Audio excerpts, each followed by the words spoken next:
everybody, being the brave here, coming at you live. Don't know what I did there, I'm doing karate hands for some reason. Anyway, how we doing today? How we doing? Where's my chat? Where's my chat box? Hold on. Hold on. Oh no. Oh no. I'm sending you back to the starting student stream. There we go, I'm back. There it is. Yeah, I can see you all now. Hello, where can I put, I can grab you all. I can grab you all in my hands. I see Chevalian. I'm gonna just take a little Chevalian and just, there, I got you right now. How y'all doing today? I am excited to do some Minecrafting. It's been a long week, and I feel like this week is also gonna be a long week. But I wanted to make sure to get my usual Sunday stream in. And I am very short in the camera. I know I'm naturally short, but like, you should be able to see a little bit more of me than just from a passport picture. There we go, that's better. That's more proportional. Anyways, let's just jump into the game, shall we? Let's go. Boop. There we go. And da-da-da, we are ready to begin. And also, I fixed some of the settings on the chat screen, so now it's not a blurry mess, and it doesn't look like an eye doctor's page. There we go.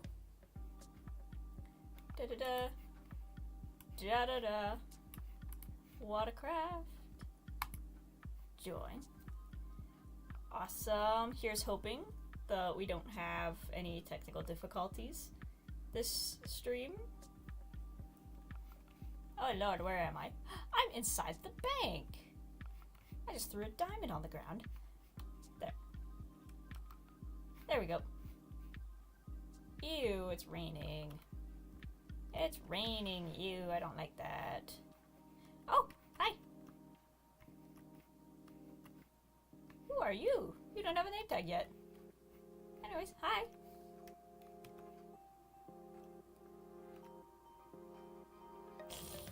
Definitely haven't been waiting for the YouTube notification to go off. Aw. Actually, even though I fixed the chat screen so that you guys can read it better, it's still very tiny on my screen, so I'm gonna pop that out so that I can actually read it. Let me hop over here. Boop. Pop out chat. And now that makes it bigger so that I can actually see it. Wonderful. There, now I can see. Chevalian says, oh, you squished me. I did. I'll do it again. And Crafter Chin is here. Hello, Crafter Chin. Welcome, welcome. Welcome. Hope y'all are having a good, relaxing Sunday before the week kicks in.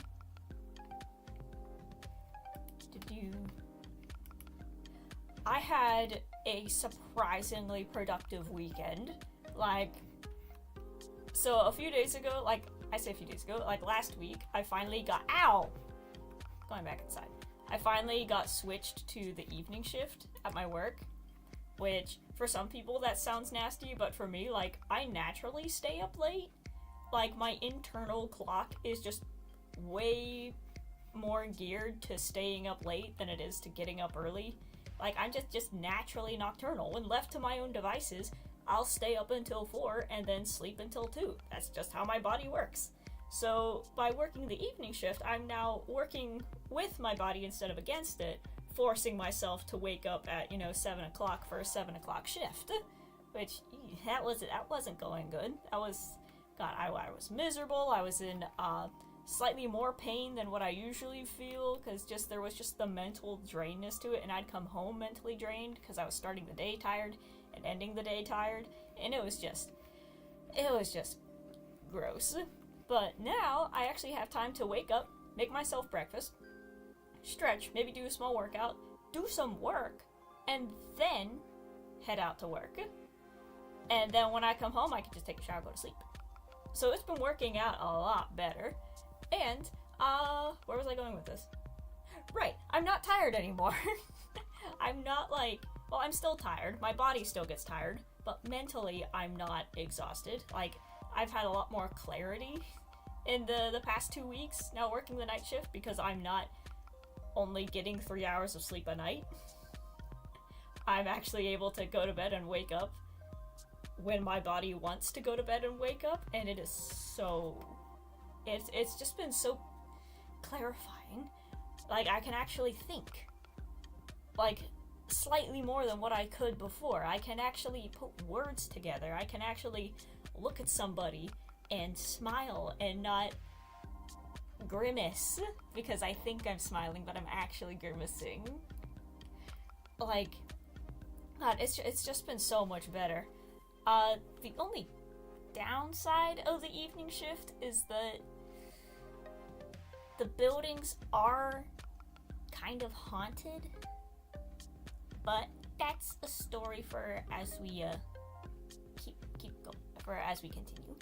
So, but yeah, this weekend was like one of the first weekends I've had in ages where I was able to actually do stuff and not just spend the entire weekend recovering from the work week. Like yesterday, it was incredible. I was able to wake up, first of all, and not spend the entire day in bed because, like, my back hurts. Because I was actually able to wake up. Granted, I woke up around 3, but, you know, that's about, like, usual. I was able to wake up. I was able to eat breakfast, which is something that I haven't done in, like, months. Because usually I'll just wake up, I would just wake up, get ready, go out the door, and then maybe have something to eat while at work, and then, but usually I wouldn't be able to eat until lunch. So I was able to wake up, I was able to eat breakfast, a good breakfast, not Pop-Tarts. Pop-Tarts are disgusting, I hate them, they are gross. And then I was able to do a workout, I was able to stretch and, you know, get my buff bean gains in. And I was able to fold my laundry and put it away. That never happens. That just doesn't happen. Usually, you see this little curtain behind me? That's where my laundry goes. That's why there's a curtain there, so that you can't see it. But I was able to fold it, put it away, and organize my closet so that I could actually get to the clothes I wanted to get to. And that's why I have this on, because I forgot that I had this shirt, and I really like it. And then I was able to record a video, not a Minecraft video, a different video, and start editing it. And at the end of the day, I went to bed and I didn't pass out immediately. I was able to stay up and draw for a bit. And, oh my gosh, Banana Gigi jump scare is right. Hello, Banana Gigi. Look, your hair's still sticking out the bottom. It's like your hair got caught in the zipper in the back. Aww, that is so cute. That's I say it's Rambu's banana skin just because they're the one that I saw wearing it first, but it could just be like a community skin that everybody just is able to put on. Aw, but that's cute. That's so cute. I was watching a D&D podcast and one of them pronounced banana as banana, and they did it with like a vampire accent, so now anytime I say I have to say banana anytime I see a banana. It's I can't hear you, by the way. People in chat were responding to me. So that's gotta be you. Okay, so you can't hear me. In chat, as always, if there are any auditory difficulties, you let me know. If you can't hear background sounds, if you can't hear background music, and if you can't hear me, you let me know. But hopefully I got things fixed. Like, I think I found out why my mic was so echoey. Hopefully this sounds better. Because there was just a button that said, like, where do you want this mic to connect to? DG isn't watching stream. Okay. But yeah, I found a button in OBS that was like, oh, there they go. But yeah, I found a button in OBS that was like, where do you want this mic to connect to? Or like, what settings do you want it to connect to? And it popped up as like my mic, this mic, or default. And it was stuck as my mic, which is what this is. This is my mic. But then I switched it to default and the echo went away. So hopefully I sound better today. But yeah, y'all let me know if anything goes awry. But I believe Gigi wants to show me the basement. Ooh, check this out. I love the tiles. I love what you've done with the place.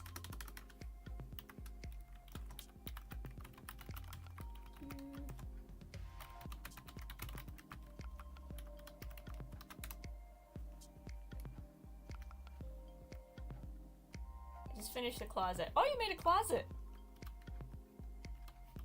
Oh, nice. Oh, that's cool. Look at that. Oh, that's sweet. I love all the different diamonds. How do you make an armor stand? I've never made an armor stand before. We can figure that out today. Oh. My dad. Open killer. Techno. Flower. Chef's magic mushroom. Post wedding gift. Good. Just killed one. Two swords and a crown. Laggy today. Yeah. Alice shell. June's wedding gift.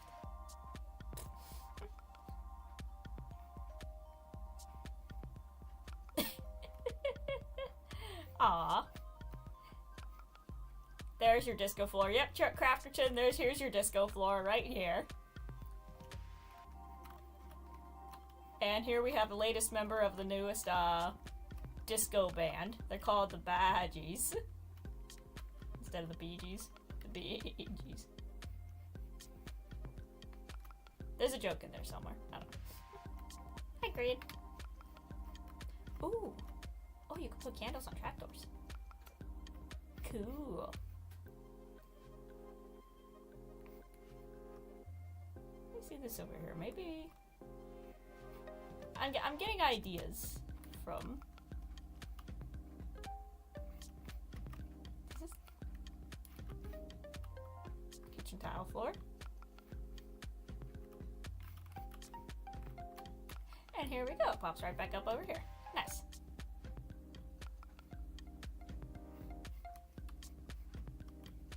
Oh, that's you. I thought that was me. No, this is me according to them. Olive, Chef, and Mazel. Nice. But anyway.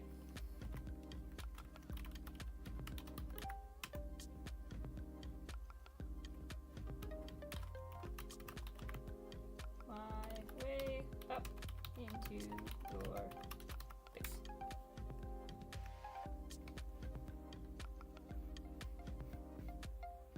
Ooh, look at those oh, fake windows.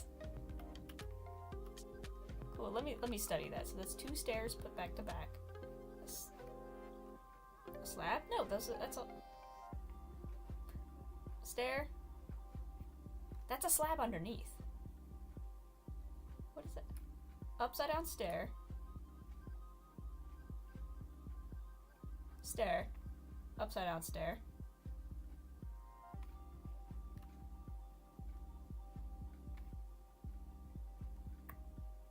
I'm gonna have June show me how they did that. You built that, Chef. How did... You're gonna have to show me how you put the staircase together. Actually, wait, I can get close enough to see the outlines. Okay, so that's an upside down, a regular, and a slab underneath. Okay. You're alive! You spent way too long on it. I know, just doing the stairs for the roof took so long. The effect that you get with them is so cool, but good lord. They are one of the most frustrating things to deal with in the game.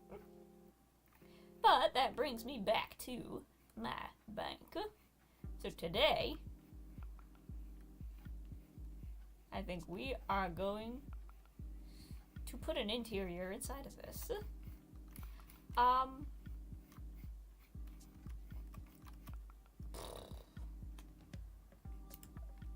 whoever's cat is this, if it belongs to one of you guys in chat, could you unsit it and move it out? I don't want to bury it underneath the floor, because the floor is going to be up here. I might just have to bury it and just leave a little hole for it. Your volume's working now. Nice. Well, I got some ideas from your base on interior design stuff and exterior designs. So today, I think that's Olive's. Yeah, probably. Olive's got a bunch of the brown ones. Olive, come get your cat! Come get your cat! Did that cat just say no? Did you just say no? Oh well. Olive, unsit your cat and move it! Or else I'm gonna bury it under the floor! Accidentally, of course. Let's see, so... my bed's already set up in there. Let's get that. Let's just get the stuff organized. Glowstone dust, that's from where I accidentally broke a light.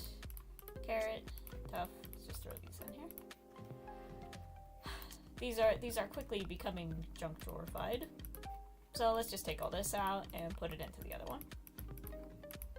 As today, all of this stuff is for the exterior. We don't need any exterior stuff today. We need interior stuff. And tough. Doot, doot, doot. Doot, doot, doot. Doot. Wonderful. So, what do we want to do with this? Banana Ducky says, do you need banners? I'm a business fish, but now a banana. Banana banners. Banana banners can be the name of your shop. And like I said, I want to finish the bank so then I can start building my wool shop. Let's see. I'll let you know if I need banners, because that might be cool. I need to make a floor first. That's first and foremost. First and foremost. So I need to make a floor. So I think just some diorite I'll be able to help with that. Let's go. And then eventually, once I finish the interior, I also want to make a path around. I want to make a path around the island and decorate it with like lights and benches and little like shrubberies, just so we have like a full lap that leads to everybody's house.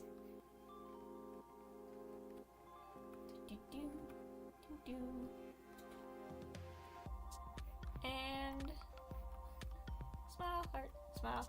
Oh yeah, I saw this earlier. I'll be removing the rail soon, but please keep it for now so I can use it as an outline to move it underground from underground-based railway, because I don't want to take up too much of others' lands. First, I didn't understand, but I understand that was wrong. But I hope that whoever's reading this can rent out a pixel of land to me so I can rebuild our favorite feline, but make him better and finish it, like basically an upgrade, because I had to sadly remove him from my yard because I am now adopted and live in an amazing mansion with my movers were my... They got interrupted mid-sign. But absolutely, yeah, so we'll leave the rails, but I'm gonna take these pale oak signs because I might be able to do something with these. So if the outside of the bank is all gray, I think it would be nice to have the inside be like white and light gray, so we can still use the tuff, but then throw in like diorite and don't punch the beehive. So we can throw in like diorite and pale oak. Hi, Snail. And then at some point we'll go back to building this. I don't know. I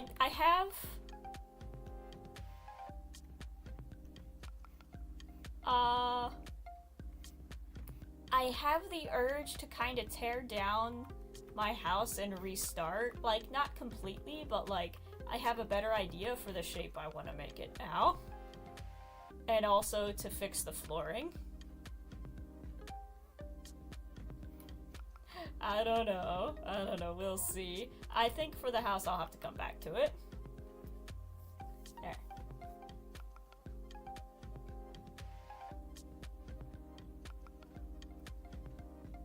But you know, if you need more, I have lots because it's scavenger hunt. You can steal my stuff if you need it. Absolutely, but I think I have quite enough of a supply here. If I need more diorite, I'll see if you have any diorite. Did I crash into a group of friends playing together all along? I feel like I intrude. No, my audience is for everyone. It's just some of the other players who are on the island also hop into my chat because we're all in different time zones, so even if they can't be on, they'll still jump in to heckle me. I welcome all the hecklers. Dude, where did I put my diorite? I'm rejoined, but I gotta go in like 7 minutes. Understandable. There, I still have some diorite. I knew it.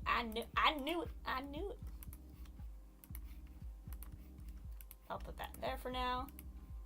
I'm just the child that flowers everyone. That follows everyone. And flowers. You put flowers everywhere too. Let's see. Do I want the floor of the bank to be the same as the floor of my house? God, I don't know. I don't know. Let me see if I have anything else in here I could use.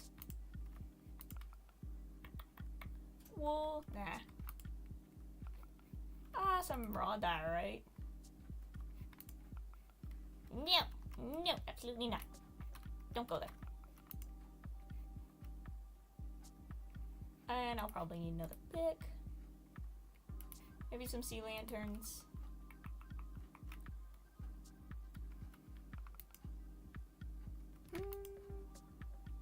Just some regular white wool.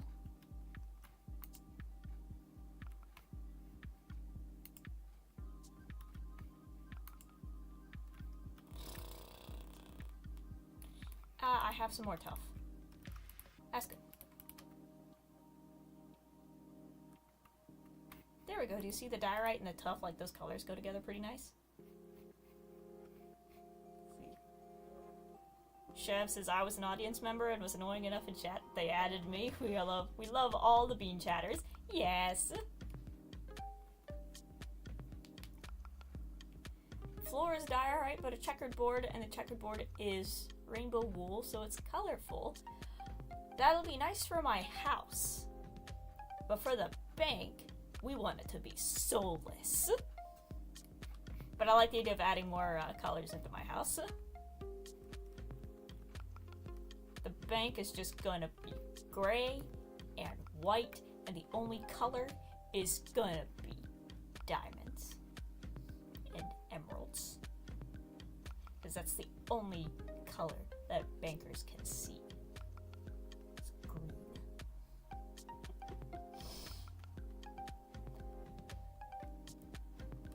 But I like the idea of throwing the rainbow wool into the checkers of my house. Because I do like white as a color as a base, because then whatever color you put on top of it just automatically pops out.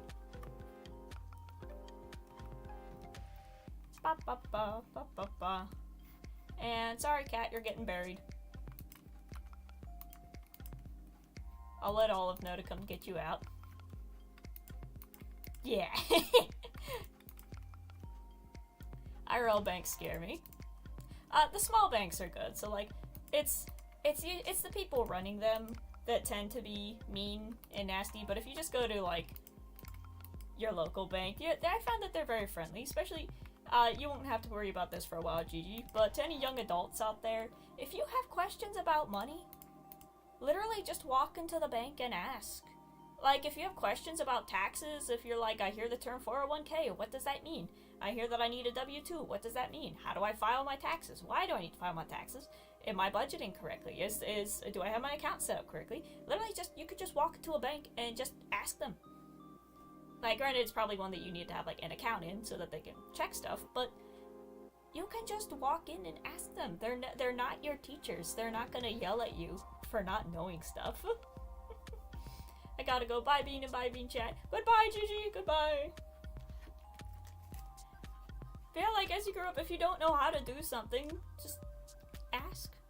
I walked into a bank when I was first starting to budget stuff, because it's like, okay, I've got a job now, I've got an apartment to pay for, and I have groceries to pay for, and I've got like phone bill and stuff. So I just took my sketchbook and made out a quick like budget sheet in the sketchbook. I took it into the bank, showed it to her, and I'm like, can you sit down with me and review this and tell me if this is right? And she did. She did. She's like, sure. She looked over my numbers and she was like, yeah, you're doing everything right. She was like, you're what, 23? And I'm like, yeah. And she's like, all right, this is a very good start. The only problem that you have is the problem that everyone else has, which is that the numbers are very small and you have very little left over. And that's no wrongdoing of yours. That's just the world we're in. And she was like, hey, I'm getting paid like $22 an hour. And I've only got like $5 to spend on myself at the end of the week. It's normal. You're not doing the math wrong. Unfortunately, you're doing the math correct. That's the number you get. And I'm like, okay. But yeah, like, for anything, if you've never made a doctor's appointment before, just walk into the doctor's office and say, I would like to be a patient here. I would like to get an appointment, but I've never done it before. Can you walk me through how to do this? And they will. They will. You never made a dentist appointment before? Just call the dentist office and say, I've never made my own dentist appointment before. Can you walk me through how to do it? How do I become a patient there? How do I make payments? How do I make an appointment to get my teeth cleaned? And they will. The world is a lot nicer than school made it out to be. Like, I don't know if anybody else had the experience of like getting yelled at for asking questions in school, where it's just like, can you explain how to do this problem? No! Weren't you paying attention? If you don't know the answer, then why did you ask? Type thing. You get yelled at for like not knowing, and then you end up with a traumatized kid who's like, fine, I'll never ask anybody ever again. For anything. Ever. Because asking for things equals getting yelled at. But then you go into the real world and you could just be like, hey, I got a parking ticket, but how do I pay the parking ticket? Like, if you just like call your local police station, they'll walk you through how to pay it. If you don't know anything about taxes, go into like a local tax office. It's like, and ask them, like, what paperwork do I need?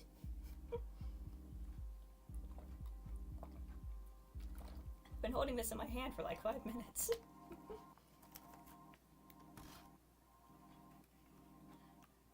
Yeah, Ferris, we're gonna have to move you out of here. Whoops. Whoop. There we go. Boop. Come here.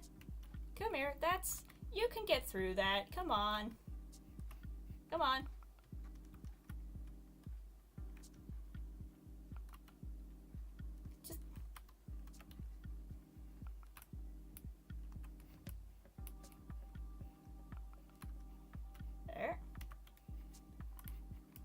Come on, Ferris. We're gonna move you. We can't move the cat, so the cat's staying here, but I can move you. Come on. There you go. You really couldn't jump over that block earlier? Come on, and you can get through the door. It's a 1x1. Come on. Come on. Come on. You can do it. You can do it. You're not that stupid. Come on. Come on. No. Come here. Please. If I say please, pretty please with the cherry on top. There, fine. My gosh. There we go. Whoop. And I'll just set you up right out here. Where'd your lead's still in my hand. There we go. And there you go. And I'll have to get a name tag for you. Wonderful. There. See, Crafter Chen says, I second all of that. Had to go through that not long ago myself. Moved out to a big city in Germany a year ago, and it sure was a struggle in the beginning, but now everything is fine. Exactly. Yeah, we're gonna be moving soon. I say me and my friend are gonna be moving to a different state soon. And that's the part that has me worried, is just doing the paperwork. of like, you gotta change driver's license, you gotta change insurance, you gotta change everything. And I know that moving itself is gonna be physically like really hard on me, and I'm gonna need a lot of time to recover, but also as soon as you step foot in the state, you have a timer on how long you have until you have to get all that paperwork in order. So I know that for like, I'm not gonna be able to like get a job for like the first month at least, because A, I'm gonna be exhausted from the move itself, and I'm probably not gonna be able to move for a while. But I also want to make sure that I have like the time and energy to properly take care of all of that, all of the paperwork that needs taken care of. Boop.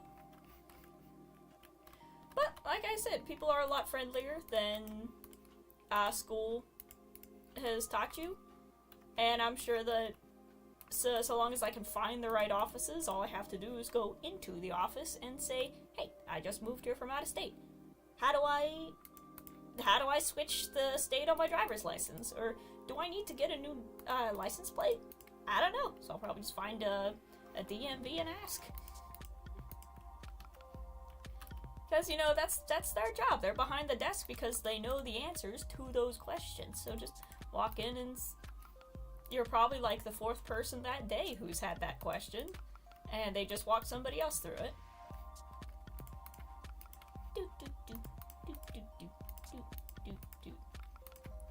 And even like, you know, out of high school, you're applying for a job, but you don't know how. Say you want to work at McDonald's, for some ungodly reason, I just walk in, find whoever's behind the counter, and say, hey, I want to apply for a job. How do I do that? And then they will help you out, and they'll bring out the application and say, you fill out this, you bring us this, and then that's all you need to do. Like, literally, life gets a lot easier when you can just, when you have the confidence to just, like, ask questions. Because a lot of fear, a lot of anxiety comes from not knowing things and worrying that you're going to do something wrong. So the more you know, the less anxiety you feel. And especially if you have somebody helping you out and like walking you through the process, it takes a lot of that anxiety away. And it's a lot easier to do things when you're not anxious. Look at this. Doesn't this look properly soulless now? It's wonderful. I love it. Let's see. Now, I don't want to just be looking at the roof. So, I want a white block. I do still have a bunch of bone, but I might want to save that for my house. Maybe quartz? Maybe quartz? I know straight tough is gonna be a little bit too dreary. I think quartz will be a good one for the walls. The ideal one would be calcite, but you can't get that very easily. I'll get you to you in 1 second, Chev. Moving states seem to be very similar to moving countries here, except that you're still in the same country. My mind can't comprehend the sheer scale of the states. Exactly. Like, the way Europe's, like, countries are set up are exactly the same as, like, how the states are set up in terms of, like, proximity and size. I realize, so, like, France, I need to, like, look up a scale chart, but I guess, like, France is, like, the size of Ohio, and then you just move over, and Germany would be, like, the size of Pennsylvania. So, like, crossing the border from PA to Ohio is the same thing as crossing the border from Germany to France. Except, when you're in Europe, you're switching languages. But then in America, when you cross the border, you're still speaking the same language. Which I guess is why America doesn't really focus a lot on teaching other languages here. You'll get, like, Spanish 1 and French 1. So you can say Puedo ir al baño, but that's it. But then in Europe, you have, like, it's drilled into you a little bit more. Like, you learn more than just the ABCs in French. You learn more than just the basics of German. You actually know how to say, where am I? Here's my passport. Can you tell me directions? Where's the nearest restaurant? Stuff like that. But then I had like a spooky thought the other day, just thinking in terms of, like you said, the scale of things. So that like when European or like areas around there go to war, so like the war in Ukraine right now, and I realize like proximity wise, having like Ukraine is like close to like Germany and France and like all those other areas, and I'm just putting that in terms of like United States geographics of like that would be the equivalent of like, so I'm up here by the Great Lakes, that'd be the equivalent of like North and South Carolina having an all-out war with each other, like in terms of just how close a war is to you. And that scared me. I'm just like, oh my god, like, ugh. Whew. So I can't imagine like how much scarier it is hearing the news about countries going at it when you're like a day's drive away from them, maybe just 2 days drive. It's like, oh man. What was I doing? See, Crafterton says, had French for 4 years. It certainly was something, but English gets taught from the second year in school on until you graduate. Right, you said you moved to Germany. Cool, because I imagine, hey, I got a turtle. I got a turtle in my house. Hi, buddy. What's up? Are you hiding from the drowned, or? Please tell me you're not laying eggs. I'm not. This house isn't kid safe yet. Please don't lay your eggs here. Please. I don't have the accommodations.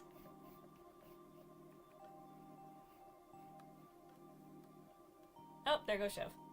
Which, by the way, you asked me something earlier. How do I get to chat? There we go. Bean, I need to explain my potion machine to someone to see how user-friendly it is. Can you VC and let me show you it? Okay. Oop, I hear a witch. Look at that turtle, he's just got... well, you're in my swimming pool now. You're not getting out. Bless you! My roommate just sneezed really loud.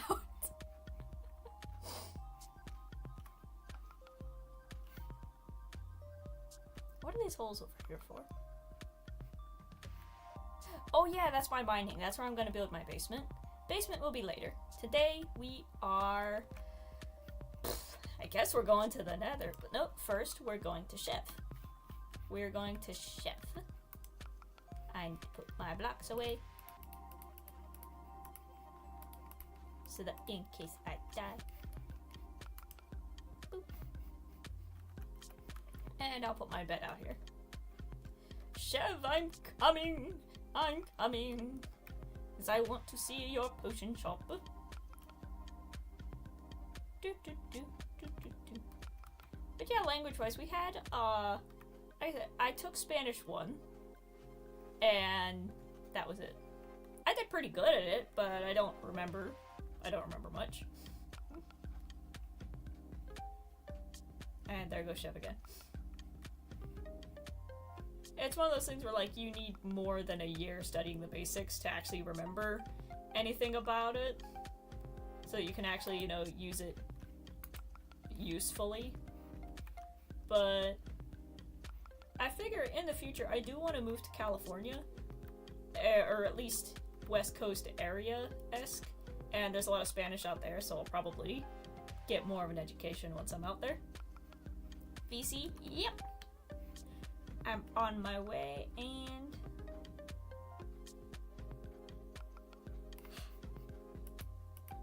Lord... Discord? Let's hope the audio works.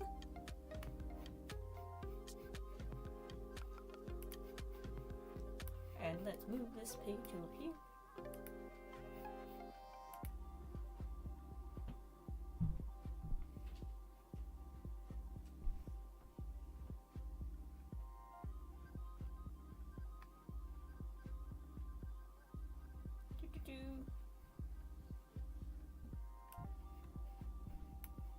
Recording, here I am.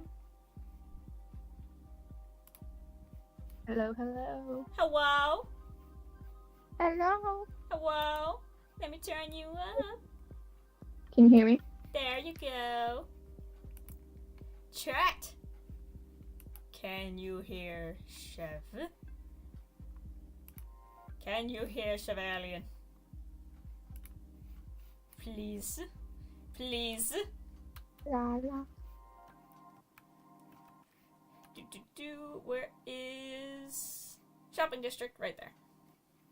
Ouch! I broke my legs.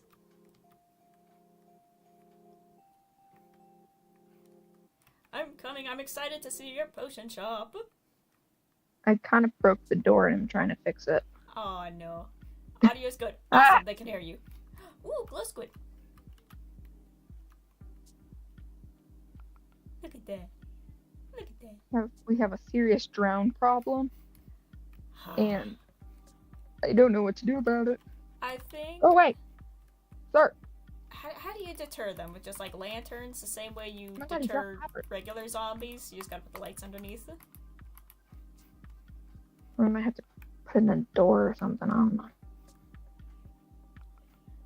Let's see.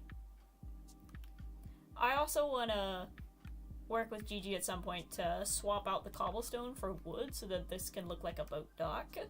And then we can pull, like, boats up to the side as, like, shopping areas.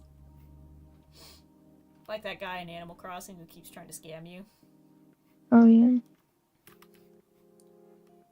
Okay. What's his... the fox who definitely had an affair with Tom Nook at some point. Cool. Okay. Where are you at? There you are. Oh, there you are. Hello, okay. Hello. I just picked up a fish pod. Okay, so the potion shop.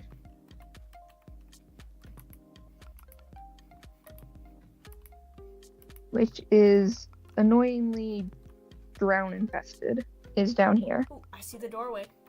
Let's go.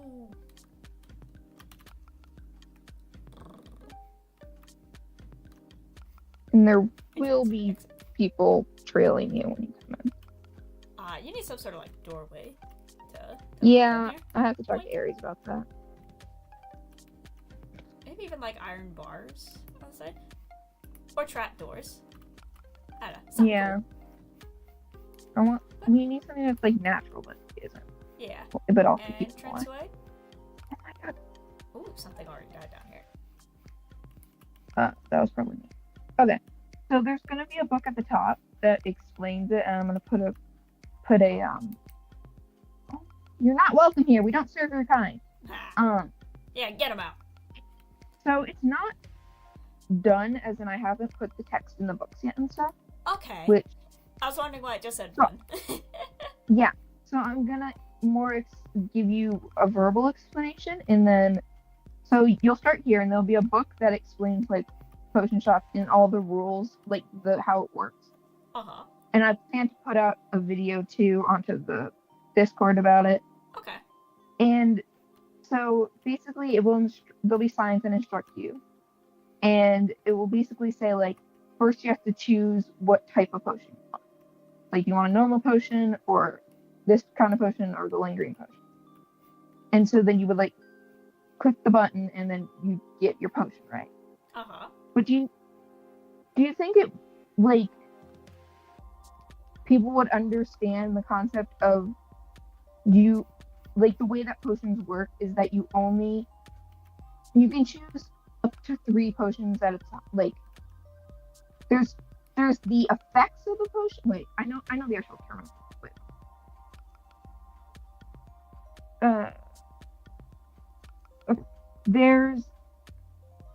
So there's a mode and there's the type. So the mode is what this is. This is choosing your mode. If you want it to be a normal, a splash, or a lingering. That's a mode. Okay. And you can choose up to 3 modes of any like different type. You have 2 normal, 1 lingering, all normal, all lingering. Like you can mix and match the modes, but you can have up to 3, 2 or 1. Like, got it. but then all 3 of those potions, no matter what the mode, will all be the same type.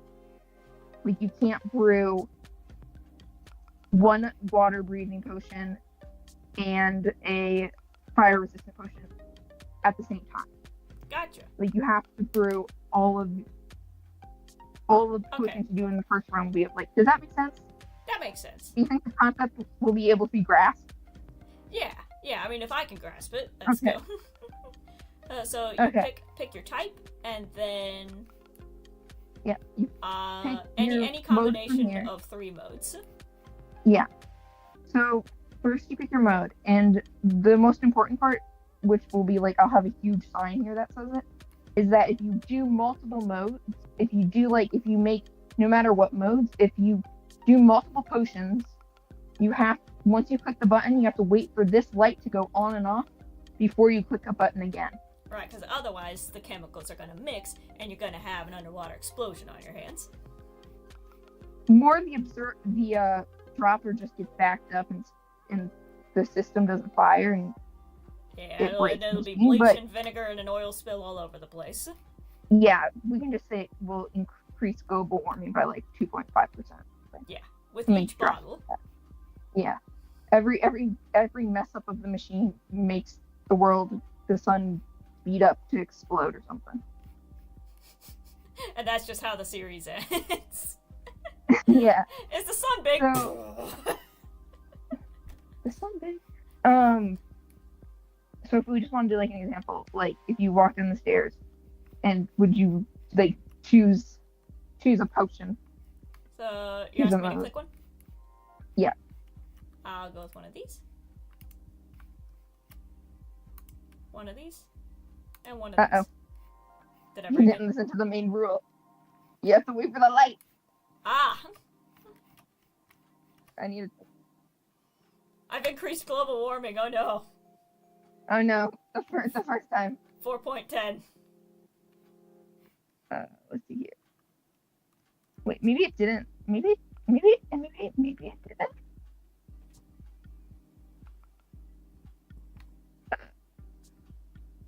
Let me. Oh crap! I got myself stuck in the noodles. Oh no. Wait, can I see It the is- noodles? Oh yeah, you may come back if you'd like. Just Ooh. don't click any repeaters, please. I know touch. It's the most unorganized, cramped system you'll ever see. Oh, this is cool. Oh. What potions did you put in? Oh, I didn't select them. I hit one of each. Wait, Of the bottle crap. types. But I didn't select, Something's- like, a type. Something's broken. And So I I've don't never know. been inside noodles before. And it's just as confusing as I thought it would be. Yes. Would you like to bug test with me? Windburst, 'Cause- phantom membrane, turtle shell, rabbit foot. 'Cause- Wow. And if you guys in my chat want to see more redstone shenanigans, you head over to Chev's channel because they do all of this. Would you like to have a little? Would you like to bug test with me? Because I found a Yes. bug and I don't know what's going on. How do I get out of here? There you are. Um. How do I leave? Yeah. How do I leave? So the way that this works is it's basically it's quite simple actually. Oh, don't There is say a that. button. There's a button on the other side on this wall that basically just clicks and makes this dispense dropper here shoot, like drop something, and it gets picked up by this hopper, and then it's simply supposed to just send it down the line and to get shot out by this water stream. But for some reason, when you clicked the button, instead of sending out this dropper, which should send out a normal potion, it sent out a lingering potion. And when you click the splash potion, it sent out another lingering potion. They got So, switched. for The some reason, wires got crossed. all the wires were sending off lingering potion. Aha. Well, I'll be the bug to test it. Where did all... What? What's a picture pod do?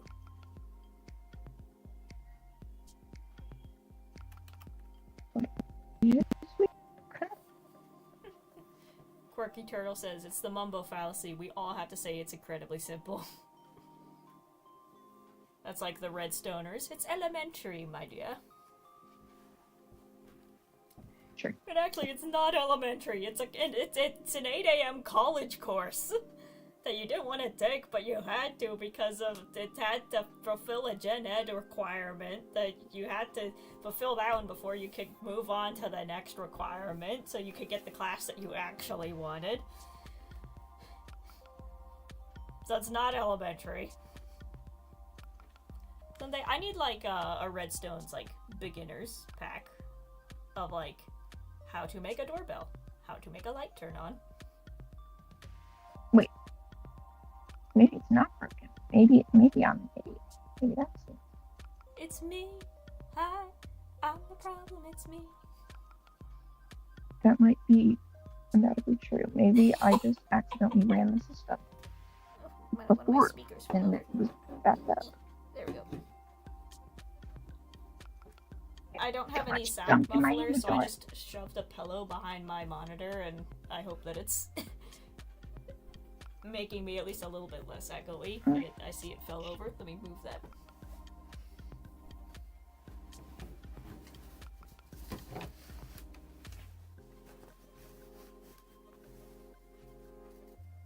Okay. I am mad at my own design. There we go. Just tell me when Oh. I need to push a button. Okay. I need a better food source than raw cod because I am eating every 25 seconds. I have some bread. Of the garlic variety. I have some garlic bread.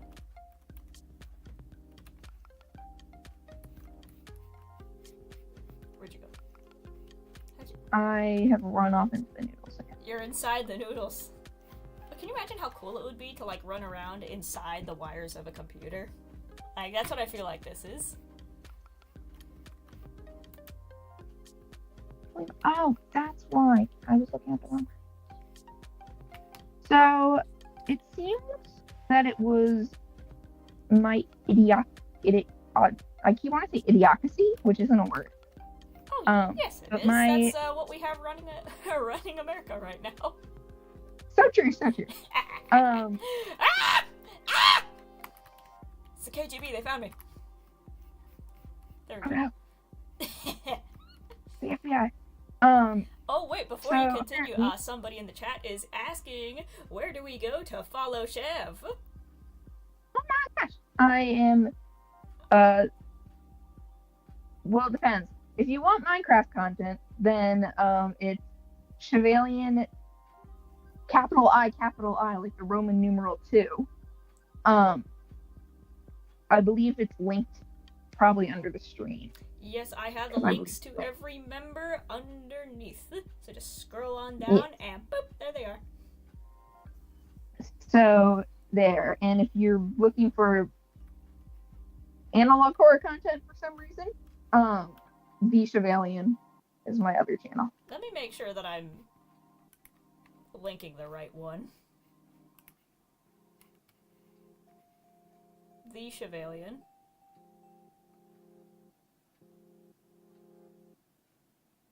Yeah, I'm linking you to your wrong one. Let me fix that.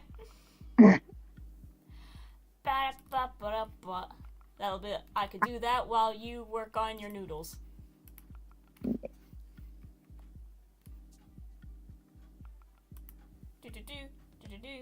You're not seeing my YouTube page. Okay. And all of the above is in chat. Hello, hello. I haven't put my video yet on these specific noodles because procrastination, but I will be. What am I typing in? Chevalian Minecraft. There you are. Unfortunately, I do have the same name as a French song artist, so I'm not the first thing to come up when Google searches. Actually, if you type in Chevalian Minecraft. Yes.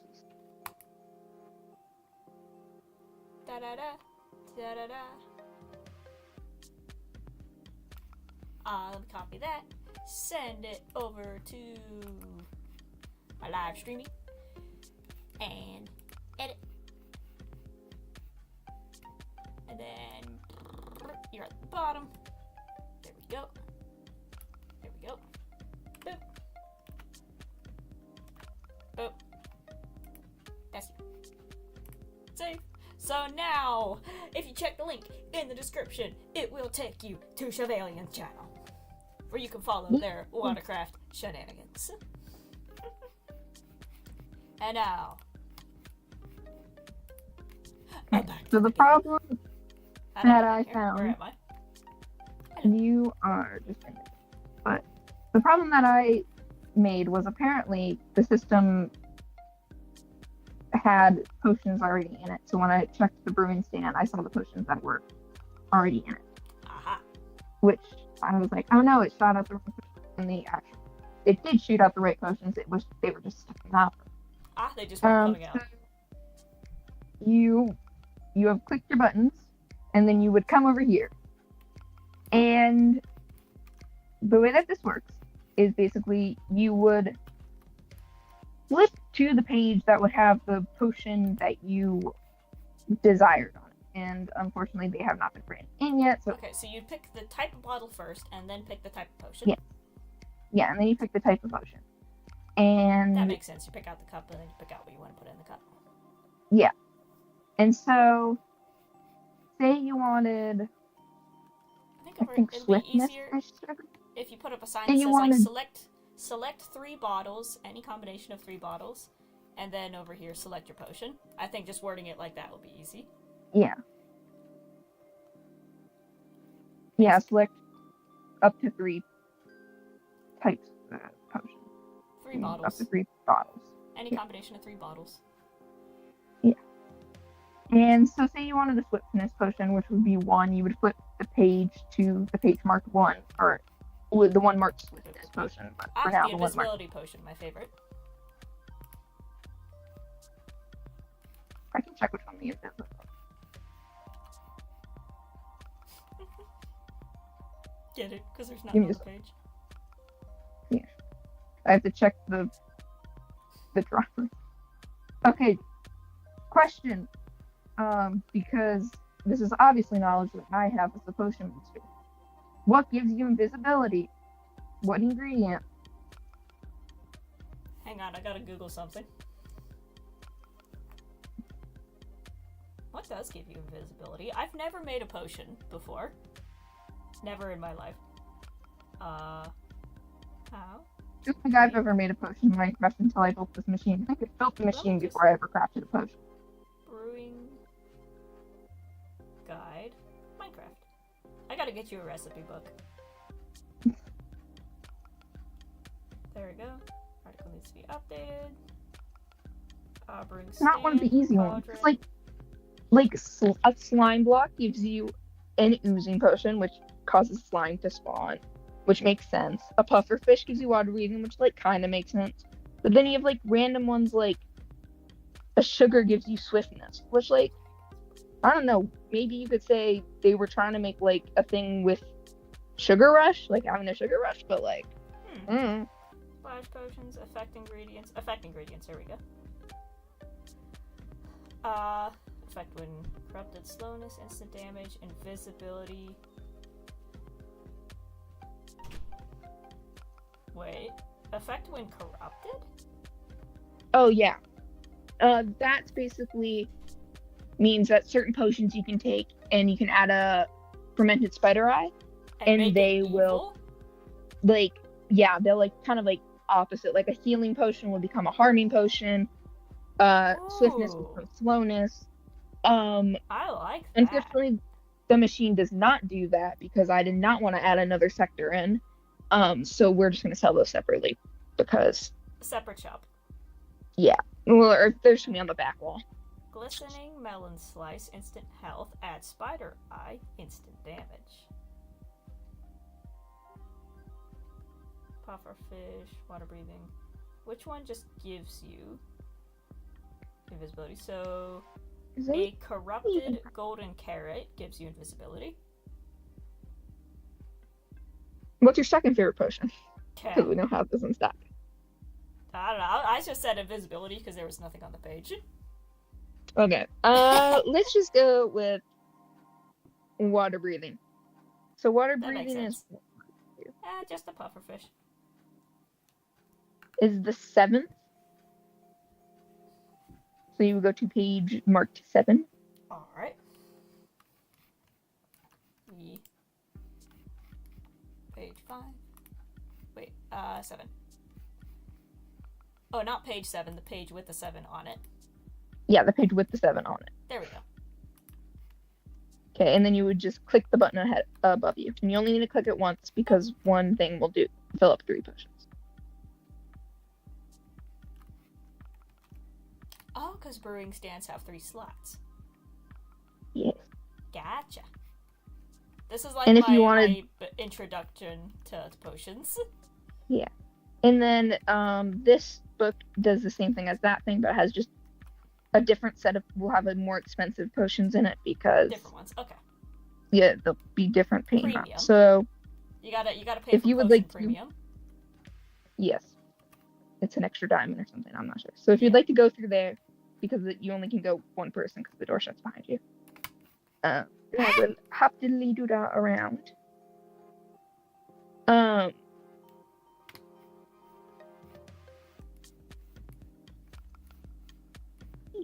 Okay. So then it's the upgrade section. I'm gonna just check if swiftness, and the book will say when you choose what type of potion. I just saw this in the wiki. What does gunpowder turns potion into a splash potion? Redstone dust extends the duration of a potion. Yeah, and then glowstone will make it. And then glowstone makes it like the second, like upgrades the potion to like potion and chances the level. Turtle Master 1 to it changes the level, I guess. Cool. You're better at explaining things than I am. But water breathing only can be used by redstone. Like you can only affect it through redstone. Uh-huh. So you would click, if you wanted to get an extra long water breathing potion, you would click the redstone button. I shall click. It would also be it, I think. Yeah. Ding. And then if you look in here, it has already brewed your level 1 version of the potions. Without the extended redstone part, and so the redstone will hopefully be coming through into the brewing stand shortly. Oh, that's cool. Yeah, and then it will brew those. Aw, this is my first time seeing potions get made. Because literally, anytime you watch, like, Minecrafters or, like, Hermitcrafters, I don't think I've ever seen any of them, like, actually brew a potion on screen. That's always something that they do off screen.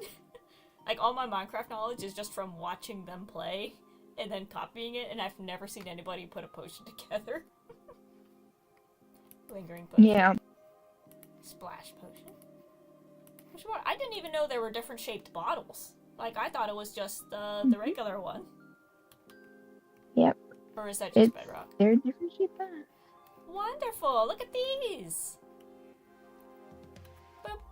Boop. You may keep those free of charge. Yay! Because there's nothing I can do with them anymore now that they've been brewed. Out of here. Awesome! Well, this has been really cool seeing the inner machinations of your mind. Would it be interested for you as a stream kind to have me explain it, or would you prefer it not? Completely up to you. I don't think I'd be able to follow it at this level. You're gonna have to explain how a doorbell works first. Well, the issue is the doorbell is not the same way. I know, but I was able to given explain that it to my mother, the who's never point played is, I Minecraft. don't understand redstone at all, so I'm gonna have to start from like kindergarten level, and then maybe after explaining a doorbell, maybe explain how lights work, then someday I'll be able to understand it when you explain this. Would you like me to explain a door to you? Do you want to come over to my place that- and put in a doorbell? I have a well, I don't have a note block on it, but I have a door. Technically a secret base. Or even like That some sort of, you can rummage through my stuff and see what you can make. Oh, intruder. We got a Perry Rata in the chat. Hello. Ouch! Ouch! Ouch! You need help? You need help? What is killing me? Oh, That there's one guy. behind me. I was like, I'm not getting hit that hard. This dude jumped me. Get out of here. Get out of here. Get out of here. There we go. I'm alive. Hello, Olive. Hello. Oh my gosh, I have been blessed. You've been blessed. Howdy, Olive. How you doing? I know your voice is sick, so your voice is out. Ah! You got a snotty nose. You want something funny? I have a secret base in Olive's base. Does Olive know? Nope. I don't think so, at least. Oh, they probably do now. I think they're listening. No, well, they'll know now, but they won't know where it is. Also, that'd be funny to I just tried to say get that my you have dog a in there, secret but he base inside of wouldn't someone's base, but you don't, just to drive them crazy. June found the one in hers because my redstone wasn't foolproof and apparently wasn't. I made it so it was like you only. What I thought I did was I made it so you would have to put 6 mushrooms into one of her pots, and then it would open the door. Ah. But apparently you could just spam any block into it long enough that it would break the system and open the door. And so I was like, well, gosh darn it, now I have to figure out a new system. Oh, I will warn you that if you put any kind of secret base in my base is an active construction zone. So Yes, there's a I'm very aware. good chance that I will just plow through the wall and find it. Yeah. I was gonna do one where you had to strip a certain log and open it for your base, but then you were like, you're building stuff, and so I was like, it's not. Yeah, the base has to be done Not worth first, it. so that I don't Yeah. just rip a hole in the ceiling and go, oh, what's this? Yeah. You can't come up here.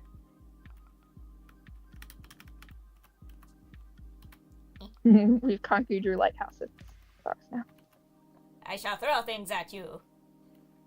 Oh wait, which one's the splash? The one that has like the pointy nozzle. That like, Oh, I just threw the item. It didn't actually do anything. oh yeah, you have to like. Where'd it go? Oh, she took it. No, she took it as a gift. It's meant to explode like a snowball. Can I push you off? Oh, that wasn't me. No, yeah, that was me. Can I push you off? It was my lack of Yeah, King of the Hill. coordination. Whee! Ouch. There we go. And this might kill me. Oh. No, all of my valuable stuff. My 6 loaves of garlic bread. Not the garlic bread. My Save it. garlic bread. Where did I even die? Over here. Throw the splash I can potion see your like a chicken splatter. wing. Okay. I almost fell down a hole again. Oh, by the way, Olive, since you're here, one of your cats is in my base, I think. Or not my base, but in my bank. In the bank. Yeah, one of your cats is in my bank. Actually, I can take these off. And the cat needs to be removed because I'm putting in a floor, and the cat's buried.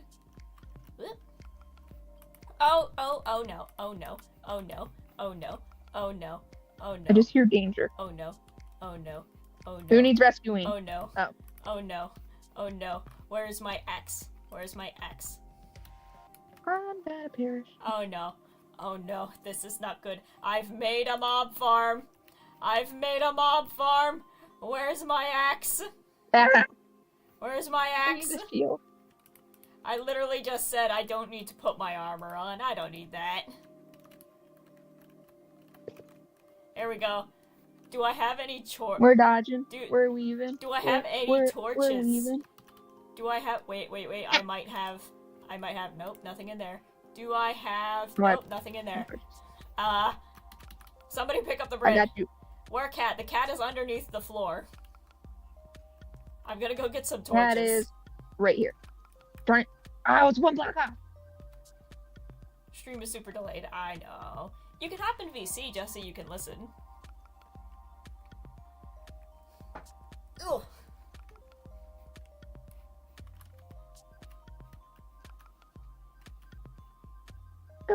I did not pick up. Taking the glowstone from the Christmas tree.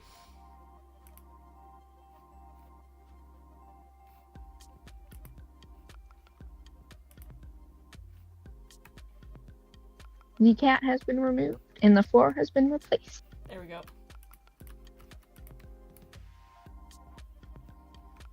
I just picked up some red torches. I hope this don't affect anything. I torch spammed your thing for you. Okay, thank you. So it may have been unnecessary. I just pulled a glowstone off the Christmas tree. Yeah.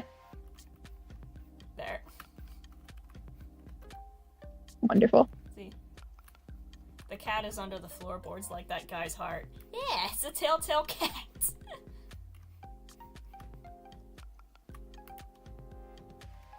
And let me throw a torch up here. There we go. So now we have some lights on the inside. Hello. Hello. Hi. I know you are sick, so you don't have to talk too much, but you can at least hear without a delay. Yes, thank you. There we go. I was actually planning on heading into the nether just to pick up some quartz to make my walls. Yeah, I don't think I'll need water breathing down there though, but I will need a new axe. Let me put the water breathing away in there too. There we go. These bottles are really pretty.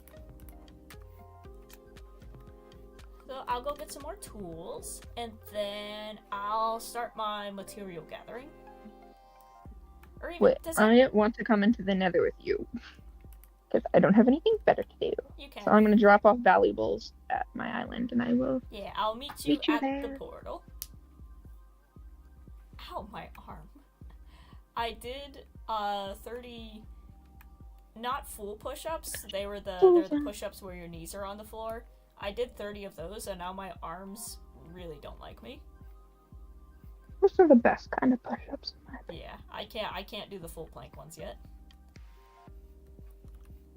But we're getting there. We're getting there. Where are my tools? Where are my tools? I need to label these chests really badly.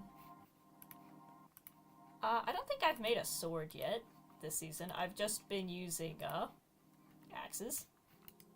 Not able to put shulker boxes. Shulker boxes? That's why. That's that. If you can put a chest in a chest, then you should put a shulker box in a shulker. There we go. And food chest. That's not food. That's not food. This is food. This is food. Okay, I've got cooked cod. That'll do. I'll put the bread away. There we go. Have the greatest chest monster of all time. I have a chest monster, but it's just stacked. It's lined up in even rows, so it doesn't look like a monster. But on the inside... I'm never gonna be able to find any. Oh, I need gas tier. So...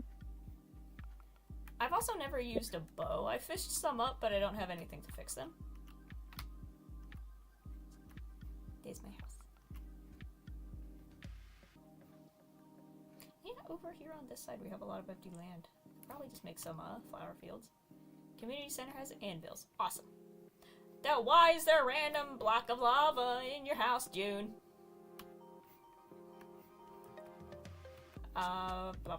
Way to the nether. Where is that hole in the ground?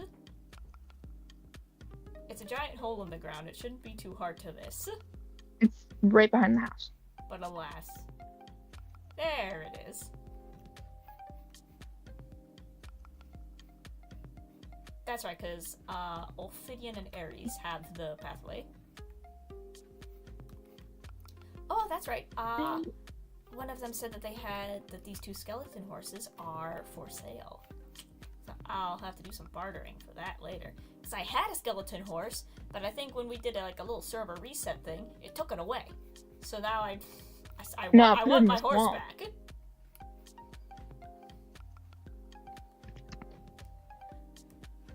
Ba-ba-ba.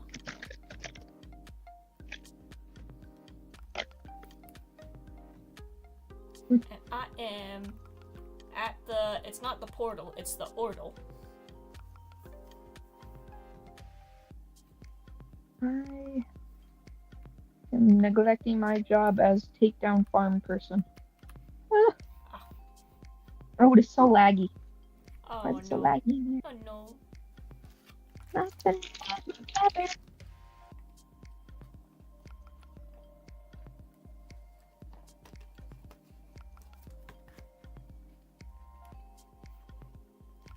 I guess if I'm not doing Hello. interior designing, I can change the name of my stream. I'm not interior decorating, I'm The effect didn't happen. I was hoping you'd be looking at the portal and I would just appear from the portal and you'd be like, how the heck did you get there where you were? nether.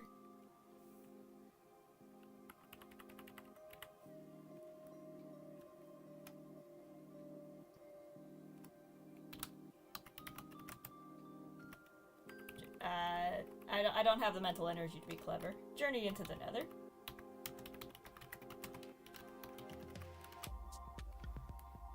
There we go. Boop. And here I am. Hello, Chef. Shall we venture? Is Olive coming with or just you? I don't know. Olive, are you coming? Ooh, I could. We shall wait.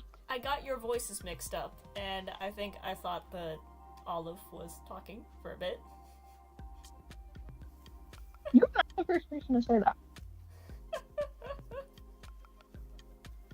That's the downside of, like, not seeing, like, a mouth move when a person talks. Like, I've been, like, in full conversations with someone staring at them like this, and then only to realize that I've been talking to someone, like, halfway across the server. No, it was Aries. I don't remember who said it, but somebody said that me and Aries sounded very similar. Ooh. And someone said Olive and Aries sound really similar. So all 3 of us are a triangle of similarity voices. You just all have, like, the same frequency. You gotta dial up your accents.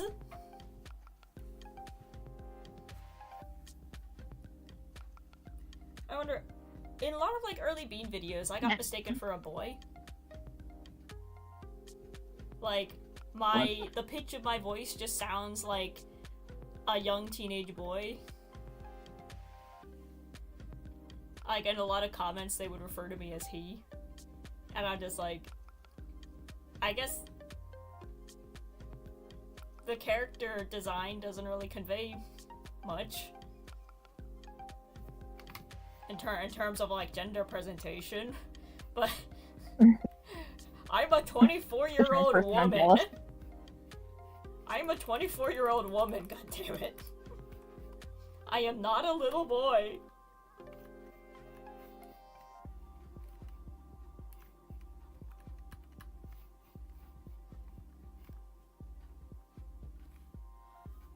On the way.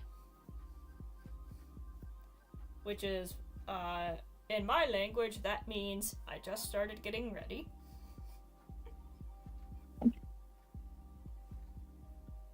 when I started, like, because for a while all my videos were never had my real voice, or I had my voice distorted because they were all analog horror based things. So when I like put out that first video on my second channel, that was the fashion show. Someone mentioned to me, well, now they're gonna know that you're AFAB, and I'm like, is that an issue? Yeah, like, the tone you know of the what voice doesn't really matter. Like, if someone says that the pronouns are this and this, that's what they are. Doesn't matter what they sound like. Like, I don't care what any pronouns anyone uses, so I don't really care if they know that I'm AFAB. Yeah, you're either. Would you say you're more all of the above or none of the above? I mean, you're all of the above, obviously, but all and none. It's very confusing. I'm just kind of flip-flops. Going with the flow. That's a good description. So the fluid. You're a liquid. I am, yes, very liquidy. On we go. I'm a cat.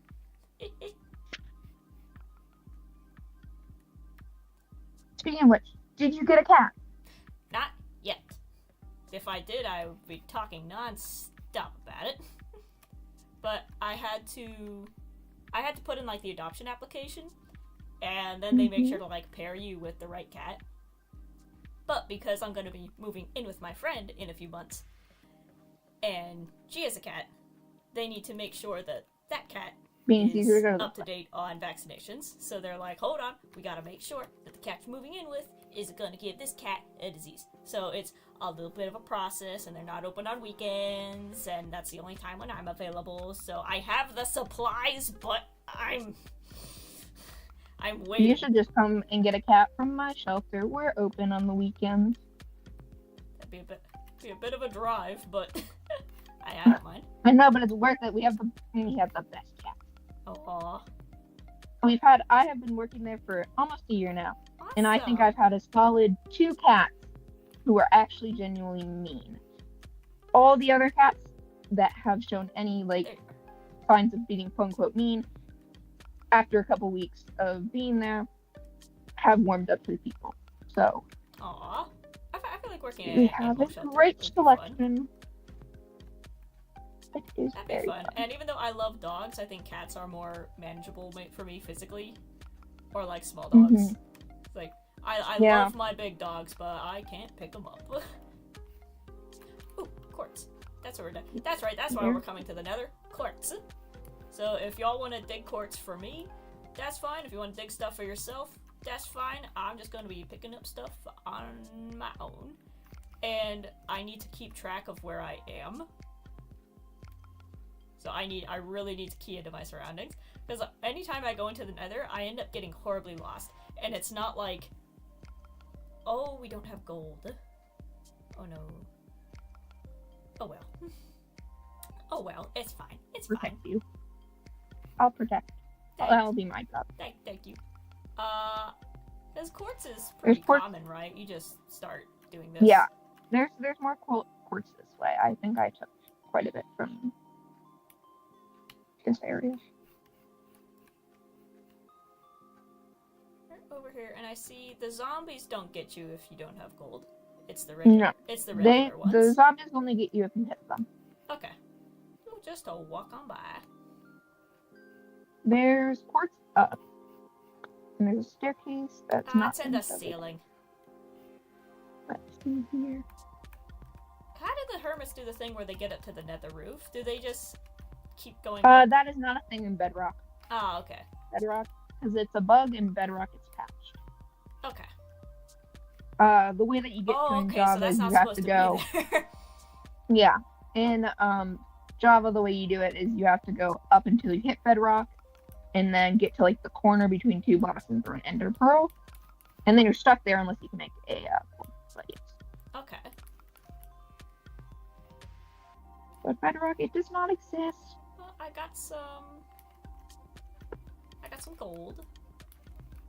And I really want to build something with nether brick at some point, just because it's such a plentiful material. Ooh, lord, that's a ghast. Oh, that page is really Oh, are these little blocks I'm to gonna show add the way? something. Okay, cool. They're little direction markers? No, they're not. They're spawning platform things. Ah, here we go. I will not show you what. I knew you were coming. I knew it. Literally my first time in the missing Nether, knockback. I stepped out of the portal and got ran over by one of these.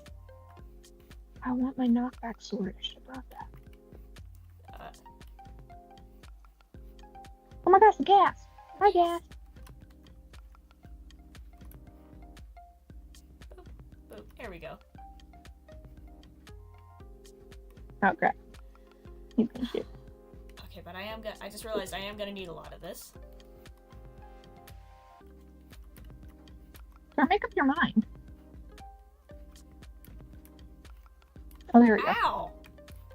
That was close! Jeez! I don't have a bow either. I left like Me everything neither. that was I have an actually axe. useful. I one time came through the Nether, because I needed to film a bit with someone, and they were in the Nether, and I went running through the Nether, and I got all the way to them, and then immediately jumped off to and I thought I would land and then be at them, and I jumped into lava, and I lost everything, including my only elytra, Aww. and I had to barter my way to get a new one. So Aww. immensely scared. You just completely Uh-oh. you just pulled a Looney Tunes and whoa! I almost pulled a Looney did? Tunes. There, let's not do that. Olive, are you good? I saw the in chat. Oh no, are we Looney Tunes? Ouch! Ouch! Are we Ouch! Looney Tunes? I'm melting! I'm melting! I'm chilling while I'm melting! Where did you go? Down! Where? The floor fell out from under me! I saw can your see your name name tag tag. above me. Yeah, look down. Yeah, I can see you. Yeah, I just went. I mined down, and the floor fell out from under me. Anyways, I guess this is my life now. I'm gonna keep looking for quartz. I'm gonna dig from a distance. Sounds a lot better.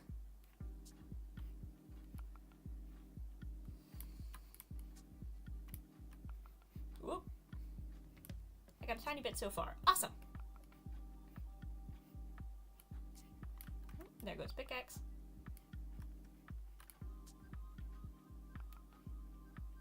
I'm just letting this all fall down below. I think it was a gas, but it sounded like a child laughing, and it was very. Yeah, they make like Very baby cute. sounds. It's like, yeah.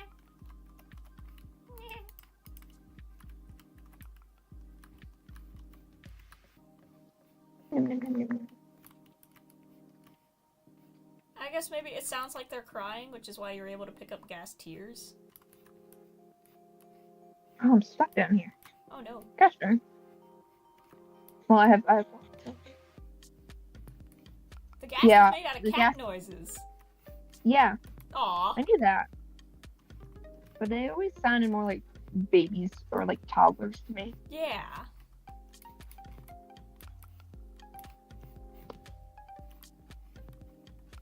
Oh, I got 42. I have 5. Okay, I found. There's that. Other Quirky Turtle just said, fun fact, the gas sounds are distorted noises from one of the developer's cats.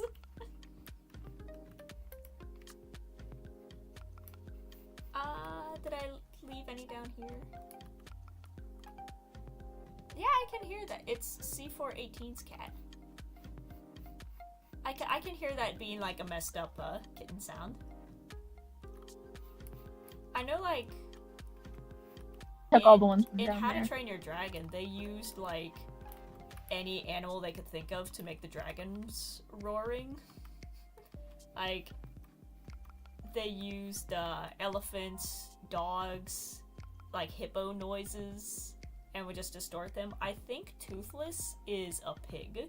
Distorted pig noises to make all of Toothless sounds. It's some pig and some elephant noises. a good monster scream for like a horror thing, my go-to is a fox. Yes. They have a great scream. It is been utilized multiple times by That horror. scared the daylights out of me when I first heard it in the game. It's like I was just like out in the wilderness here in Minecraft, and then I just heard. Ah! I'm like, what the hell was that? Your mic peaked, and it was just complete silence for a couple seconds while you screamed. Insert fox noise. Bro, I'm mining here. Do you mine? I'm getting my quartz. I'll be out of your way. Jeez. Boink.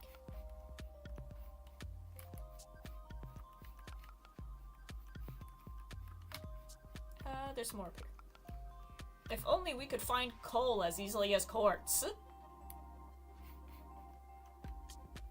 I'm still mad about that. Nico, let's just say, me and June, we've got you. Nice. Literally in all my digging and caving, I have yet to find like a single piece of coal. Yeah, I'll pick up some gold. Really, to who? Yeah. Beaner.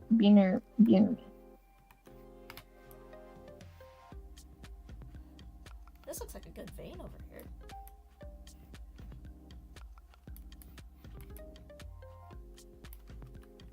Nice. Ooh, and some more quartz.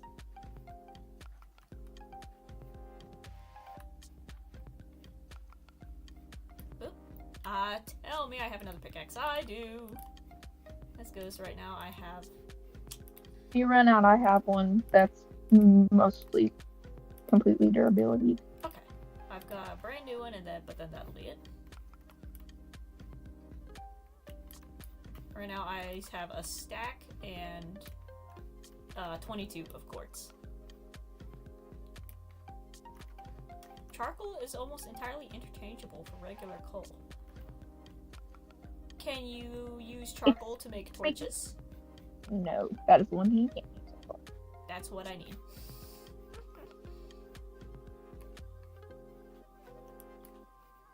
Really? You can? I thought it was just like certain things. I think you can use charcoal. No, charcoal drops when you make a campfire. Yeah. Also, you can farm bees with the charcoal. Huh? That's a new Because of one. campfire? What? Charcoal can be used to make torches. Really? Huh. We'll have to try that once we get up top. Do I want any? This is a really pretty block that I'd like to build with. But I want to figure out a good build first. Maybe if the bank turns evil.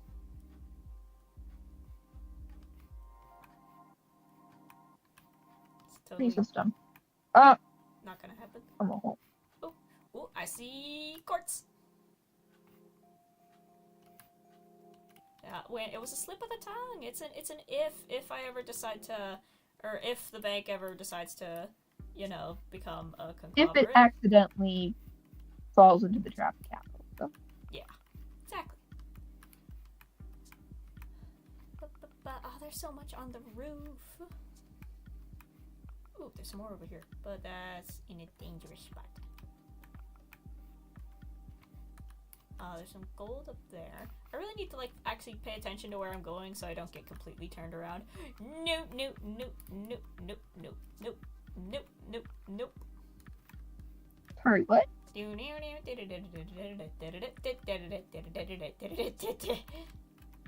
Sorry. Okay, there we go. That was weird. There we go. I had a warthog chasing after me. Ooh, No, I had the opposite issue. It would not aggro on me. Like, I hit it and it just ran away. And I was like, I swear to goodness I am not in creative mode. Do I need to be wearing gold in order for the pigs to not chase me, or can holding gold? No, that's. Oh my god, I killed it. That is for the guys with swords, not for the ones that ganged up look like. on. Oh. I guess. Yeah, those are the guys. We figured that out. And God yes, dang it! They're gonna take all of your armor. 2 stacks of quartz. The armor was almost dead. It's the quartz I care about.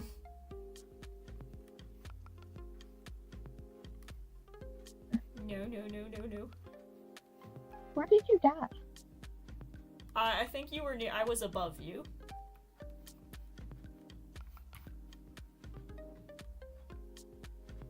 I'm just looking for a group of a lot of piglins. Piglin and a warthog. I was near the red mushroom area. Yes, I'm in the red mushroom. Yeah, so I think I was above you.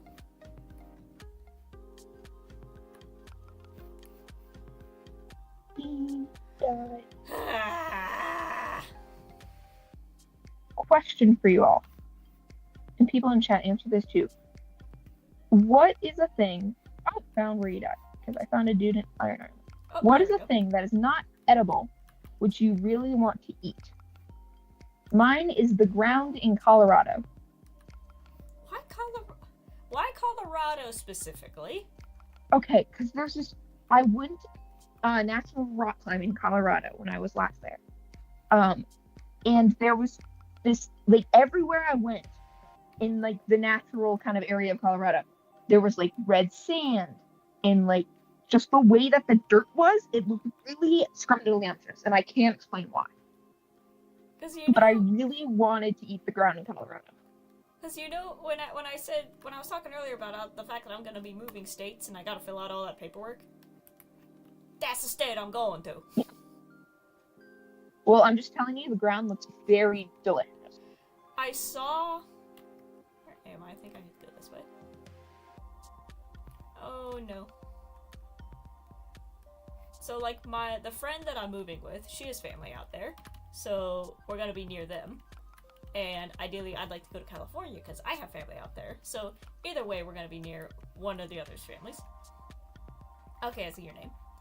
But the only time I've ever actually been to Colorado was when I had a layover flight on the way back from California, and it frightened me because the airport is near, like, the Badlands. Stop moving. There you are. Blech. Blech. Blech. I'm taking some of your food as payment. Ah. Fish. Quartz. I've only got 1.5 stacks of quartz. Come on. Alright, and you said the piglin took my armor. Well, and I was let's leave this area and get back to the safety of no piglins. Ooh, but first, I see some quartz. No, I have the eating glitch again. Okay. Oh no. There's this weird lag thing where it, like, doesn't let you eat. Oh no.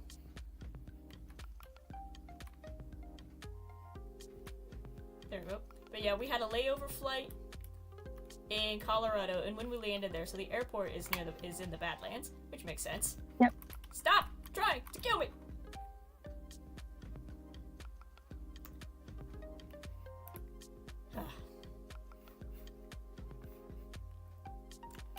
Back I go. Yeah.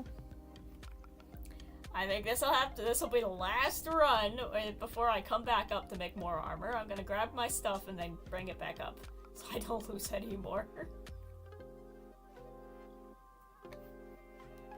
I'm gonna clear up this quartz vein for you. I'm gonna make thank you very much. I'm gonna set my respawn in Aries' house.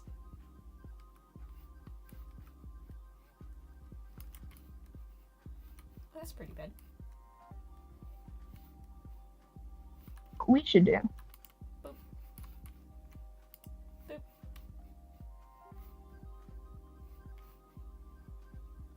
There. respawn point has been set closer.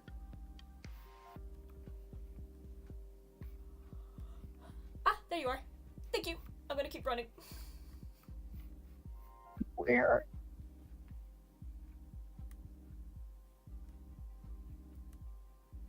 I'm just gonna head my way back.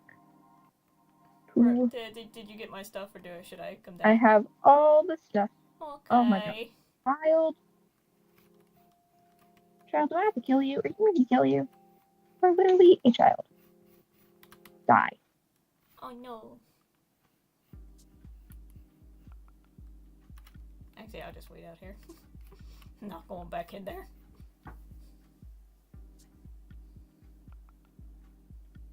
But yeah, anyways, when we had a layover flight in Colorado, we landed in the Badlands.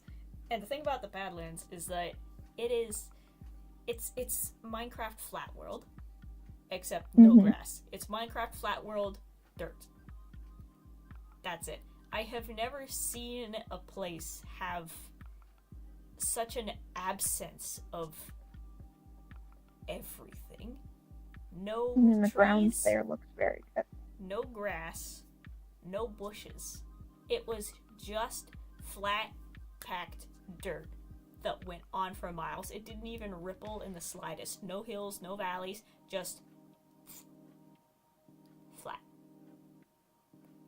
And just looking out the plane window and just seeing such a vast expanse of nothingness, it put the fear of something in me, and it sure wasn't God.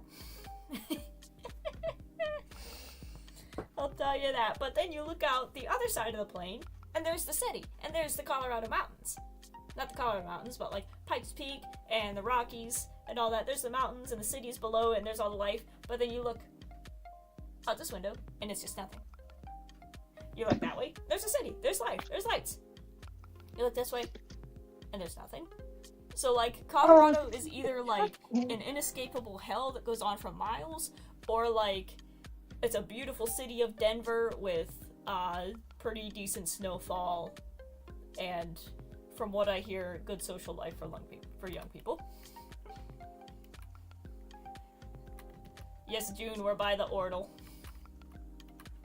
Plus mountains, don't forget about them. Exactly, like, you look out this way, there's nothing. You look out that way, there's the city, and there's the mountains right behind it.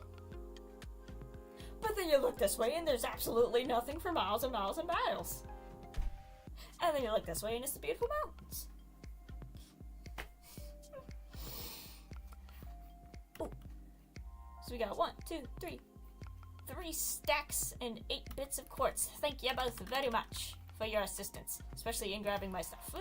Well, I don't know why I died so much. That's just the usual amount for me. Do you need more? Probably. At some point, Although maybe if I mix you it in should with the take on that diorite. bastion. There's a bastion that's unlooted, I think. Ooh. And At first I heard you I say think we Sebastian. should- No. I think at some point I want to go in with a group of people and just run it like it's Giz, Impulse, and Tango on a Friday night and run it naked and Yeah. scared. Let's do it. Next stream. Whew. Boink. Boink. And back to my house I go. So let me see. Maybe if I mix the quartz with like raw diorite, then it'll be cheaper, but it'll also mean that I can do more with less. Maybe some white wool. And bop. And then I need to make myself some new armor. Oh cool, you only need like 4 bits. So I just do that. Block of quartz. Block of quartz. Block of quartz. Block of quartz. Block of quartz. We've got exactly 1 stack plus 2 extra blocks of quartz. So I'm gonna re-suit up and head back down.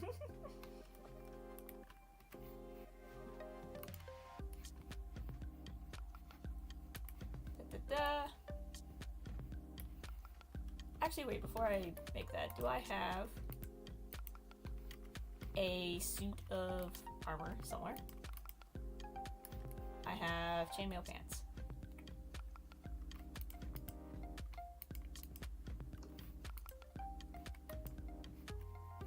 Nope. We'll just pick a brand new set.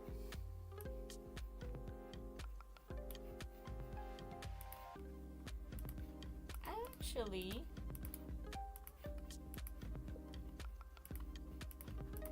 That's not what I wanted to craft. and then pair of boots. Oops, I made too many boots.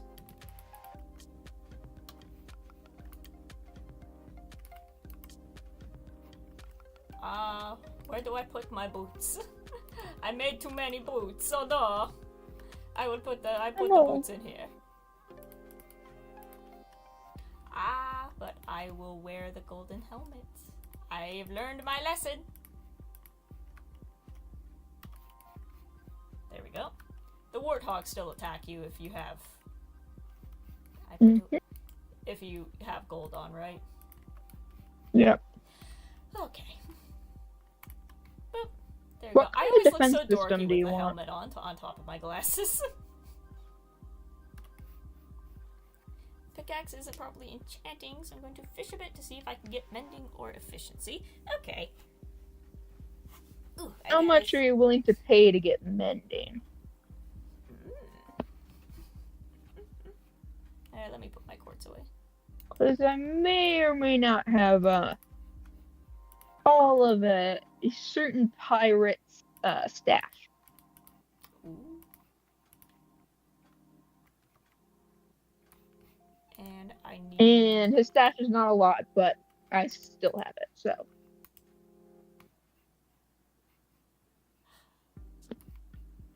I lost all my fish, too. I'm throwing some cooked chicken. Don't need leather. And 2 steaks. Do you have any... Let's see here. What do I need for the remember potion I put shop that I something in don't here. feel like? Oh yeah, I was burning stone. I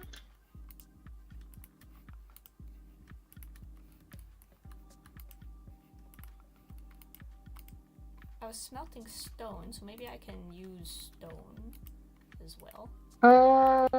I do it for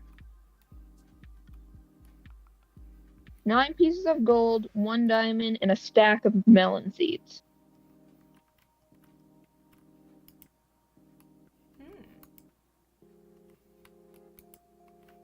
Sounds like a good trade. I need more equipment, cause all my stuff's about to break. Yeah. And a better axe. There we go. Awesome. I'm also making it sound like I don't have infinite on mending books because I just remembered right now that I have a mending villager, but I still need melon seeds. So I'd take the melon seeds, and I'll take the rest of the stuff too. But thank you. Yeah. I'll get a mending book.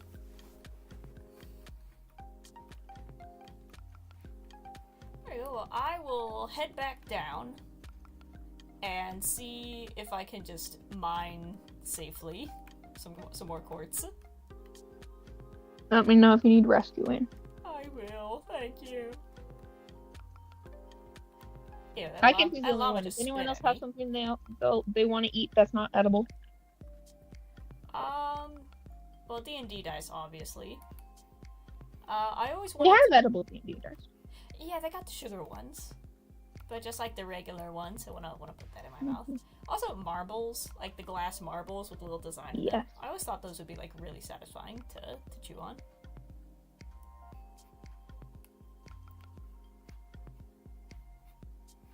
Maybe grass. Solid.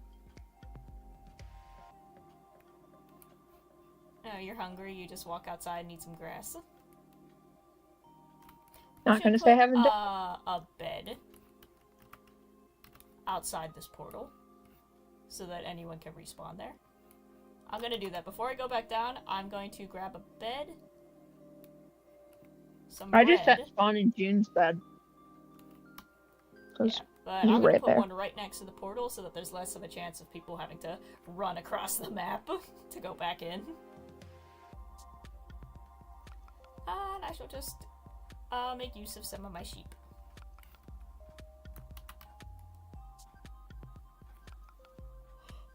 Sorry, I don't think I have the time or energy to do this, but I had an idea of making a giant, like, not life-size version, but like a ginormous Golden Gate bridge that stretched from the Mushroom Island to the main island. That would be sick. That would be so cool. And literally, That would I was gonna say you could use the nether brick. So it's just right there as the stuff to use. And then like acacia wood. That would be cool. Slap it on to the list of projects I need to do. Yeah, because I want to build my sheep island and the store. I come over here for menu. Actually, I think so. 1, 2, 3, and then I think just some wood. 1, 2. Da. There we go. And blah. And blah. Bed. And then this will now go near the portal. Still too scared. I'll just go lighterless. And actually, I will make myself some bread before I go down there. I'm getting properly suited up this time. Are you proud of me? So Are you proud. proud of me? I'm doing it correctly. Yes, the You love woohoo. Give me all the preparation. woohoos. I'm doing it properly. And not the stupid way. But the stupid way is more fun. Yeah. Yes, give me all the woohoos. I demand all the woohoos. And the dog gave me a bark as well. You ran out of woohoos. Aw. There we go. Ah! Piece of wheat! Come here!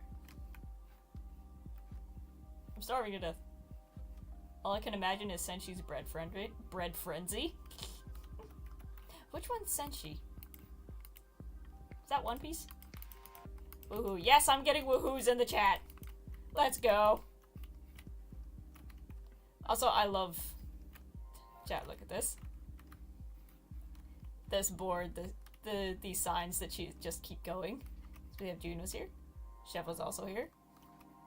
Mazel was here too. Gigi was also here. Everybody just kept adding on. Woohoo! Yes, we have more woohoos. Let's go. Let's go. I gotta put my seeds down. Gotta put my seeds down. Da-da-da-da. Da-da-da-da.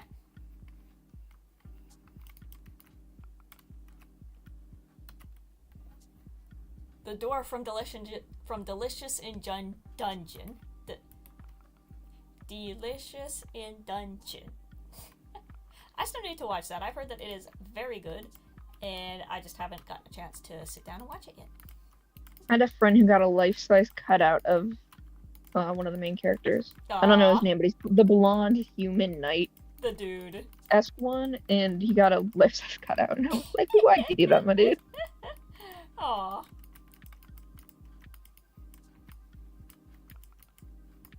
I just know that there's a moment where, like, the character who looks like a child says, like, I'm 34, divorced, and have 2 kids.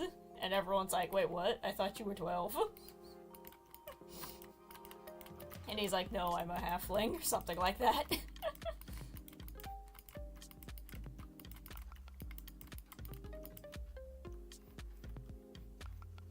I know, it's like, this is so pretty.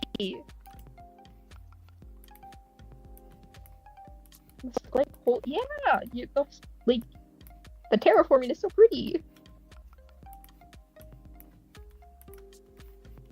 I know their stuff is.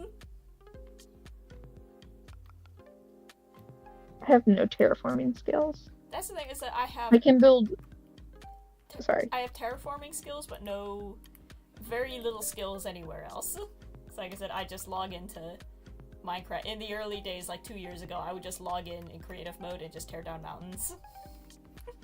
But I haven't made a lot of actual, like, buildings. I am good at building mushroom houses and redstone, and that's about it. Nice. Hey, you know what they say, you get good at what you practice. And someday... Oh, there's a chicken that thinks he's a duck. Someday, once I figure out how to make a note block, I'll have you show me how to make a doorbell. Like I said, I just need kindergarten levels of redstone, because I've just never touched it before.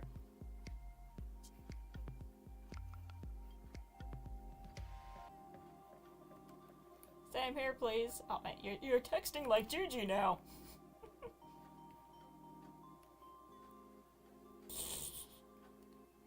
Also, I love just simple things like putting the lantern on top of a fence post. I'm like, that's really cute and clever. Wood and redstone. Is that what your specialty is, Corky Turtle? Nice. I did this before when I was practicing, but I went into creative and I did a 1 wood building challenge. Where just pick one type of wood. I think I picked out like oak or something. You know, something basic like that, and just make a house entirely out of the stuff that you can make out of oak. And that was a really good practice project. Because it forced you to focus on, like, the shapes without getting hung up on, like, the colors. And that's kind of what I'm doing now. I forget which way I need to go. This way? This way.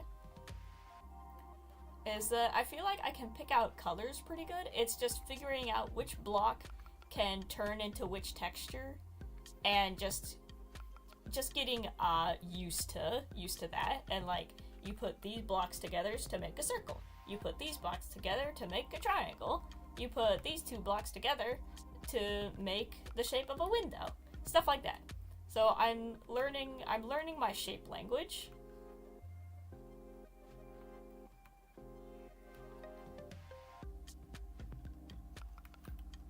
Oh, you're decent.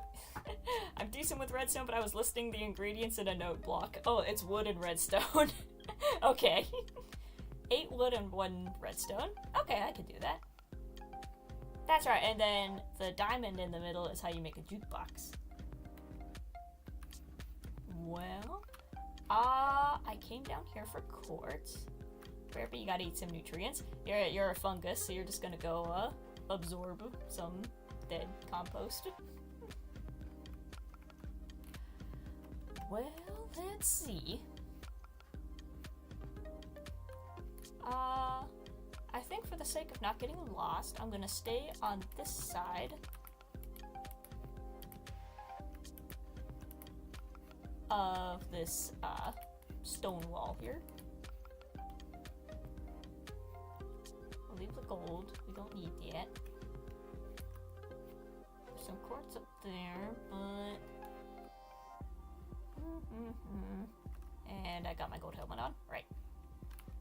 I think quartz is just one of those things where if you just keep digging, you'll find it.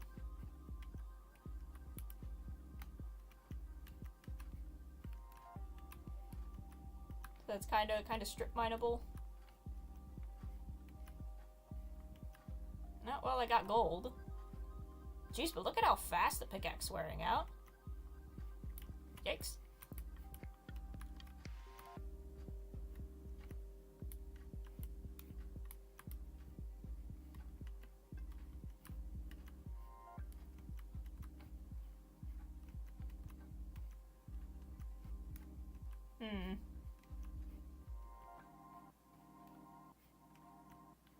This isn't really working.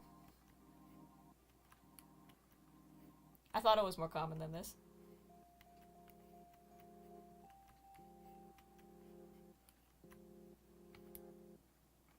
Yeah, I give up. Let's just keep walking around. That sucked. But now we have a tunnel. I said there's a bunch in the ceiling, but I'm not hopping up there.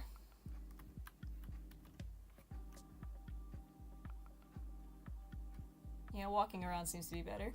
Yeah, okay, so it looks like somebody was in here and they were digging out their own bits and pieces. This is probably where Olive was earlier. Well, let's keep going.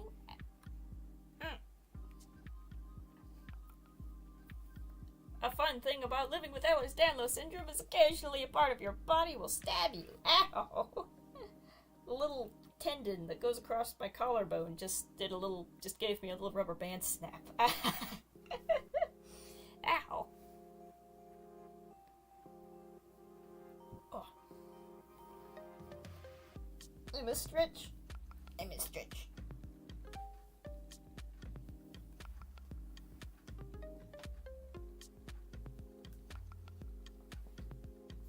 There we go.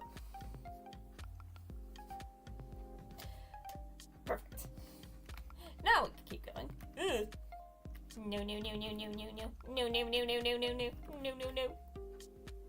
Gonna hide in here, wait for you to pass. Woo! Woo! There he goes.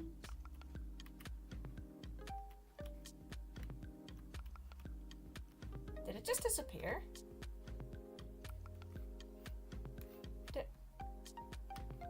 Did it just vanish? Oh. Oh. Aha! I have gold on! Oh my... Oh Lord!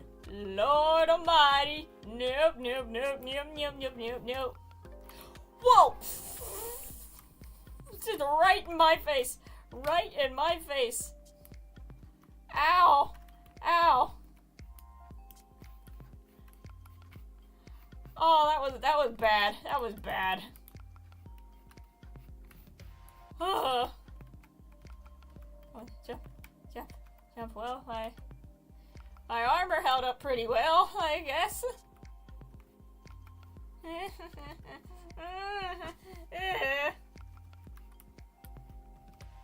Ooh, but we found some quartz.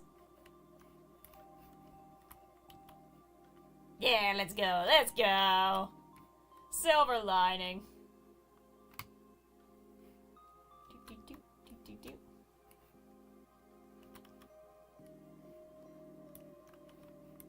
I'd offer to help when you're like 2,000 blocks away. It's fine, it's okay. I'm still alive.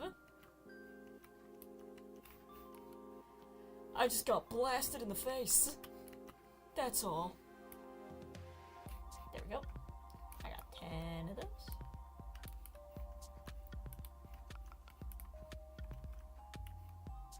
Okay.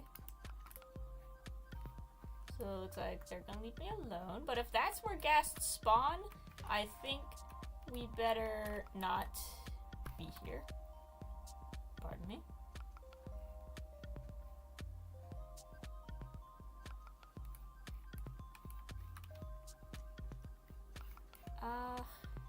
I think it would be pretty safe to say that this area has kind of been cleared out of quartz, because this is like the path that everybody seems to take. Ooh, magma. Ow. You always find puppies when you have no bones. No! Ooh, hold on.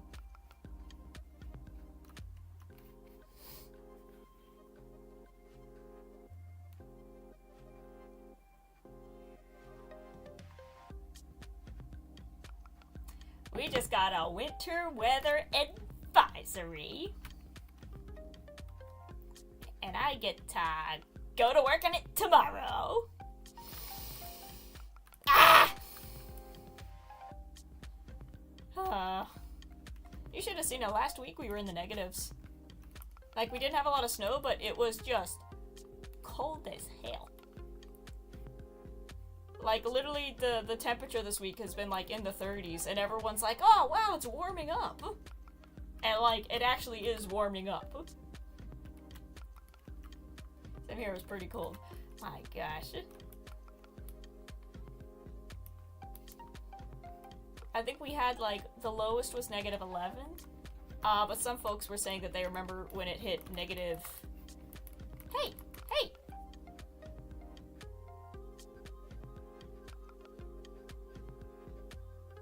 I have gold on! I have gold on! What is wrong with you? Why? That was unprovoked. That was unprovoked and unfair. I'm not gonna say anything until I have a lawyer present. How dare you? Well, someone in your house brought out the fondue machine thingy. Let's go! What's fondue? Oh, it's that cheese and chocolate.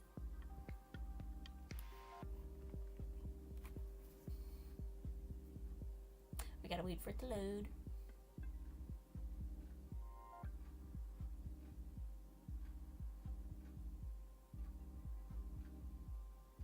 If you mine gold ore, they still try to hit you. Oh. Okay, so they're protective of it. They don't want you to touch it. Or open chests. Jeez, oh man, what is wrong with these guys? Protective much? Let's see if we can find it. This way. I immediately take a wrong turn. Let's see if we can find where we died.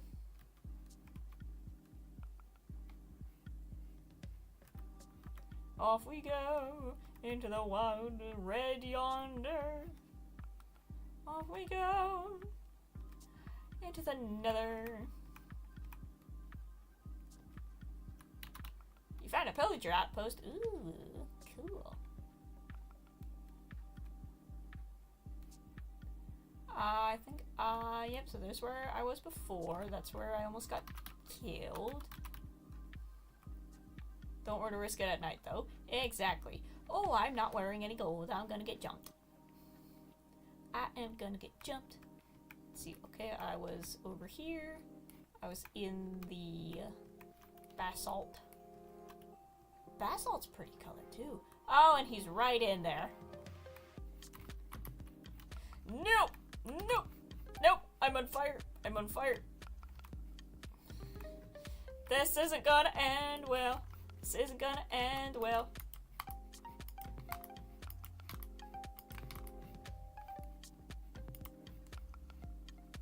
There we go. Give me that sword, so now I can hold on to it. And... oh, I can't put it in my offhand. There. So I'm holding it. They won't come after me. And they picked up my armor. Well. Got 6 blocks of quartz out of it, so it's all worth it in the end. It's all worth it, I guess. Gonna use the last of this axe. Thank goodness these guys can't dig. Could you sleep if you get a chance? No. I know that trick.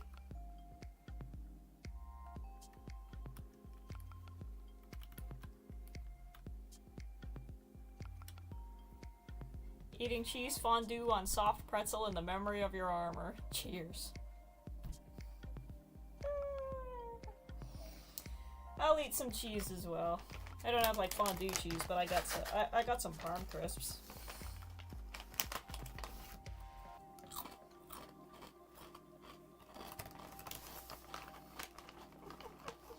Oh yeah, they are good. They leave like a bit of like a baked, slightly burnt aftertaste, so you do kind of need to have them with something. But I like to have them. I got a jar of mixed nuts. That's just kind of my after work food. I have a jar of mixed nuts and a bag of raisins, and these two together are what I eat, like, just anytime I don't want to make actual food, or if I can't get up to, like, make, to even, like, microwave soup. I just have these by my desk, and this was my breakfast this morning. This was also my dinner last night. So, yeah, I kind of have the diet of a mouse. Just nuts and dry fruit. But Parmesan cheese with nuts.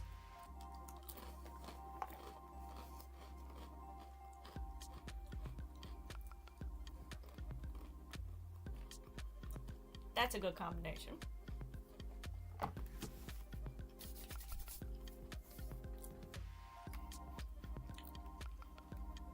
It sounds like they're not out there anymore. Hello.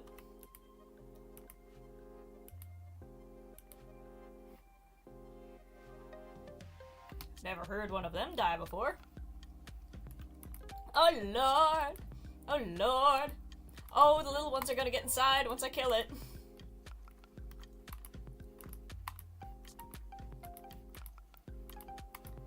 Oh no! No! Oh no! Oh!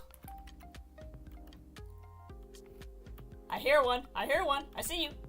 Come here, little punk. There. God, why do they sound so wet? I know they're magma, but that's such a slapping sound.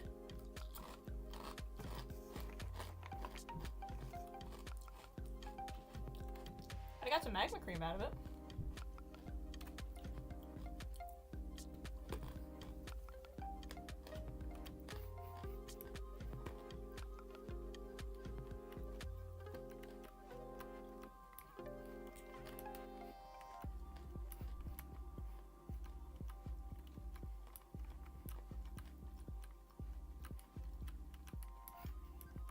There we go. If there's danger outside, I will simply stay inside.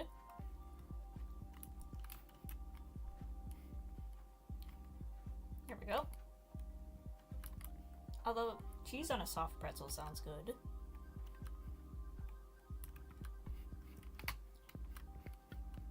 I do have some soup in the fridge. It's probably what I'll have tonight. Oh, I made eggs. I made eggs after my workout. Which, eggs are very nice to have after a workout. I know it would be easier to make scrambled eggs, but I try to make them eggs.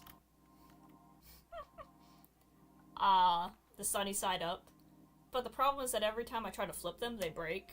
So, one of these days, I will perfectly flip an egg, and that'll be the day that all is right in the world.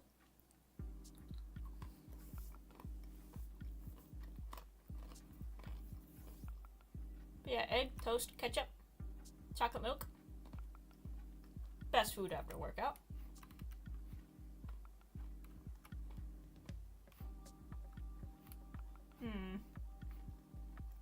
Oh lord, it looks like outside.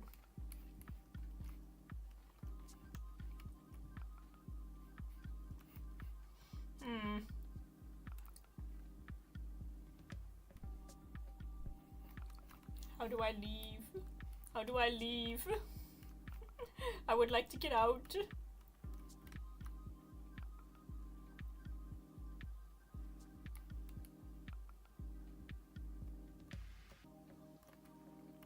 Okay, I'm gonna get my health back up. Okay, let's go.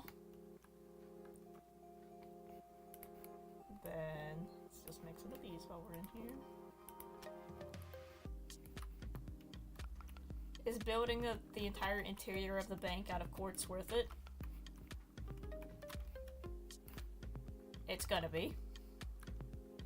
He's friend, he's not friend. Enemy in disguise. Yikes! I'm holding a gold sword, you jerk! Give me my hat back.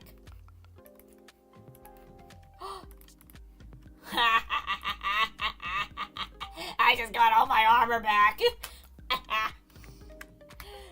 I'm the best. I'm the best. You cannot conquer me. Because I have the power of farm crisps on my side. Let's go. Oh, I just knocked shit off my desk. Nope, nope.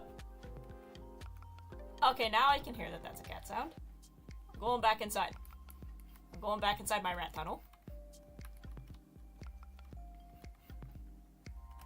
Okay, let's just move around. Get that right there, and perfect.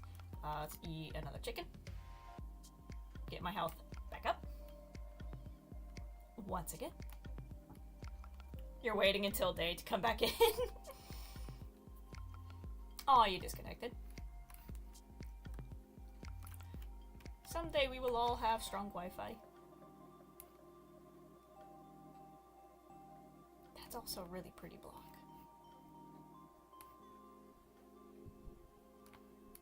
But I think my main goal is to get out of here right now. Guy, I hear you. I hear you.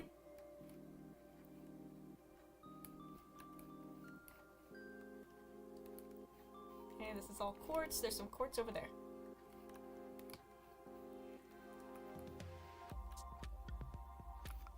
Okay, you're not bugging me. I've got my hat on.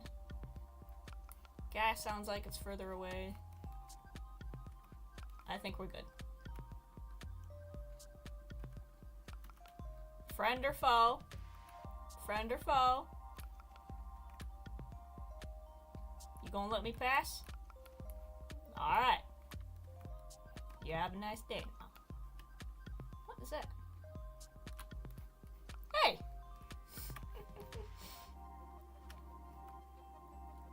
I need to be over there. That's too dangerous to get. We're gonna go back over here. Pardon me. We're gonna head up along that wall.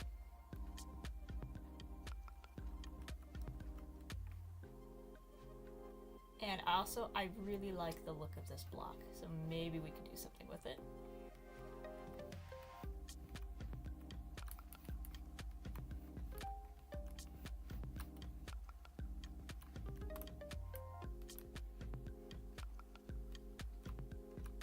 I think I ended up too high from where I wanted to go. Nope, I'm right here. Let's cover that up so that I don't die. Okay, this looks like a nice little hiding spot. Put that out, put that out. There's no more lava. So I think we're good to chill out here and get some of this for a bit. Go.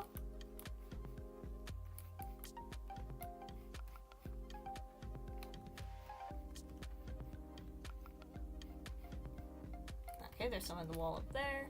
I swear I saw more from over there. I'm probably in the wrong spot. Let me go back inside and come at it from that way. There we go. Worry not, I have more. You hear me now? There you are. Okay. I thought that was a ghast for a second. I'm like, they've gained sentience! Run! Olive, I decided to be a bit of a jerk, and I put the mending book in my secret base. So you have to find my secret base before you can eat your mending book. So have fun.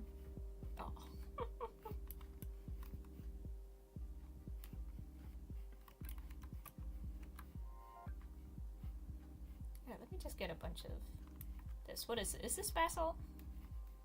Basalt, yeah. That's salt. Let me just take some of this out. There's probably quartz behind it anyways. I think maybe if I combine this with the quartz, I can get a cool effect.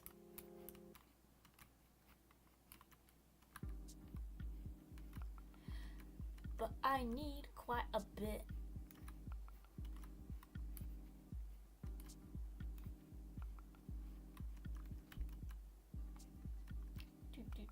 I think I'm a big fan of like the sort of the slightly off color blocks. So like the calcite, the quartz, the basalt, the tuff. I like the ones where it's not like a solid white or solid black, but they have like all these little textures inside of them. I really like working with these. Oh my goodness. I don't know. Calcite is definitely one of my favorite. I love it, but it's so rare. I'd make the entire interior of my bank out of it. I'd make the entirety of my house out of it if I could. But I only have like 14 blocks. Look at these guys. That guy's watching me, making sure I don't break any gold. Wait. Yeah. What you need is a geode. And I think I saw a geode in the water somewhere. Ooh, nice. That's where I got the 14 from, was the geode under my house, but then that was it. It's like, aw, that's it. Oh. You just gotta keep finding geodes.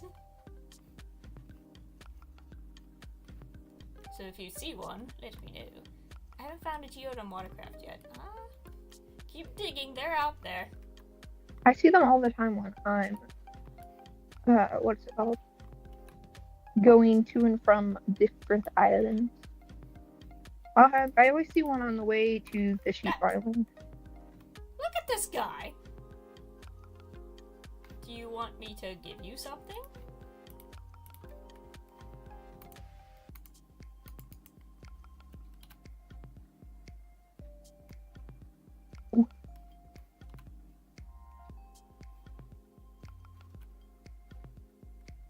Me. He's just taking it. Who are you giving stuff to? One of the piglins. I'm digging and he just stood next to me. Are you trading with him? He's just staring at me. I've got gold nuggets. Oh, you can't trade with gold nuggets. Yeah, I threw some at him and now he's walking away. So yeah, I think that appeased him. By the way, now I'm just sticking up basalt. I gave up on the quartz. I already have like two stacks. Nice. I think he was making. He was almost like a police officer. Like he was making sure I wasn't gonna hit the gold as I was digging. He's like, "Hey, you're getting awfully close there. What are you doing?" I'm like, "Don't mind me. I'm within the legal boundaries, sir. Don't mind me. I have a permit. I am allowed to be here. I know my rights. And I also know yours."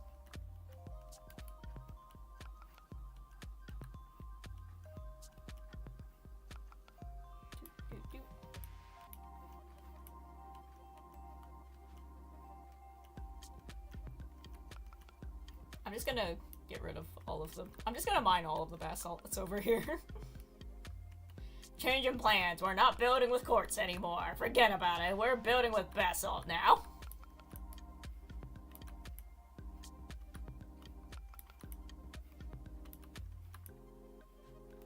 Can you, like, chisel basalt? Or is it just as it comes? Chisel basalt? Yeah, like, can you put it into the chiseler? I believe you can. I believe that's how you get the one that looks like has a piglin nose in it. Ooh. I should be able to do something with this. And before my pickaxe breaks, let me get some of the dark stuffs. This obsidian looking stuff. Blackstone. Makes sense. Self-explanatory. Oh my goodness. The fire right outside the portal, I know it looks good, but I keep stepping in it. Whoop, I almost smacked the piglin. Pardon me, dude. May have to put like a safety box around the fire. Just put some glass around it.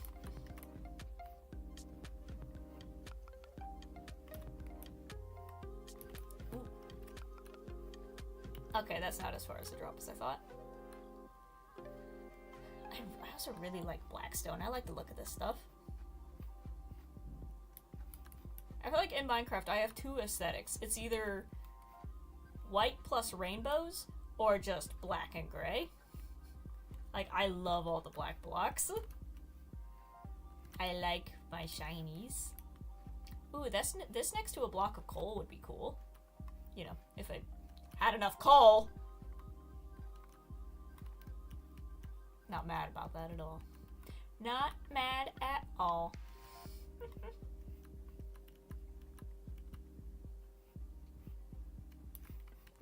May or may not know where to find a couple double chests worth of coal blocks. Ooh. I will happily accept some so that I can actually make some torches.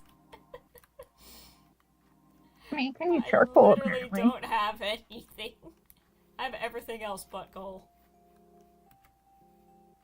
Let's make an even stack of this.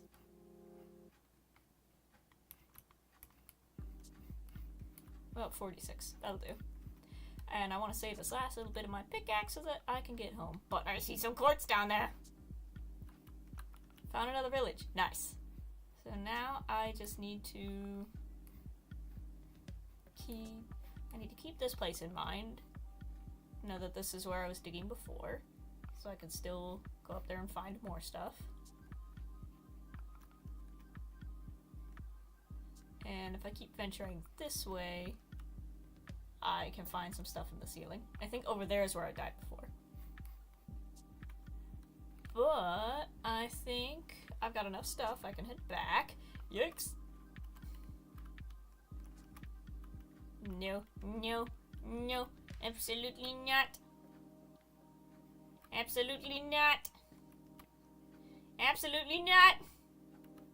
No! Leave me alone! Please!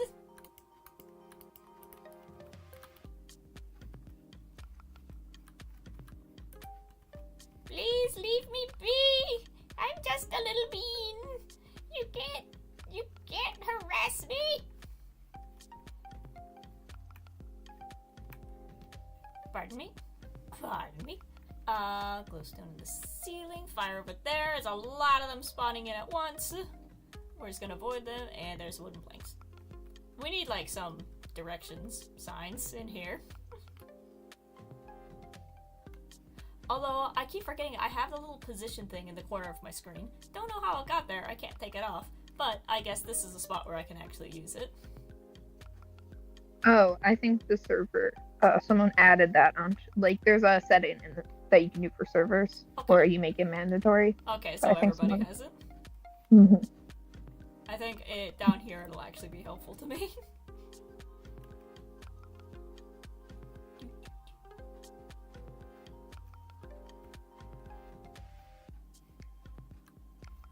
How do I leave? How do I leave? I did that to somebody at work. I got moved to clean another building. I had to cover for somebody. And it was a building that I've been in before, but not to clean. And so apparently the building is a lot bigger than I thought it was. Ugh. And I got, like, turned around in the cubicles. Are you gonna actually, like, take me anywhere? Ow, there it is. I just landed in the fire.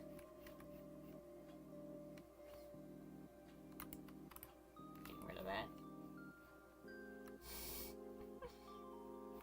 I was just sitting in the portal and it wasn't taking me anywhere. It was just spinning. Hi. Hello.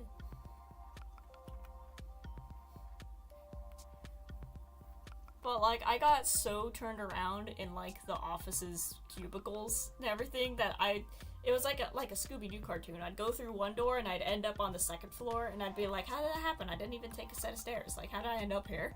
And I popped out somewhere in, like, an office, and I was behind the people who were at the desk, and I just had to lean over to them and be like, how do I get out of here? I need to take the trash outside. How do I leave? How do I get out? And she was like, follow me, and she led me through this, like, honest to god, a rat's maze of office cubicles to, like, this hidden exit all the way in the back. Glad you escaped, yeah. I just had to pop out to this lady who was just, like, typing an email. I'm just like, how do I leave? How do I get out of here? I'm stuck. This isn't my normal building. I'm lost. So when you're in, like, the main area, you can find your way around because it's just lobby, hallway. But then once you get back to the cubicles, it's just... It's one of those, what's the artist that does the upside down staircases? It's one of those paintings.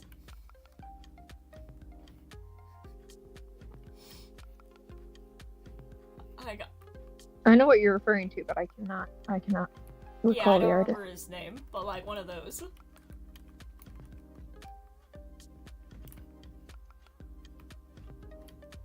Aw, my dark oak didn't grow.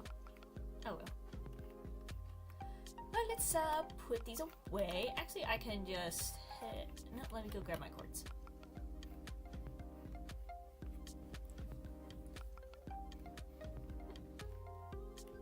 I was inside a building before where I got like so ooh, there. Okay, there's my calcite. Let me get rid of the dirt and the birch and replace it with quartz. Oh, Cheeky does have a lot of dogs.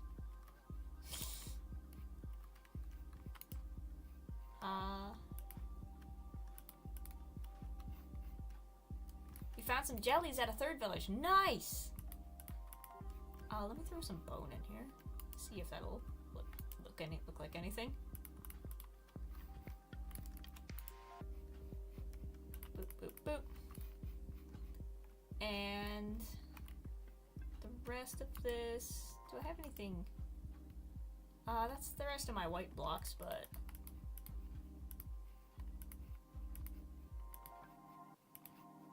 Throw these in here. I'm gonna try to be organized and actually put this where it belongs. 35 bread, 35 raw salmon. Magma cream, I'll throw that up here. That seems valuable. Wood, back down here. There, I'm doing it. Gold goes back up here. Chicken stays with me. Granite.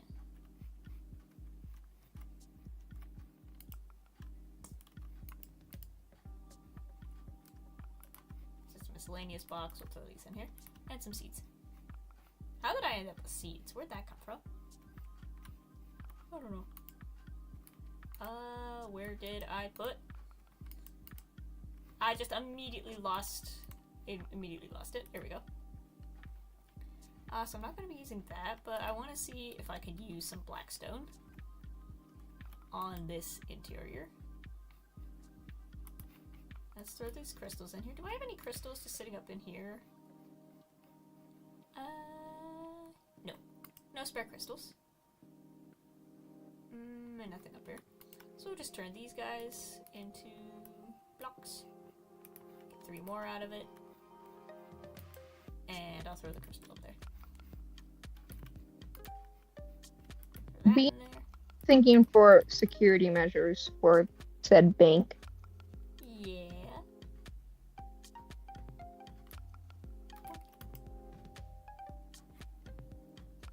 What were you thinking of having? So I want to play around in creative. Let me build it first. Okay. I realize I could also make the inside with copper, but that's about the same pain as quartz. Copper and quartz, brothers separated by dimensions. True. But I definitely like some sort of vault, at least, where you punch in a code, or you put in a name tag, and then it opens. Could go to the trial chambers though for copper. You're right. Do-do-do. Howdy do. So I'm gonna move this out here. And I want to experiment with the walls first. There's my quartz. I was about to say, where did my quartz go? So I'm just gonna throw that up there. Directly under this. Block of quartz, block of calcite, block of diorite, bone. And I think the wool is too cool. So let's just start messing around with these colors. Wait a second. Where's that key? And I've already got an idea. No. Let's go carve the basalt and see what it looks like. And there we go. Now that looks better. That looks nice. Let me work with the quartz first. Brick tunnel is down here. Okay, so we've got the bricks, the bricks, the spirals, the stripes, and then just the regular slab. So let's see what it looks like regularly. Let's just make one of each for now, just for testing.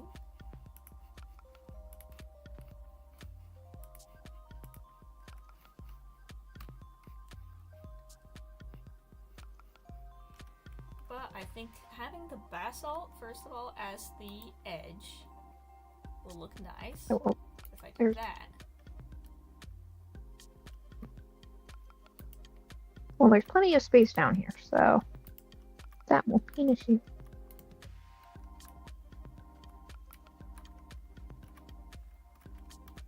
There we go. So if I do something like that, and then regular quartz on top. So that's what regular quartz looks like. Do either of you need crying obsidian? Ooh, I'll take it. Yeah, I can't think of a use for it right now. I have a block palette that would work on. There, look at the calcite next to that.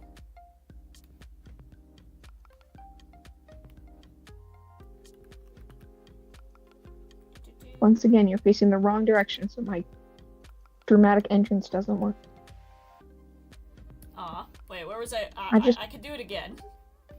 I just popped up through your floors. Aw. See, well, I have a lot of diorite, and I also have a lot of bone.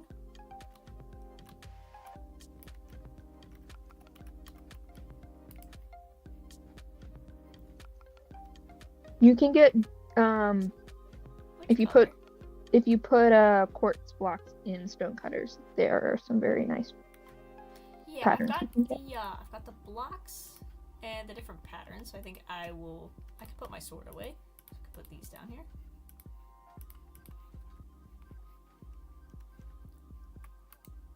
That's still the bone. Never mind.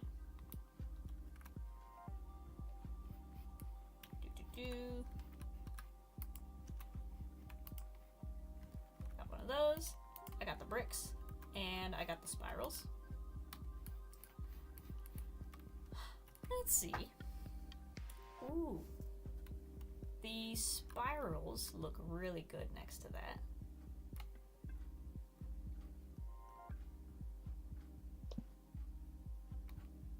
So possibly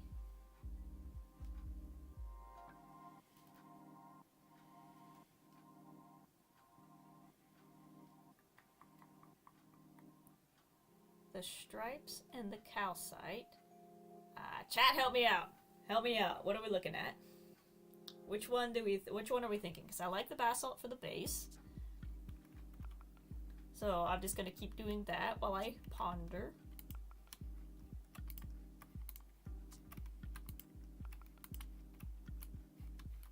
Are you planning to go straight from the basalt into quartz? Yeah, so this will be like the rim around the room. Like the baseboard. Pillager outpost, nice.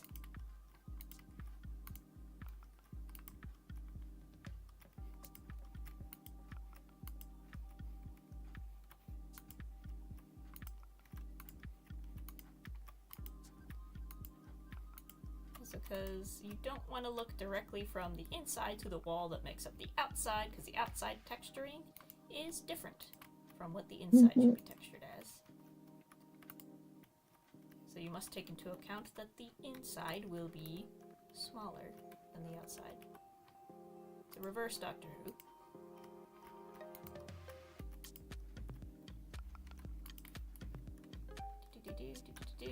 I can get rid of these. I just this awful problem where I can never, whenever I have 2 blocks, I have to gradient. Like. The thing is, this isn't a natural, or like, yeah, I know. Not meant to look like it's one material, but. Yeah, then... but every time I do it, I'm like, what can I do to make everything cohesive? And it's not necessary. Interior design. You've got. I mean, look at your room right now. You got a baseboard under at the bottom of the wall.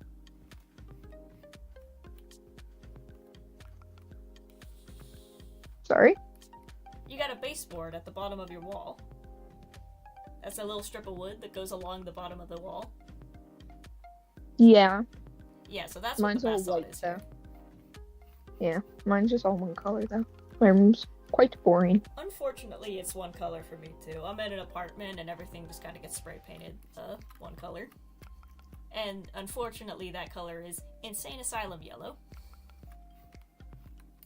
Yeah, I grew up in a house with some crazy wallpapers. Yeah. I'd rather have a crazy wallpaper than just... It's a particular, like, vomit-colored yellow, and everything is the same color, and I don't like it. Also, do you have to, somewhere down there I've got, just stone. I forgot that I had to break these 2 blocks out earlier because I had to get the donkey out. Stone or cobblestone? Stone. I have. What do you need? Right there. These? Yeah. This one. There you go. And then just put the wall back in. There's a wall. Oh. Yeah, just put... There you go. Oh wait, then this is not meant to be this. Well, that could be that. Because I forgot that I had it like that because of the donkey. That's the right one, right?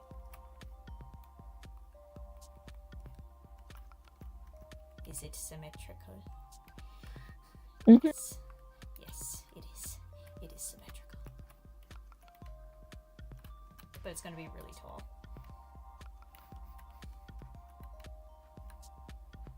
Actually, maybe for a bank, it should have bigger doors. Ah, there goes my pickaxe. Got you. Do I have any? I don't have any other tools. Thank you. And it's still symmetrical. Ha! There we go. Oh, look at that. Look at that glowstone at the back. I just put that in there for light, but now that actually looks good. I'd replace these with stairs. Yeah, we'll get there. Because it looks like if you took like Wreck-It Ralph and then Looney Tunes when they bust through a wall. And they just leave the shape of themselves. Yeah. Here's my toolbox.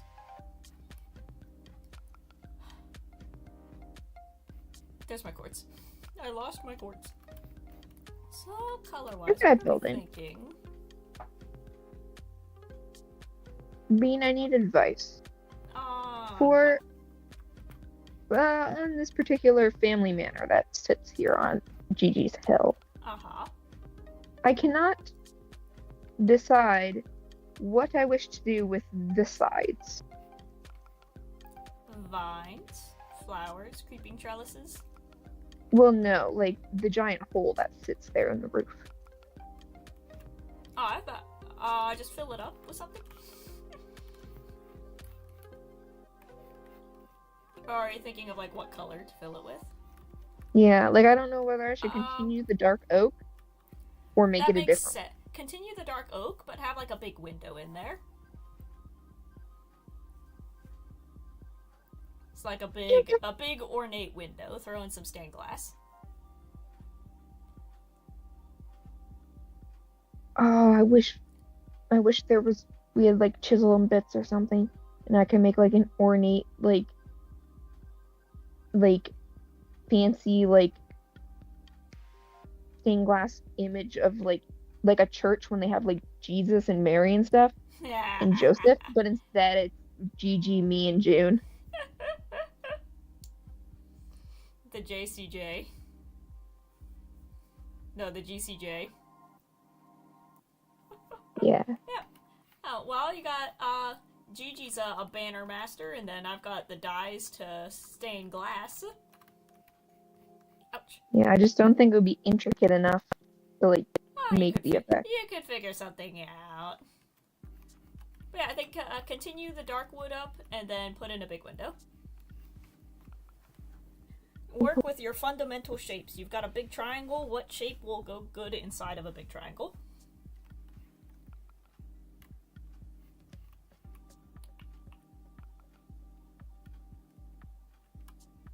Bricks punctuated by stone. I like the look of that on the... Ooh. I have that up there, like an eye that's watching you, and then put bone underneath.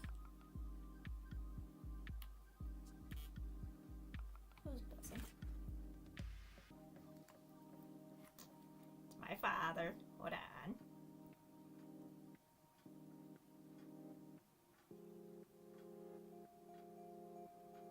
I am streaming.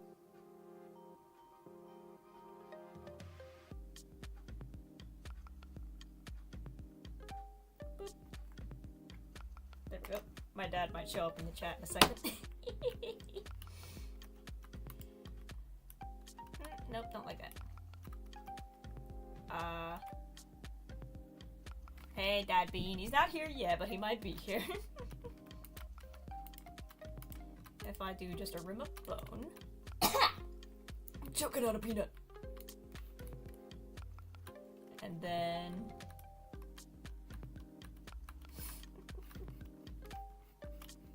let's get rid of these.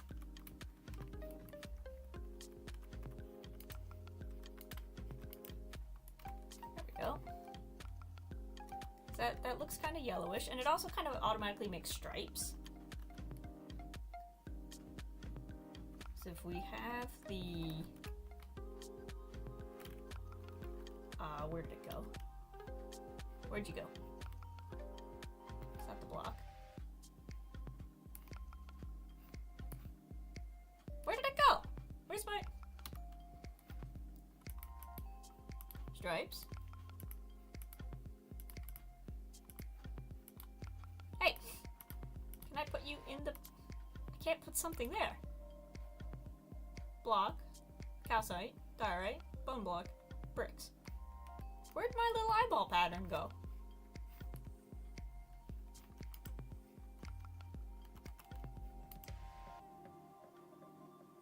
That was weird. It just... Y'all saw that too, right? My gosh. There we go. Ooh. And then...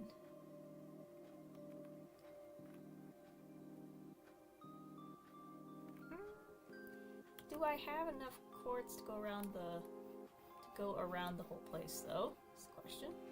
I could do diorite on the ceiling to match, maybe.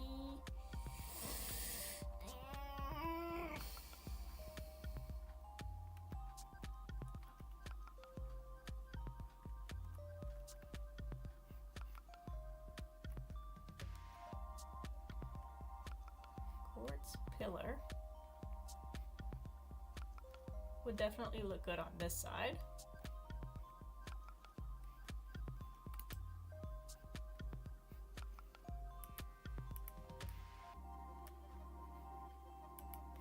I don't know. If we make polished diorite, then that'll look like the floor. I have a question for you and everybody in chat. Yeah. If Zombie Cleo was to be combined with any animal, like as a hybrid, what animal would they be combined with? Zombie Cleo. What animal matches her? Let's see. She's fiery. My first thought is some kind of dog. Although she does have cat energy, where it's like she can be loving, but she can also just swat your stuff off the counter for no reason. I always So maybe go a to big snake. cat. So not like a house cat, but like a bigger cat. Yeah, I always go to snake. Snakes, yeah, that's it. She's some sort of lizard folk, because she's got the hair, but also.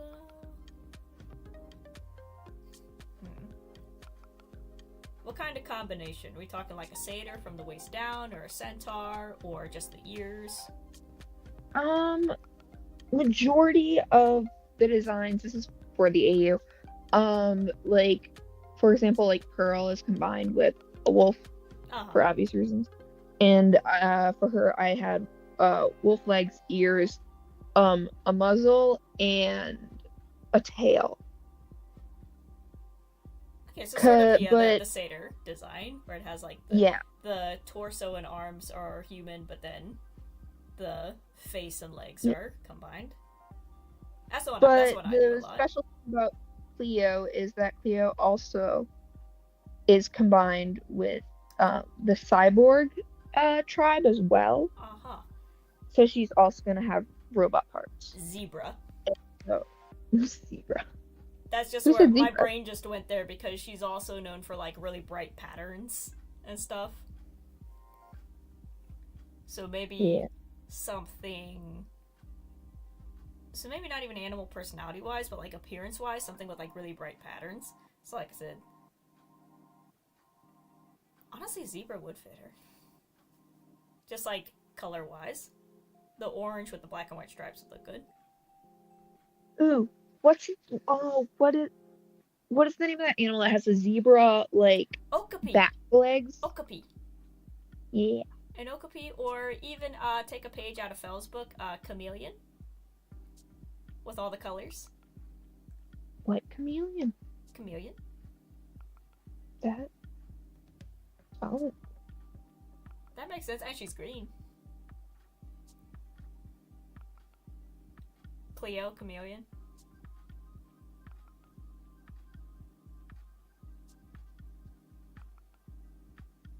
That might work. I touched a rotten kiwi earlier, and now my hand smells really bad. It was like foaming. Like, it didn't have mold on it, but it had like froth coming out of it. So anyway, there's your ADHD ping for the day. I only have so much quartz, and I don't know whether I want to chisel it into pillars, or into bricks, or just leave it as is.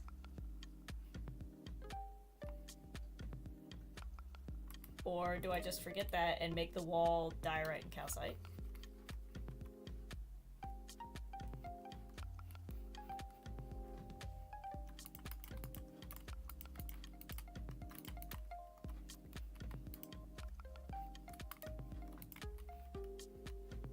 My ADHD is so hyperfixated on this AU, and I want. Oh, I'm in a hole. Hello. And I wanted to yap about it. Go for it. And then I'll yap about my steampunk D&D AU. Yeah. I'm not gonna yap about the storyline just because I want that to be a surprise for anyone who does choose to read it. Yeah. But I will yap about the world that I came up with and the world building because I'm very proud of it. Okay. So.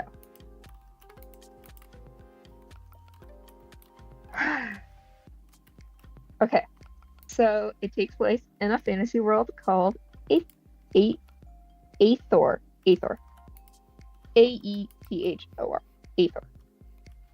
It was called Etheria for a while, so I keep wanting to say that, but it's called Aethor now in the finished, not the finished, but in the story. Mm-hmm. And in Aethor, there are 5 tribes, and it kind of has very similar energy to anyone who's ever read the Divergent series, where there's like the different sectors, and they all have different like jobs. Like you have the one that protects everyone. You have the selfless ones and stuff like that. So it's kind of like Wings of Fire meets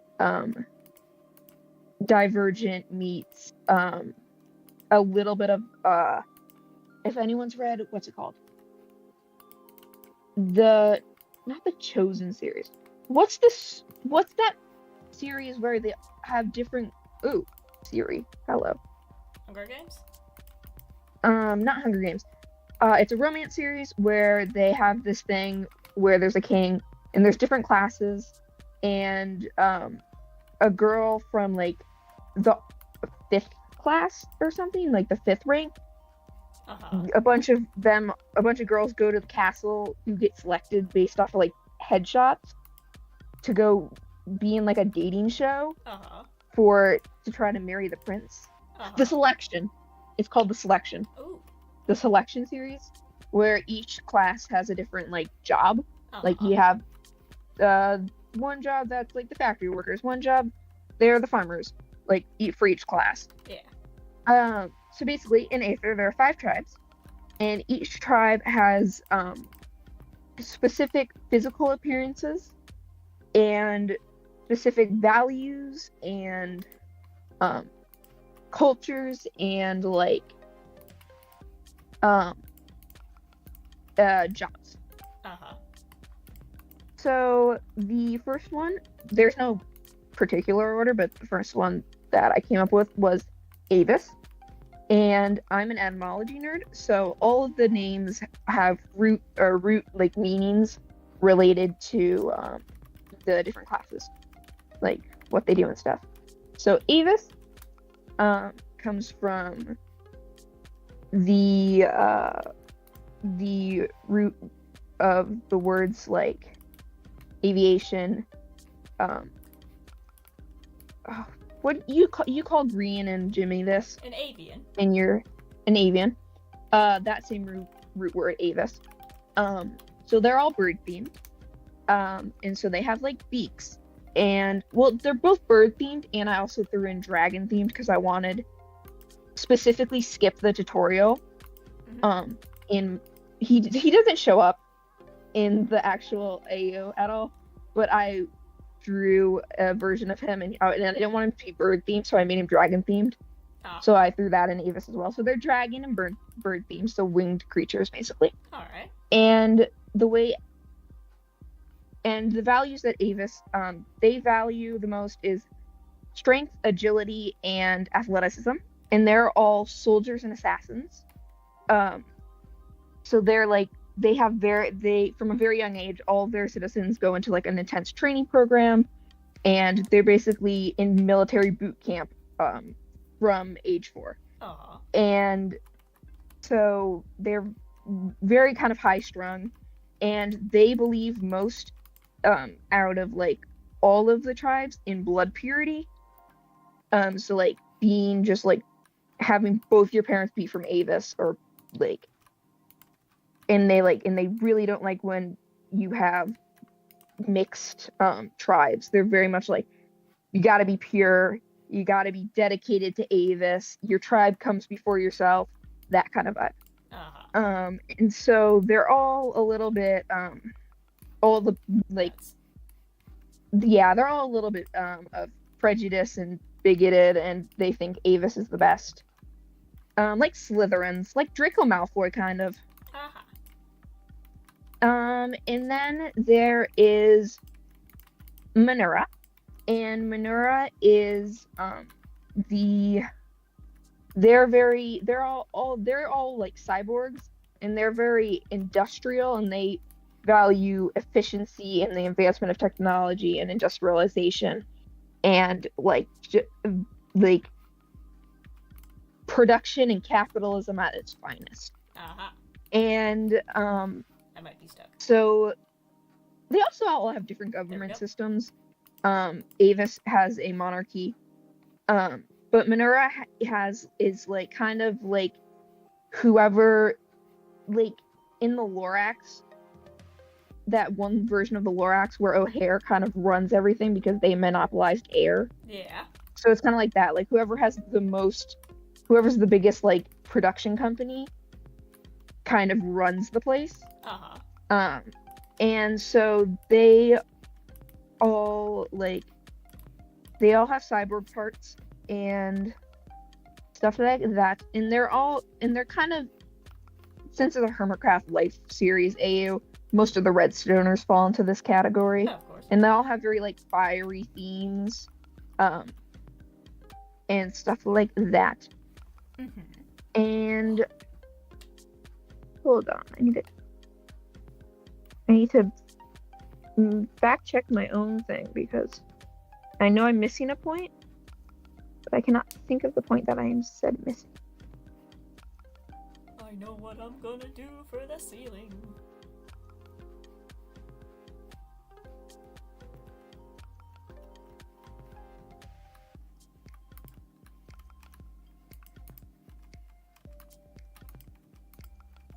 Okay, and then their jobs are like engineers, labor workers, and technicians, and like other industrial-based things and technology-based things. Uh-huh. And they care less than Avis about blood purity, but it kind of, based on if you're pure or not, it will depend on what kind of job you can get. Like if you aren't pure blood, then you often get like, and you live in Manura, you get like labor-based jobs, and like in the Industrial Revolution, your middle class had like the working the machinery and that kind of job, while your like bourgeoisie and your upper class had were like the managers running the tech, like that. Yeah. So like pure blood are running everything, while non-pure bloods are making everything run. Yeah. And they're also the least eco-friendly of all the tribes. Yeah, of course. Like, yeah. And like all the tribes, like all the other tribes are like somewhat eco-friendly, and they're all somewhat more nature-based. But Manura's like, screw nature. We need to build robots and plastic and whatever. And they also are all very steampunky in like design, Nice. like attire. And then there's Terra, and Terra is the opposite of Manura. Like Terra values simplicity and a connection to nature, and they're all farmers and hunters, and they are all like, we use every part of the animal. We don't use pesticides. Like they're kind of Amish, Uh-huh. and like very, I have that written in my official like notes on them that they're kind of Amish. And they're very like connected to nature and very much like respecting, like taking but also giving back to the world. And they're all based off of land animals, and so they're like the centaurs and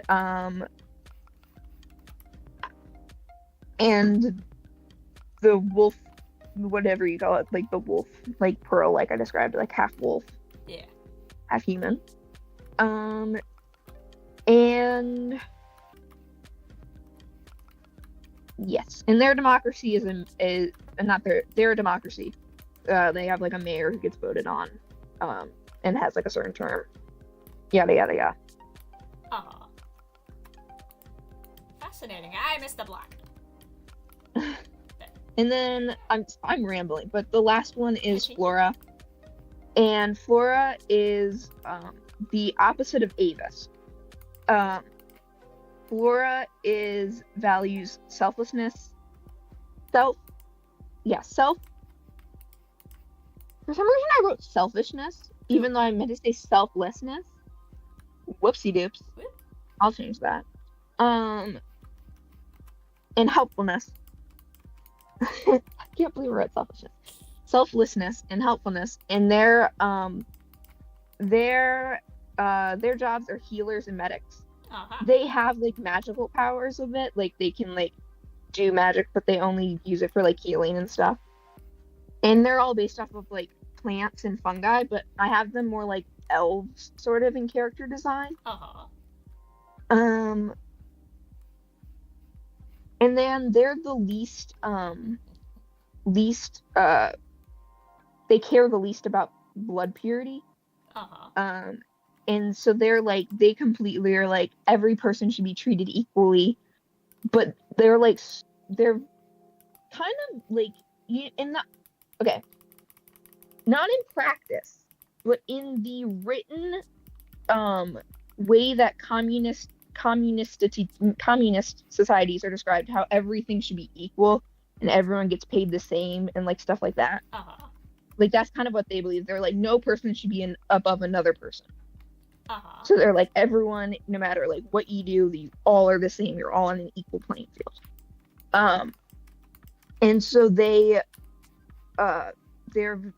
government system is like when they have to make a decision, they all meet as a group and talk about it. Like no person is making decisions, like they're all completely equal. And you're about to see some Michelangelo stunt work over here. And yeah, I didn't explain any of that very well, I don't think, but I like listening. that was just my ADHD ramble.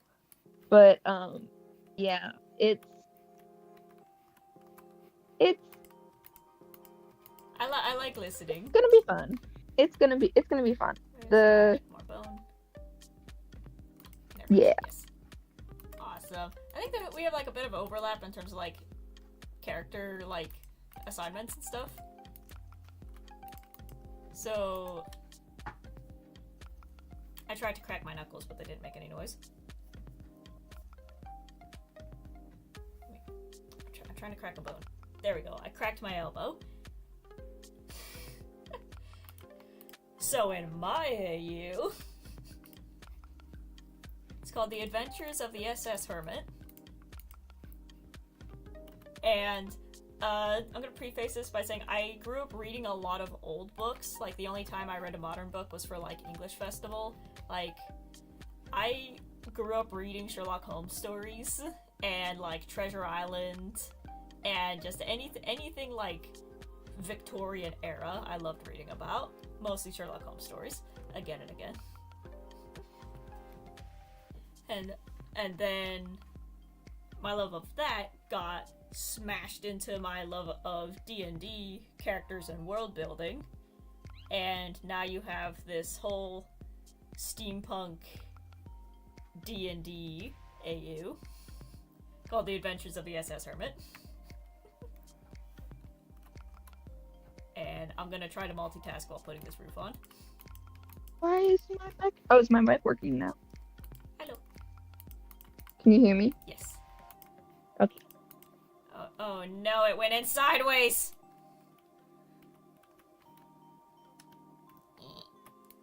There we go. I'm not sure how I'm gonna do this. Oh lord. Oh god. I don't like this. I don't like this. Okay, there we go. I can reach.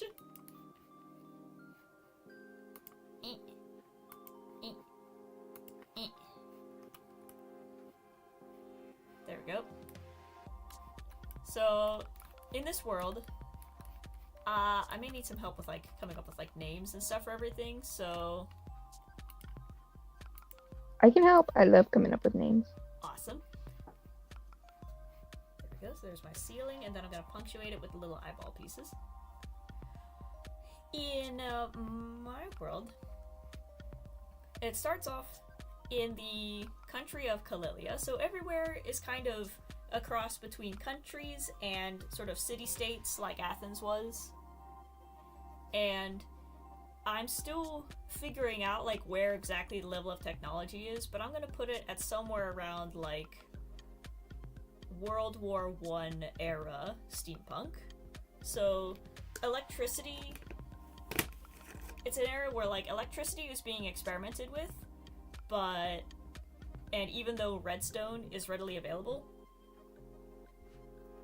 it's way too expensive and way too dangerous to ship on like a global scale, so it's like very only specialists use it, and it's only for like big like mining operations.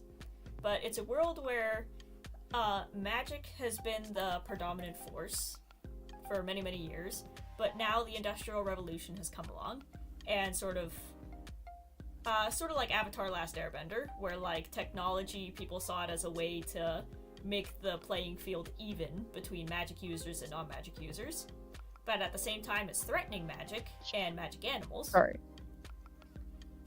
Have you ever watched Onward? Have I? Oh, the Pixar movie. Not yet. Yeah. It has not a similar concept, but it has like after it's like about the loss of magic. Well, that's not the premise. Is there's a loss of magic after technology is invented. So like unicorns become like raccoons and eat other people's trash and stuff, and no longer can do magic, and like magic is kind of lost. Yeah, so it's kind of that kind of a setup where like it's still inherently there as like part of the population, but imagine like I guess like how people viewed like the radio and photography as like it's gonna replace painting, it's gonna replace going to shows in the first place, and it's sort of this transition era where people are figuring out how to incorporate technology responsibly. Some people don't care about incorporating it responsibly, and you still have magic users who are just going absolutely apeshit, who want to destroy technology, and you have magic users who are figuring out how to combine magic and technology together. So if I was to write a paper about this, just based off what you said, I would relate it to the modern world and its views on AI. Except AI is garbage. AI is trash and it's plagiarism. This comes from many many arguments about AI art specifically. AI art is trash and it has no redeeming qualities. So this is more like the gas engine replacing horses. Yeah. There's an argument to be made about the way that different people view AI. Yeah. I agree with you that art is trash. I'm not going to say it's not, because it is. The way that the different arguments can be made about it sounds very similar to that. Blech, fell off. Sorry, I view everything as the amount of papers I'm writing. You've got the technology brain. The amount of papers I'm writing has made it so I view everything as an analytical paper. Yeah. And this world, so I started building it as an AU, but then I'm like, wait, this is actually really good. I could probably turn this into an actual story. And then I put it to the side and I kind of have like a junk drawer of ideas where like old characters and just like one-off ideas go. And I realized that I could smush them all together using this world. So this world will be the premise for a real story that I write later on, and not a fanfiction. But for now, I'm using the fanfiction as kind of a testing ground to figure out the rules and stuff.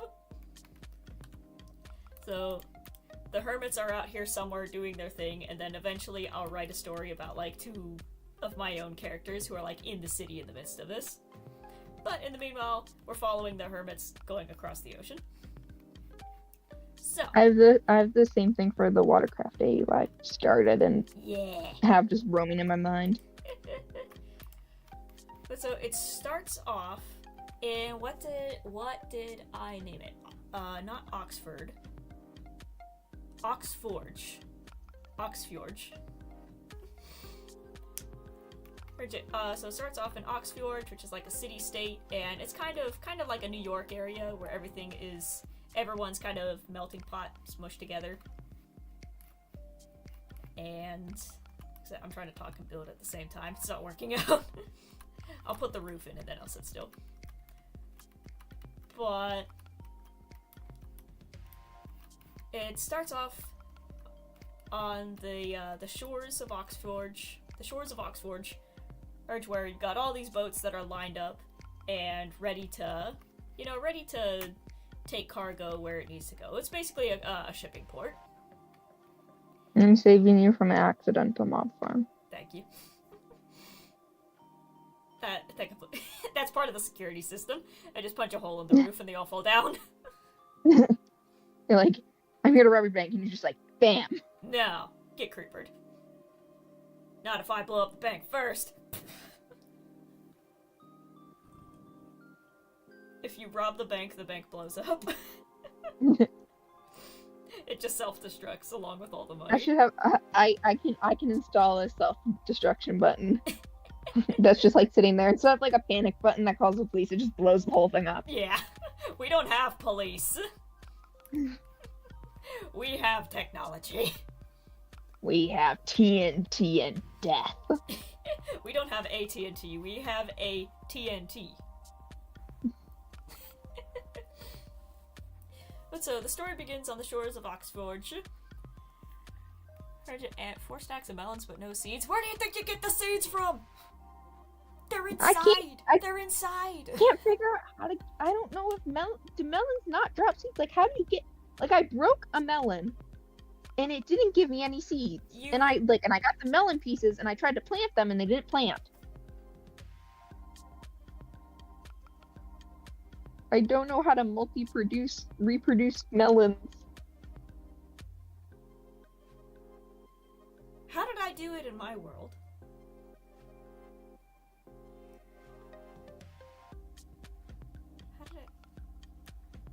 Anyways, I found seeds in a chest somewhere and I planted them. But anyways, how did you go to 3 villages and not find seeds? It was in an underground chest. No, Olive.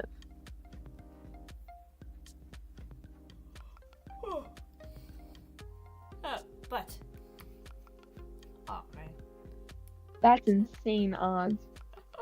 Oh, I think you might have to get them in a chest in a spotter room. I'm yawning a lot. I don't know. K Papa is in that chat. Hello. I started building the interior of the bank, and now we're just talking about our Hermitcraft AUs. So I have a steampunk D&D AU, and it starts off on the shores of Oxford, and there's all these ships that are lined up to take cargo in and out of port wherever they go. And one of them is a ship that looks a bit different. It's not a cargo ship. It's kind of half cargo ship, half passenger ship. No one really knows what it is, but it's got this big H emblem on the side, and people are coming up to it wondering what it is. And outside of the ship, there is a Help Wanted poster. They're saying, "Are you up for a life of adventure? Do you want to hone your skills away from the city? Hey, are you okay with roughing it in the great outdoors? Then join the Hermits." It's basically the Hermit's job is to go and find abandoned cities around the world and rebuild them to be livable again. Because I started off with the question of just like, why in the world is this group of like 30 people building a city in the middle of the wilderness? Like, what story possibility is there for them doing that? So it's like these guys are going into like abandoned temples or like maybe villages that got ransacked by plague years ago, or like fishing villages that got abandoned, and they're going into these places and rebuilding them into cities that can be lived in again. Which at the end of the season, what do? They open it up for the audience to come into the world. So that's them leaving the city behind for everyone else to go in and live in it. So that's sort of like the premise of what their job is. But it starts off, you see the boat, and there's just a help wanted sign outside saying like, hey, are you okay with living in the outdoors and living in a tent? And are you an engineer or a terraformer or a farmer or a builder? We're looking for strong people. We're looking for construction workers. We're looking for doctors, any talented people who can help us on this journey. And get that out of my bank.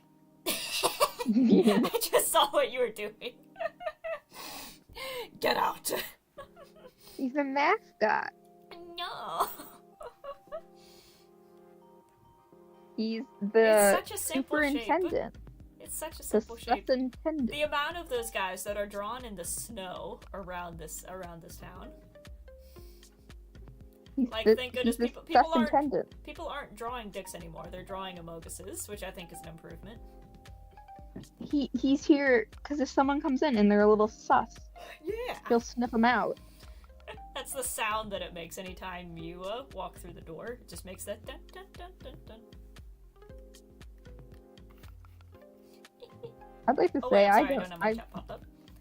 K-pop, if that's a fanfic, I would 100% read that. The thing is, K-pop, it's like halfway written, and the thing is, it only makes sense if you read the first chapter, and the first chapter isn't done yet. I've written other chapters, but I haven't written the first chapter.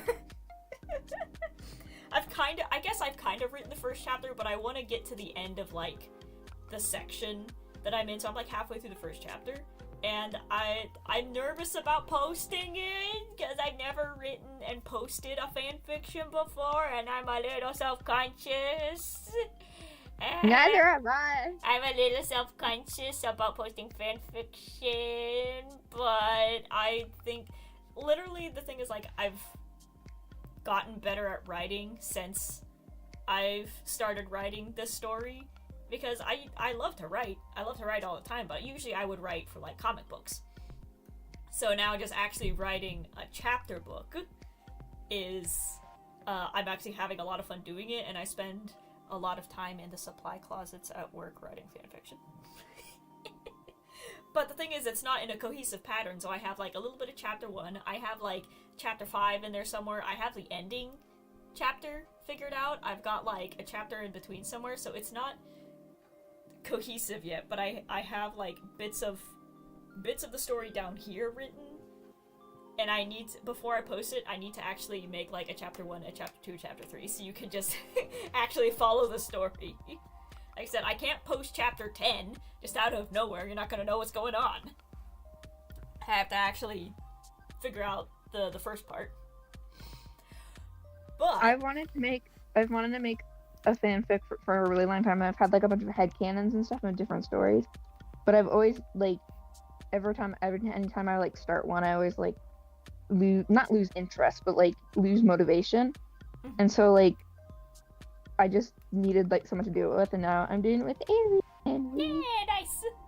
I'm doing it. Oh, that'll be cool. We'll challenge each other to like write our chapters so that we'll keep tabs on each other so that we actually get them written. And let's see. So it starts off with the ship in the harbor. The ship is the SS Hermit. So that's where the Hermits get their name from. It's the name of the steamship that takes them from island to island. And it's kind of like in Star Trek where they treat the Enterprise as a character herself. There's a bit where someone's like, the Enterprise isn't a living being. It can't feel, it can't love, it can't replace a woman, and everybody on the ship just starts yelling at the person. The Enterprise is a beautiful woman and we love her. Do not insult our mom. Do not insult her. So I feel Every like straight white man with their car. no. Aries is in the chat. Hello. Welcome, welcome. We're talking about AUs. We're talking about AUs. I'm talking about my my steampunk D&D-esque AU for Hermitcraft, where like I said, their job is to travel to different islands around the world and rebuild abandoned cities. Because I was just figuring out, like, okay, these guys are building cities and factories in the middle of the wilderness with no civilization around. Why are they doing that? So threw that into the story blender. That's what comes out. Oh, I want to draw this. I like drawing ships. I want to draw the SS Hermit now. yes, please. I'm bad at drawing ships, so so please, I need ideas. But the thing is, it needs to look like Exuma built it, like steampunk with like the paddle wheels, maybe like the steam pipes. So it needs to look funky. Steampunk is my favorite thing to draw on, like steampunk outfits, steampunk buildings. Boat. Steampunk Love it. steamboat to hold 30 people plus all the cargo underneath.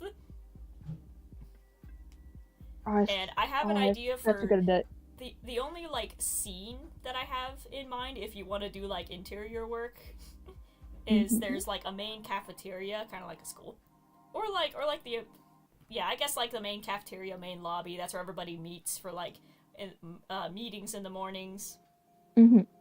And it kind of opens up directly to the deck outside.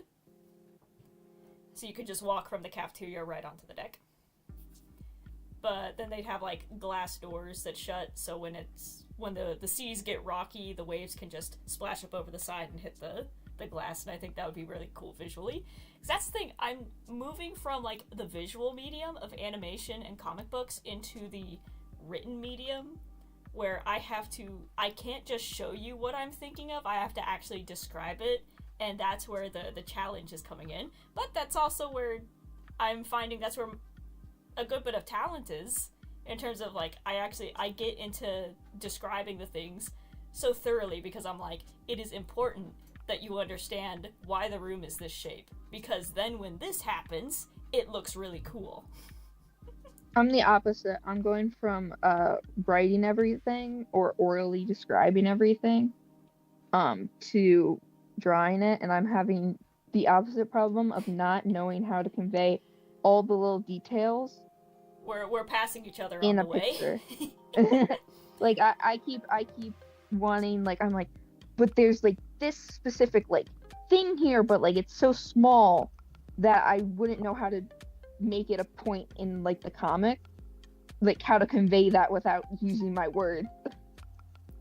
Picture's worth 1,000 words, and a word is worth 1,000 pictures.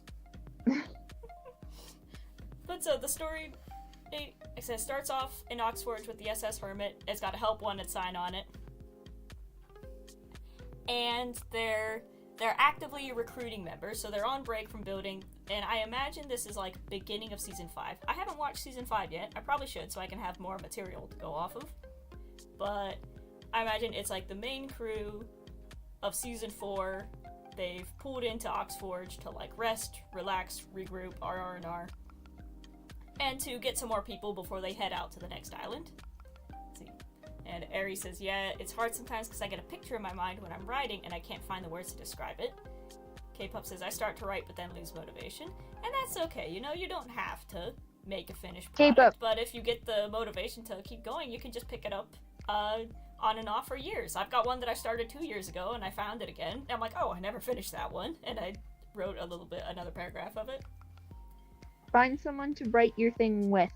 Yeah, or like, it's not a school project. It's not a school project. It's not for a grade. You can, like I say, you can carry it on for years. It doesn't have to be finished, you know, the week that you think of it. But I am motivated by the fact that I want to read it when I'm done. And that's what motivated me in my comics and also in my video making, is like, I want to see the finished product. I am excited to see my own work.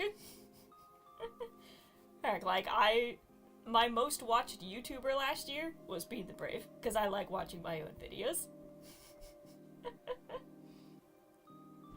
41 seconds of animation, please. Huh?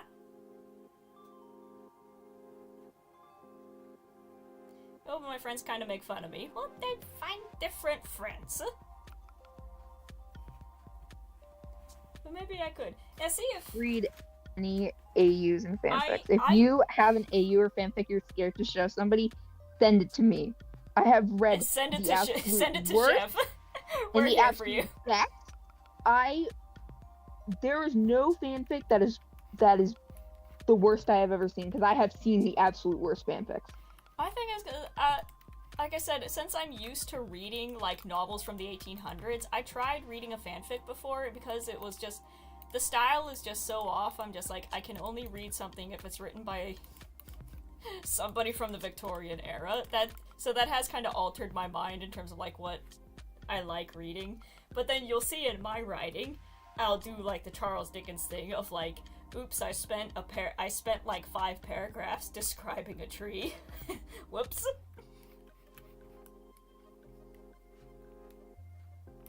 But here's the thing, I taught my little cousin, about the concept of fanfiction, and I don't know if I should be proud of myself for that, but I think she really got into it. Because she was complaining to me that there was like a show. It's a bad rep. Yeah, and then I'll be honest, I believed the bad rep for a while, just because when I first got Tumblr, I had a very bad experience of opening it up and immediately getting hit in the face with a Sherlock S.A. your name inserted fanfic. And, you know, Sherlock Holmes is my comfort character, and I just immediately got hit in the face with, like, an endless scrolling description of him on top of you. And I'm like, I am never reading fanfiction again, and I'm never going on Tumblr again. Good day. So that, I did get scarred by that at like 14, but now, you know, being part of Hermitcraft and being around, you know, some safer content. Yeah, it's like any part of the internet. You have to find the good bubbles. There's always going to be bad parts, but you just gotta find the happy, good, feel good parts. Yeah. And like I said, that was just me getting spooked at 14, going like, I did not sign up to look at that. Get out. It's the fact that you couldn't scroll past it that bothered me. It was one of those ones where you kept scrolling and it just kept going. You couldn't, like, make it smaller to, like, make it go away. You couldn't make it go away. I was so upset. But continuing with my story. So that's also why I'm kind of like, I was scared to, like, write fanfiction because I'm like, oh, I don't want to be one of those writers. But then I started writing it, and I'm like, hey, this is actually helping me with some therapy issues. I'm actually, you know, projecting my feelings onto a character and then working through them in a healthy way. Huh. I like this. And I can spend my time at work sitting in the supply closet doing it. So, like, I only just started writing fanfics like 2 years ago. So I am still noob. I am still noob. I've never written. Oh, ceiling's done. Now I can talk. Woo! I haven't ever, like, oh wow, that's dark. Have so many fanfictions, like, completely thought out in my head, but I've never, like, put them on paper until now.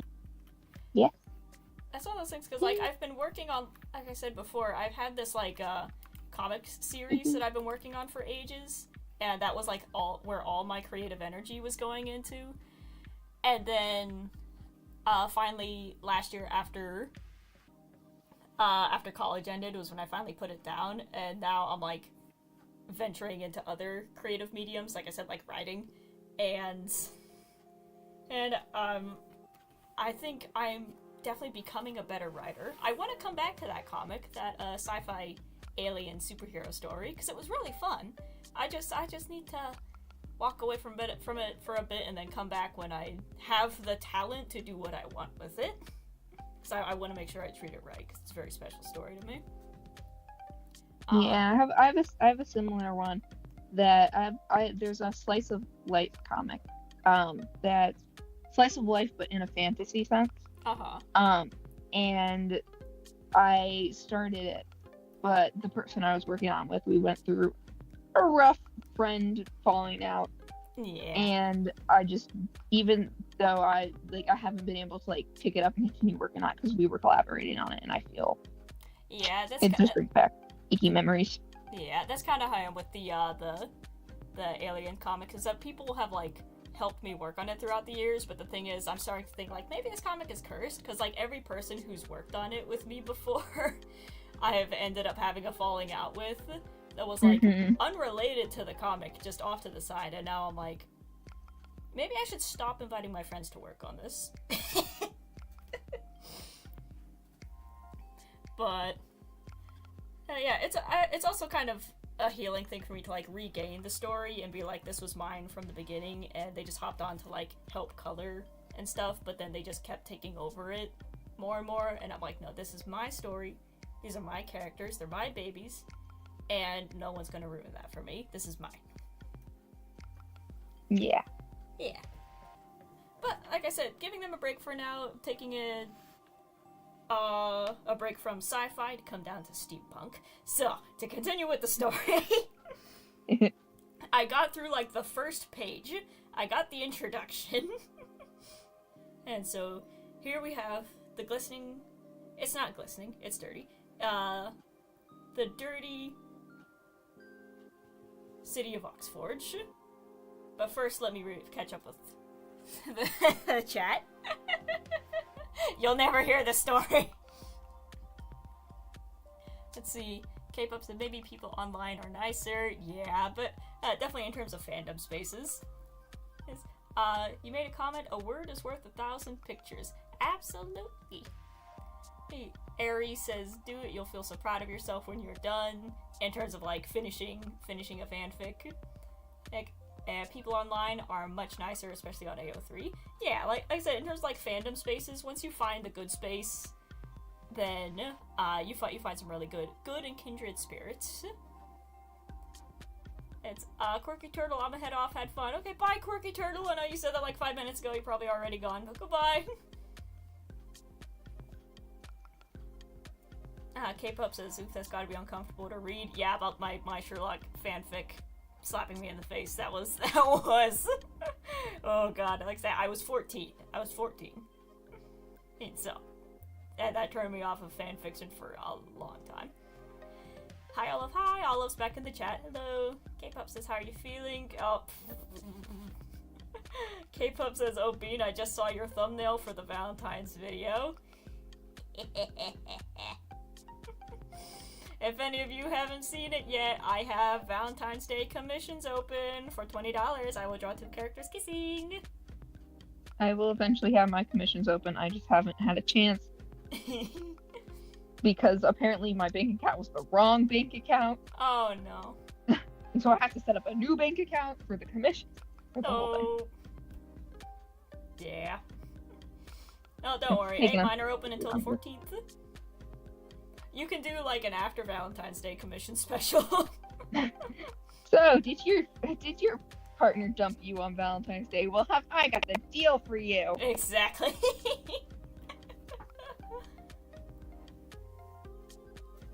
Olive says Anyone you're who feeling doesn't better, do but that. quite sniffly. Yeah, everyone's got the sniffles. For this thing that I'm doing the opposite of you for $10 to get somebody sad and alone. Exactly. Ari says you have an adorable kitten that is meowing your ear off right now. Is that meant to be like mauling or like meowing? Is that how you spell meow? Oh, that is so cute. Is it one of the ones that you rescued? How about arrow aces who are fine single, not sad? $10. It's still $10. No, wait, for $11 you'll draw them happy and alone. That's bad. You read Angsty Rancher's fix? I'll draw them with a bunch of garlic bread. Yeah. Or for $20, Yeah, I'll draw them kissing garlic bread.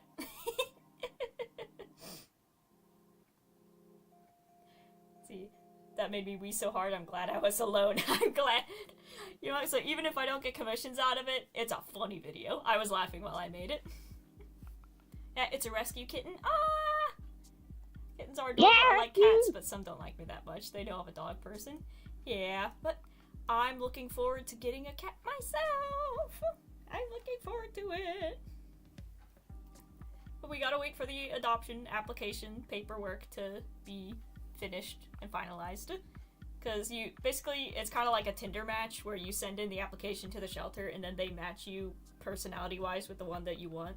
So Mainly I'm looking for an affectionate cat to be a nap buddy, because when I'm not here and when I'm not at work, I am in bed, so a buddy to curl up with me when I'm not feeling well will definitely help me feel a lot better. Come to my shelter. How far away are you? Probably kind of far, like a state over, but Probably, yeah, state's not that far. it would be so worth it. I It'd be mean, so worth it. I mean, if you got one, I'm looking for a baby boy. Little male kitten, because like I said, I'm gonna be moving in with my friend, and she's got a big, male cat who needs to be alpha so that he gets along with them. Yeah. So he's gotten along with baby kittens before, so it's just like, all right, we'll bring in another kitten because we know that works. So I'm looking for a baby boy. Although, hear this. I have had 3 dreams so far about adopting a cat or having a cat. The first one was a dream where I was just hanging out in my bed with a brown fluffy cat that I named Brownie Bite. Second one was a winged cat came to my door in the rain and was like holding little winged kittens in her mouth and like brought them to me. And then the third dream I had like 2 nights ago that I had an orange cat with kind of like brown markings on it, and I named him Grilled Cheese. So that's where the names for the cats are coming from. Aries says, I'm heading off for school. Goodbye, Aries. Good luck. You'll never hear about my fanfiction because I only got 2 sentences into it. See, that's the thing. I'm bad at like telling stories because I spin off into like 3 different directions because I'm like every sentence has like 10 lines of context behind it. Now let's see if I can actually get through the story. Yeah, the roof's done. I don't have anything else to do, do you? Just saying. If you need a cat and a person who's very good at matching people with cats, DM me. Give me a message on Discord. I got you. Where did that go? Okay, that's you. Literally, if they don't have one, I did see on the shelter's website they got some new cats in, because before when I looked it was mostly girls. But then, when I looked at it again the other day, they got in like a shipment of more boy cats and quite a lot of baby kittens. So I might be ending up with one of them. I saw one of them was a big fluffy one named Blizzard, and I'm like, oh, that's cute. And one of them was actually one of the white ones with the yellow and blue eyes. And I'm like, that one's gonna get adopted soon. That's like a shiny Pokemon right there. That one's gonna get grabbed. We got a shipment because we rescue. Our shelter is founded upon rescuing animals from kill shelters down south, and getting them spayed and neutered and adopted. And we got kitten season recently ended, and so it should be mostly older cats now, and so you'll see less kittens because it's no longer kitten season. Yeah. But for some reason, we just got a shipment of I think 20 kittens in this week. And it was just like, and I was like, and everyone was like, "Why? We thought kitten season was over." Nope. Gosh darn it! Kitten season is whenever the cats decide. Once again, our we have like multiple rooms, and our room that we have usually has a bunch of kittens in it was full of kittens again. Aww. Here's hoping they all find good homes. Yeah. Like I said, if the shelter that I'm looking at doesn't have one to match me, then I will hit you up to see if we can find one for me. I'd be willing to drive a state away, and then we'd get to meet. And let's just say, we have, once you become a confirmed adopter, you get your cat the same day if you find the cat you were looking for. Aww. Also, when you hand over a cat, do you provide a kitty carrier, or do you have to bring your own kitty carrier to take the cat home? We have these ones that are like cardboard made ones that I believe are like $10 or something. So you do have to buy them. Okay. And they're made out of cardboard. But so Okay, it's yeah, preferred if you just to brought get your it in own. the car. Yeah. So they have one you can buy there, but you can also buy all. Say you didn't have like litter or food or something. They all sell that at the shelter. But Okay. Because I've got I have all the supplies. yeah. I just need the cat. It's shocking how many people come in, and they're like, "Oh yeah, we don't have anything. We don't have a litter box. We don't have nothing." And we're like, once you bring the cat home and the cat gets out of the box, what's the cat gonna do? Like, and then we have Gonna people go on who the are floor. like, in the amount of people who also like, I think this is one I can understand, but the amount of people who come in and they're like, and they find a cat they like, and they're like, "Oh, we'll come adopt them tomorrow," because we don't do reservations from in. Like, you can reserve a cat, but you have to reserve them online off the property. And so the amount of people that come in, find a cat they like, and like the cat likes them, and I'm like, "This is a great match. You should adopt."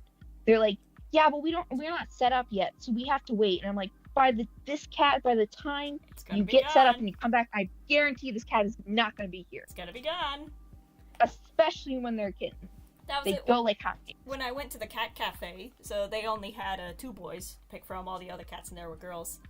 The one was Gordy. He didn't seem interested in me. He just kind of walked away. And the other one was Pugsley. Pugsley was asleep, which I'm like, okay, I'm looking for a napping buddy.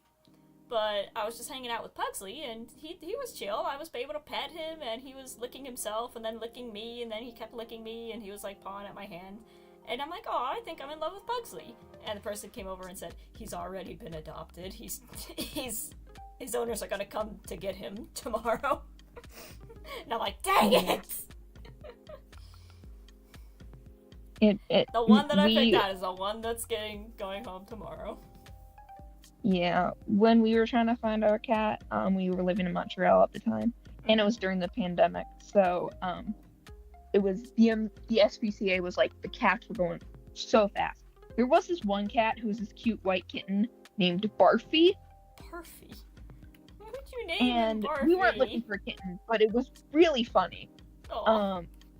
But we eventually got our cat from like a smaller rescue center, and she was very sweet, and I love her, and she's still here.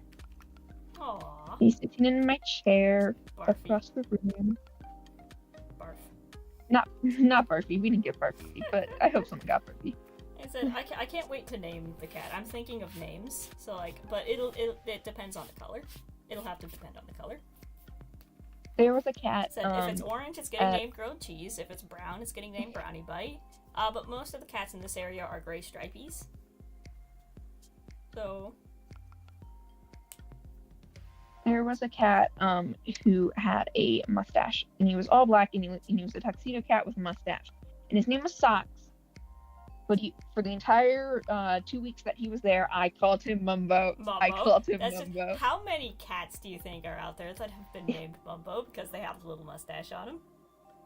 Yeah, it was like I called him Mumbo the whole time, and someone came up to me, and I was like, Mumbo, get down off the top of the counter. You are terrorizing another cat because he was just sitting there watching another cat who was in their cage because he was on top of the cages. And he was just watching them from above, and I was like, Mumbo, get down. And someone was like, that cat's name is Socks. And I'm like, I'm aware, but he's Mumbo in my heart. He's Mumbo to me. I feel like naming a cat after, like, I was thinking of like naming a cat after a creator, but then I'd be like, then the fan fiction would get weird. It would feel weird writing the fan fiction after that. Unfortunately, the cats and the dogs get named in our southern facility before they get brought up to where I work, and so I don't get to name them, and it's a whole big deal if you want to change the name of one of the cats. But I'm like, I want to name 2 little kittens Imp and Skiz. That would be cute to have a pair of them. It would. If it's like a pair, one of those ones that are like bonded, where it's like you have to get the other one if you buy one. Imp and Skiz would be so cute. Although honestly, they have more like big dog energy. Like I would also name dogs them. I don't care. I need any two animals. Two animals we named Imp and Skiz. I just immediately messed up my roof. There. It's so cute. And even if you don't know who Imp and Skizzleman are, the names Imp and the name Skiz are cute. They're cute and they're funny.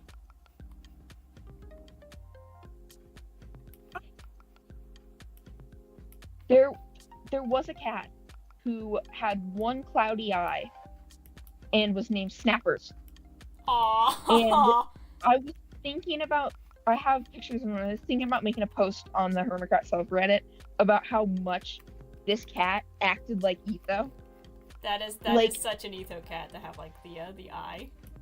The eye, he was all black with like a little bit of white. Aww. And he also, the way that he acted, he was very much like, when you first met him, he was a little bit more standoffish, a little bit. He wouldn't like hiss or bite at you, but he would just very not aloof. come up to you. Very aloof. Yeah, very aloof. But once you started to get to know him and you were sitting with him a while, he was such a cuddle bug. Aww. And I was like, this is Etho and a cat.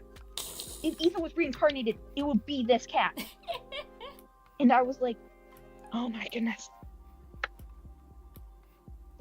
Oh, I missed a corner. Snappers. Snappers is like a good name for a cat. Like I said, when I'm thinking of the names, I gotta think of like a name that's good to call from across the room. So like brownie bite, grilled cheese.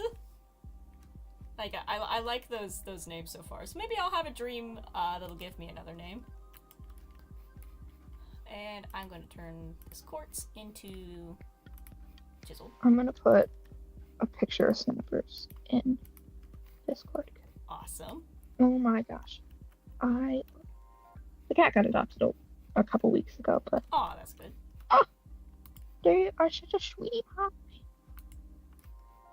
Oh, dang And it, they I also wanted really the like the to eyeball sit. thing to be pointing out. Yeah.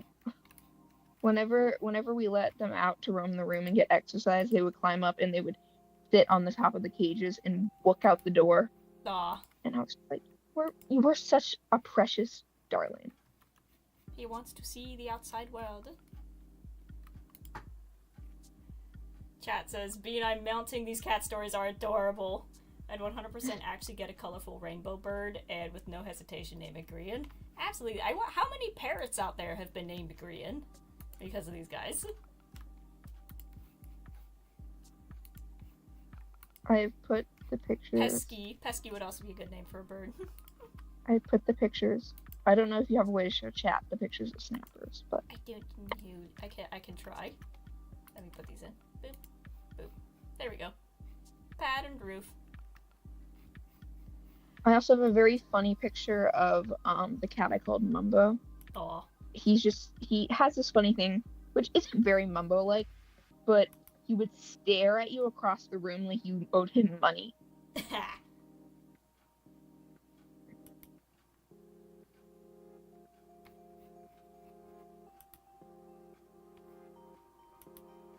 Image file. Okay, I need to get the image file.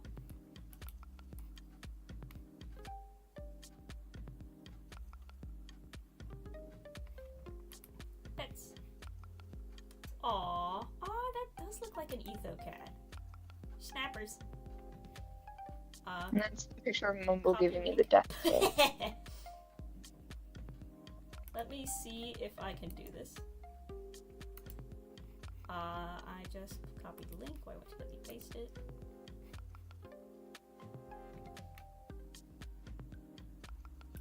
Copy link. And copied.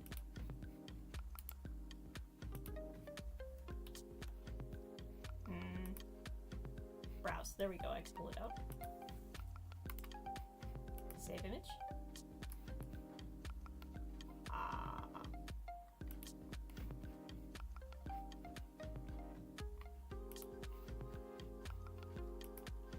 Downloads. That one.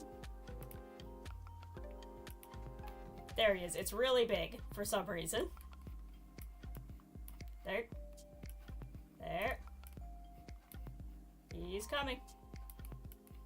is coming. The picture is huge for some reason.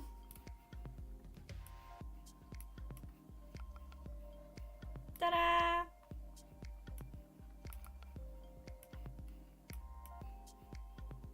There's Snappers. There he is. Aw, that is an Etho cat.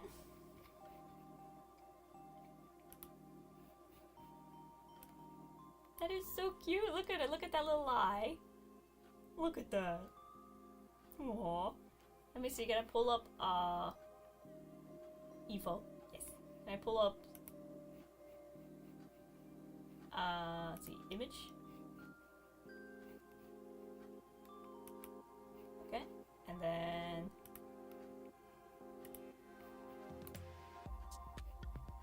save image. Save. And then I go there. And then I browse. And I pick up that one. Say open. Okay.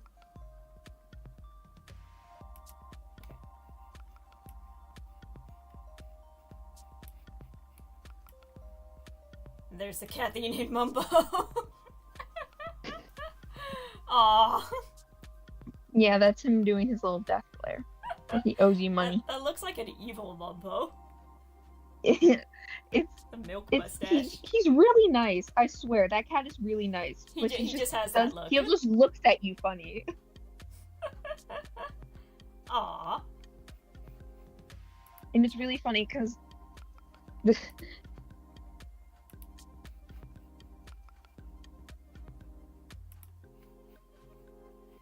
Oh, they're so cute. They're so cute. They're so cute. Yes. yeah, I love. I will think it'd be keep y'all updated on my own cat journey because it will be happening. I just gotta get the cat.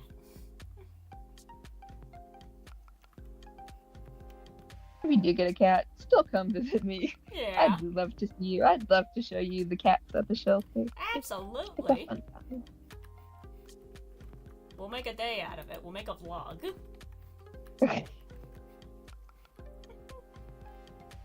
I'll pull out some Rambo attire and wear sunglasses and a mask. Yes, or you just be the one holding the camera. Yeah, I found this mask and wig in This cosplay. and I actually was like, if I ever stream, I'm gonna wear this because I look kind of badass in it. Did you see? Wait, I'll send you a photo. Yeah. Rambo would be a cute name for a black and white cat. That would be really cute.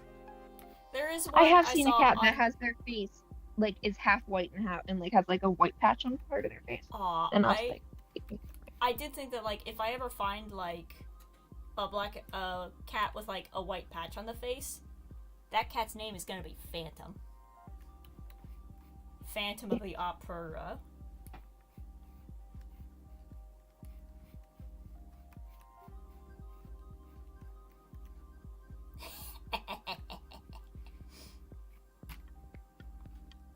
Your silence is deafening. oh, sorry. I was sorry.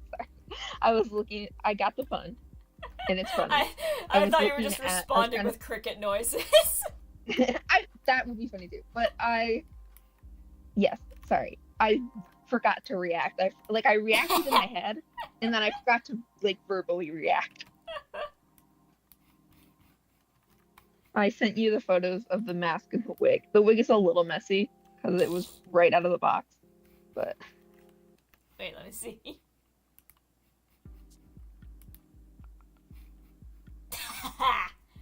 Oh, that is a good look. I'm gonna draw right? your character with that. I was like, this is.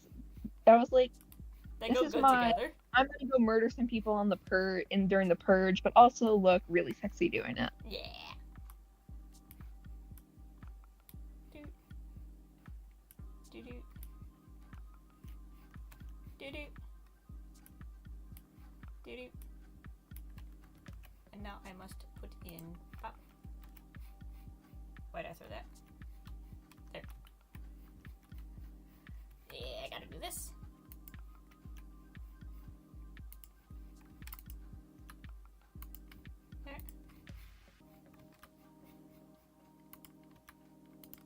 Speaking of cats, do you want to hear about my fanfiction? Great segue. Seamless. Yes. Continue with the fanfic. Because we know that's what happens when you get a conversation with me. It's gonna be an hour later, and then whoop. You know, it's just the ADHD. I don't make a U-turn, I make a left turn. But I'll have more cat stories once the actual cat is here. And you bet I'm gonna be making a stream that is just me gushing about the cat. Because I already love him so much. I don't know him, but I love him. Get out of my way. Get out of You're my gonna have way. to set up a cat cam. Yes. I can't reach. So... Or just have like someone follow the cat around while you stream yeah. with the camera. I'll just have it be like one of those wildlife cameras where they just put the camera up in the nest. And people just tune in to watch it.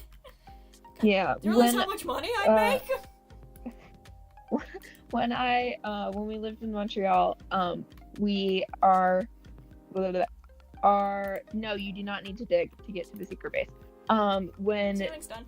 we are, what is it called? When we went on vacation, our veterinarian had like these cat condos, which are like these rooms with cat trees in them where you could rent them out and only your cat would be in there. So like if your cat didn't like other cats, they wouldn't have to live with anyone. And for some reason when we did it, we're like, we're gonna set up our security camera in there. We had like one of those Nest security cameras. And so it's like connects to my like dad's phone. And so when we went on vacation, we would like be like, oh, how's Ophelia doing? And we'd like go into the onto my dad's phone, and we'd be like in Europe, and we would just be watching our cat as she just like slept in the windowsill, and be like, Aww. That's nice. Yeah. Speaking of cats, do you want to hear about my fanfiction? Yes. Sorry. Distracted. We'll get there eventually. But it's okay, now my roof is actually done. And I still have 57 of these, so... I gotta do something with the back wall. Wait a second. Come back here. Go back where you were. Perfect.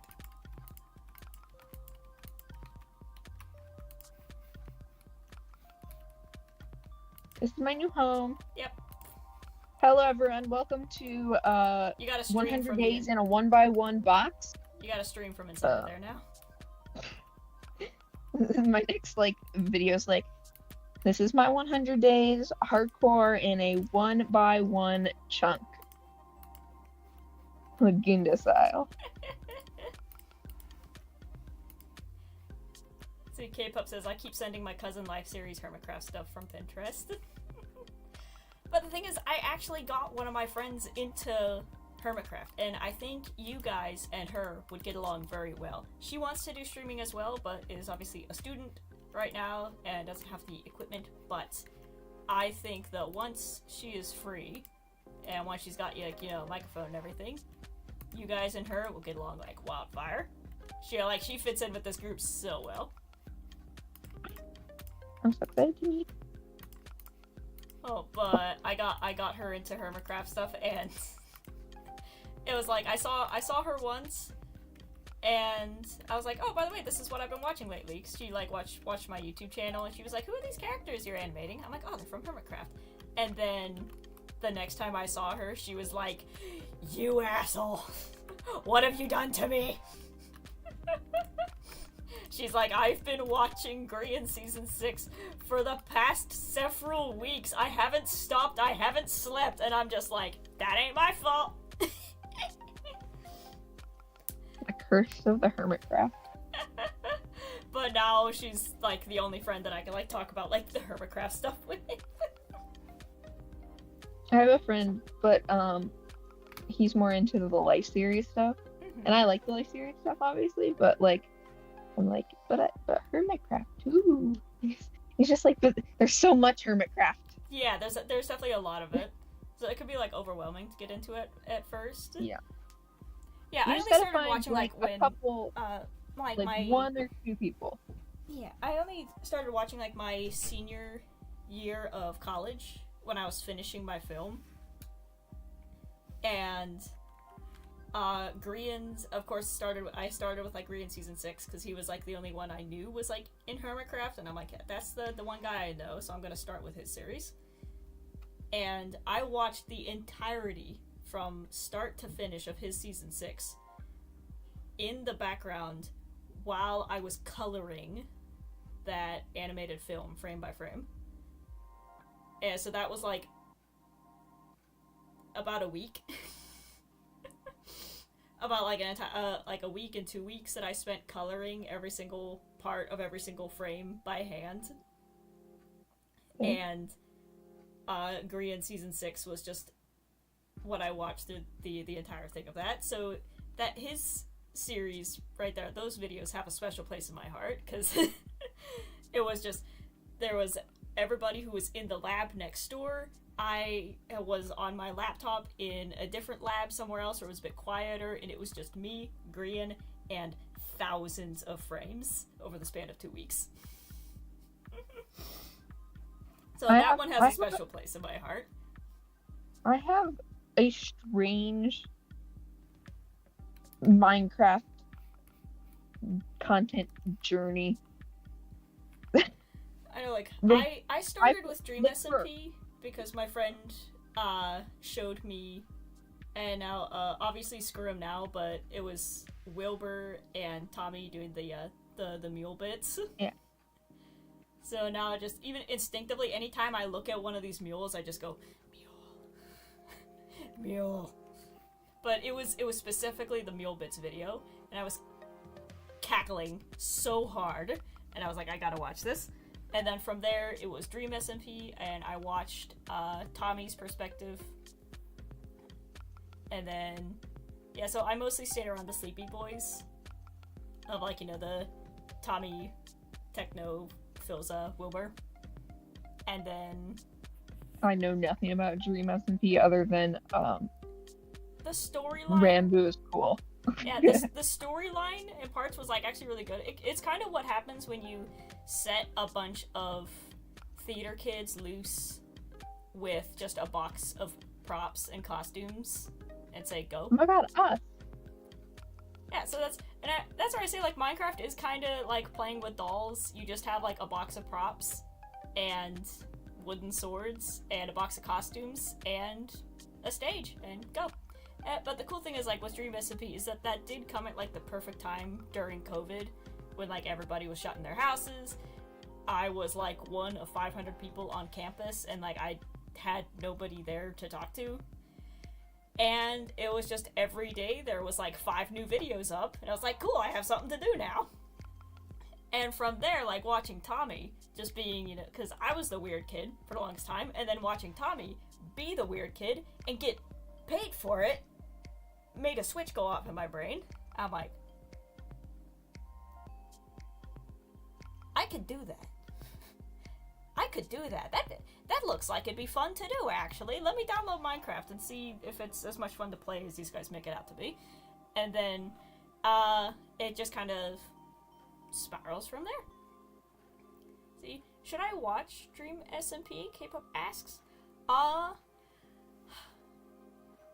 Like I said, unfortunately, the one who has the storyline best organized was Wilbur. But of all the players, I know Tommy had, like, longer form videos. Tommy was, like, the streamer, and he wouldn't make, like, 20-minute episodes. He would, like, stream the episodes.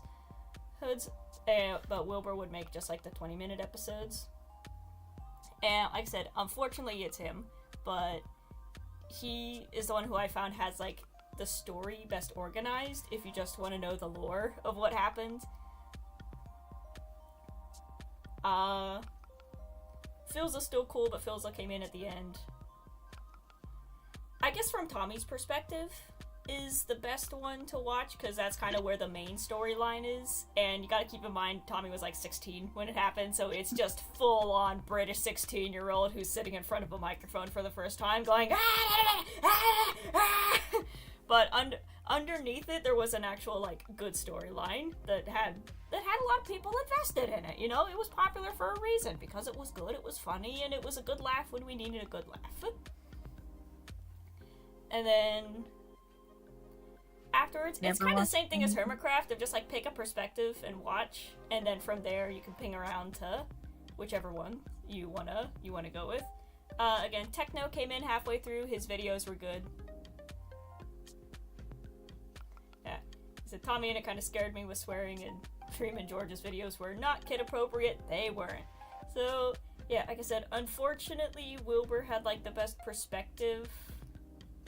If you, like I said, if you just want to watch the storyline just to understand the lore, so that when you see the characters on Pinterest you know who they are, Wilbur might, I don't know if Wilbur's channel is still up or anything, but he had it organized like TV episodes, which it just in terms of like being the easiest to watch and follow along with.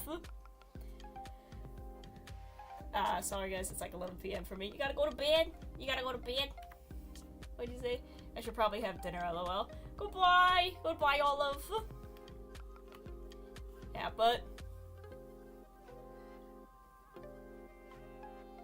also, like I said, there are also videos that kind of like summarize the lore. Like I said, if you just want to understand what people are talking about when they talk about Dream SMP, there's videos to the people made like summary videos, like how people make like summary videos with Hermitcraft. So lots of people made summaries, so you can just watch those for 20 minutes and then you'll understand who the characters are, so you know who they are when you see them. Elizabeth says, it's nice to see you live. I very much enjoy your animations. Thank you. Welcome to the chat, Elizabeth. Welcome, welcome. Thank you very much for your love on the animations. Thank you, thank you. I've got a new one coming up this Friday. This is Chevalian right here on the screen. They also make animations. Look at that. And I am playing here on Watercraft, where I have made the Bank of Bean. With no ulterior motives behind it. But I'm proud of this. This is kind of like one of the best builds I've made. I haven't done much building. I've done more terraforming, so I'm proud that I was actually able to like get the shape that I wanted. It's kind of like sculpting. Like, I can draw, but this is more like sculpting. So I'm glad that I was able to like get the shape that I wanted. It's pretty much 3D. Yeah, it's 3D drawing. But I'm very proud of these columns and the front and the textures of the top. And today I made the interior. I wanted to make it all calcite, but this is all the calcite I had, so the back wall is just bone. And we went digging for quartz, and the only place I used quartz was in the ceiling for the pattern. So, hey, I used the basalt. I used the basalt that we got, so I'll use the quartz for something else. For nothing. Anyways, we were also talking about fan fictions. Oh, And our AUs. Look at the sunset through that door. Nice. Nice building. It feels like the Right, Parthenon. right. Yeah, I wanted And to make that like Greek columns with the top thing, with the triangle on top. And I'm very happy that it turned out. It turned out nice. And then the rest of it's just a box. I will be putting windows in. Let's put the windows in while we chat.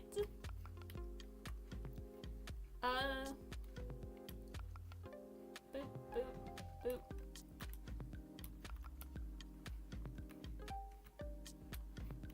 There we go. They will be long and gorgeous.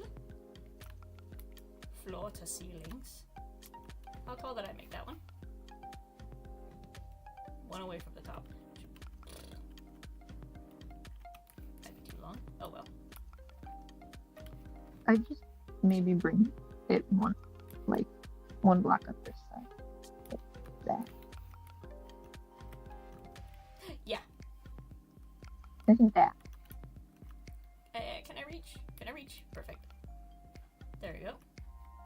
But so, in my AU with the hermits, that window wasn't supposed to go there. You'll never hear the story. You'll never hear it.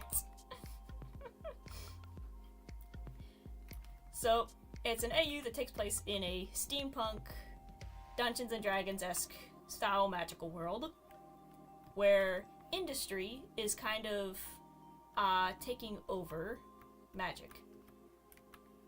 So, like, technology is now being used to replace magic, and kind of some people are seeing it as a way of putting non-magical people on, like, even footing. Some people see it as a threat to magic. Look. What? Look. What?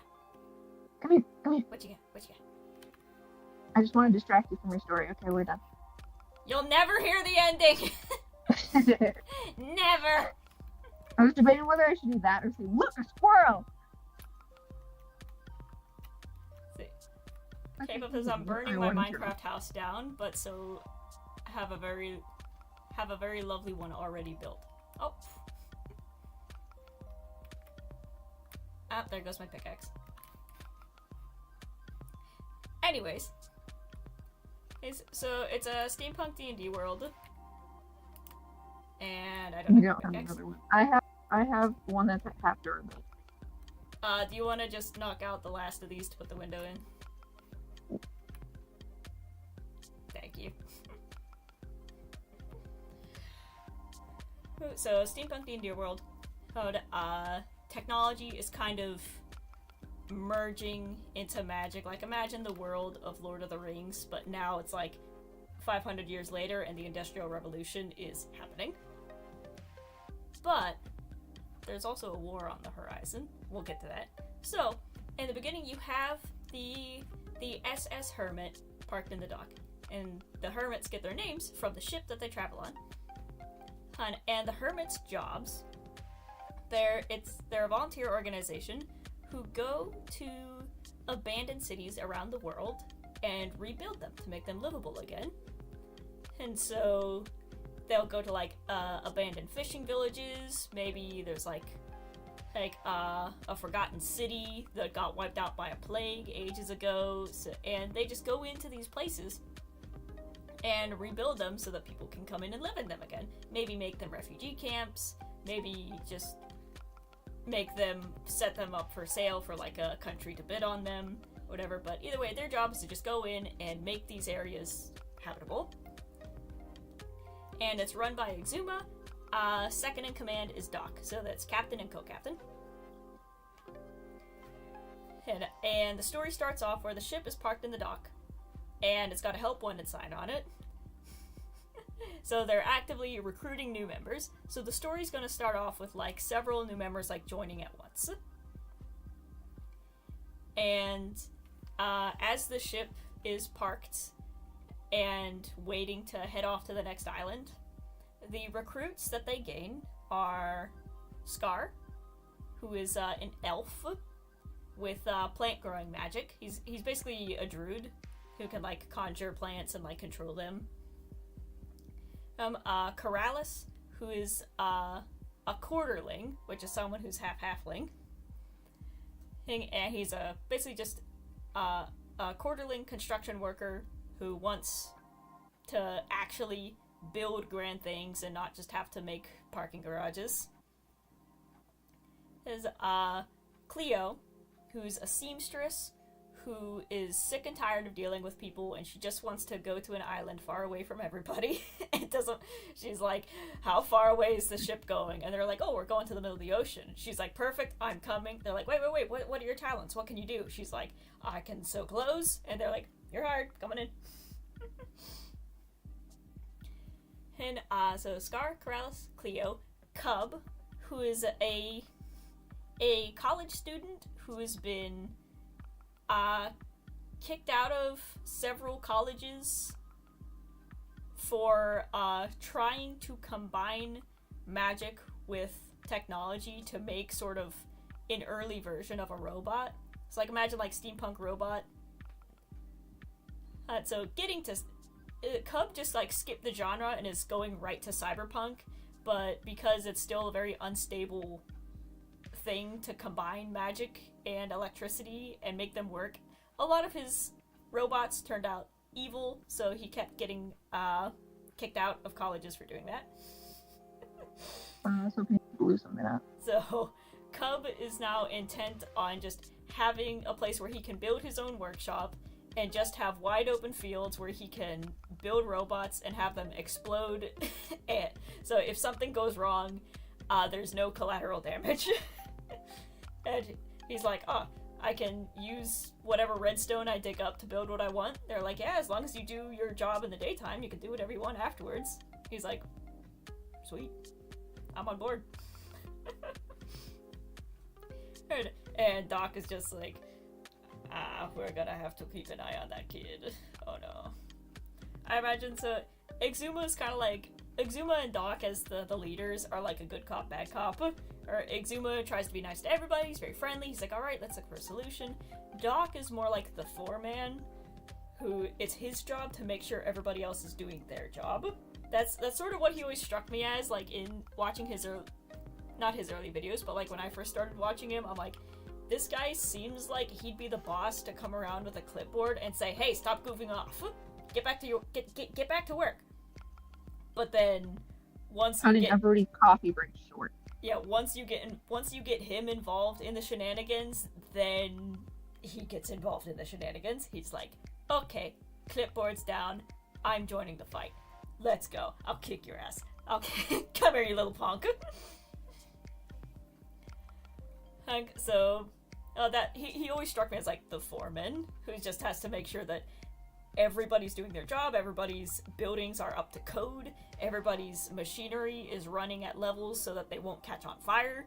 He's making sure all the safety precautions are in place. It's his job to make sure nobody dies on the job, and to make sure the job gets done.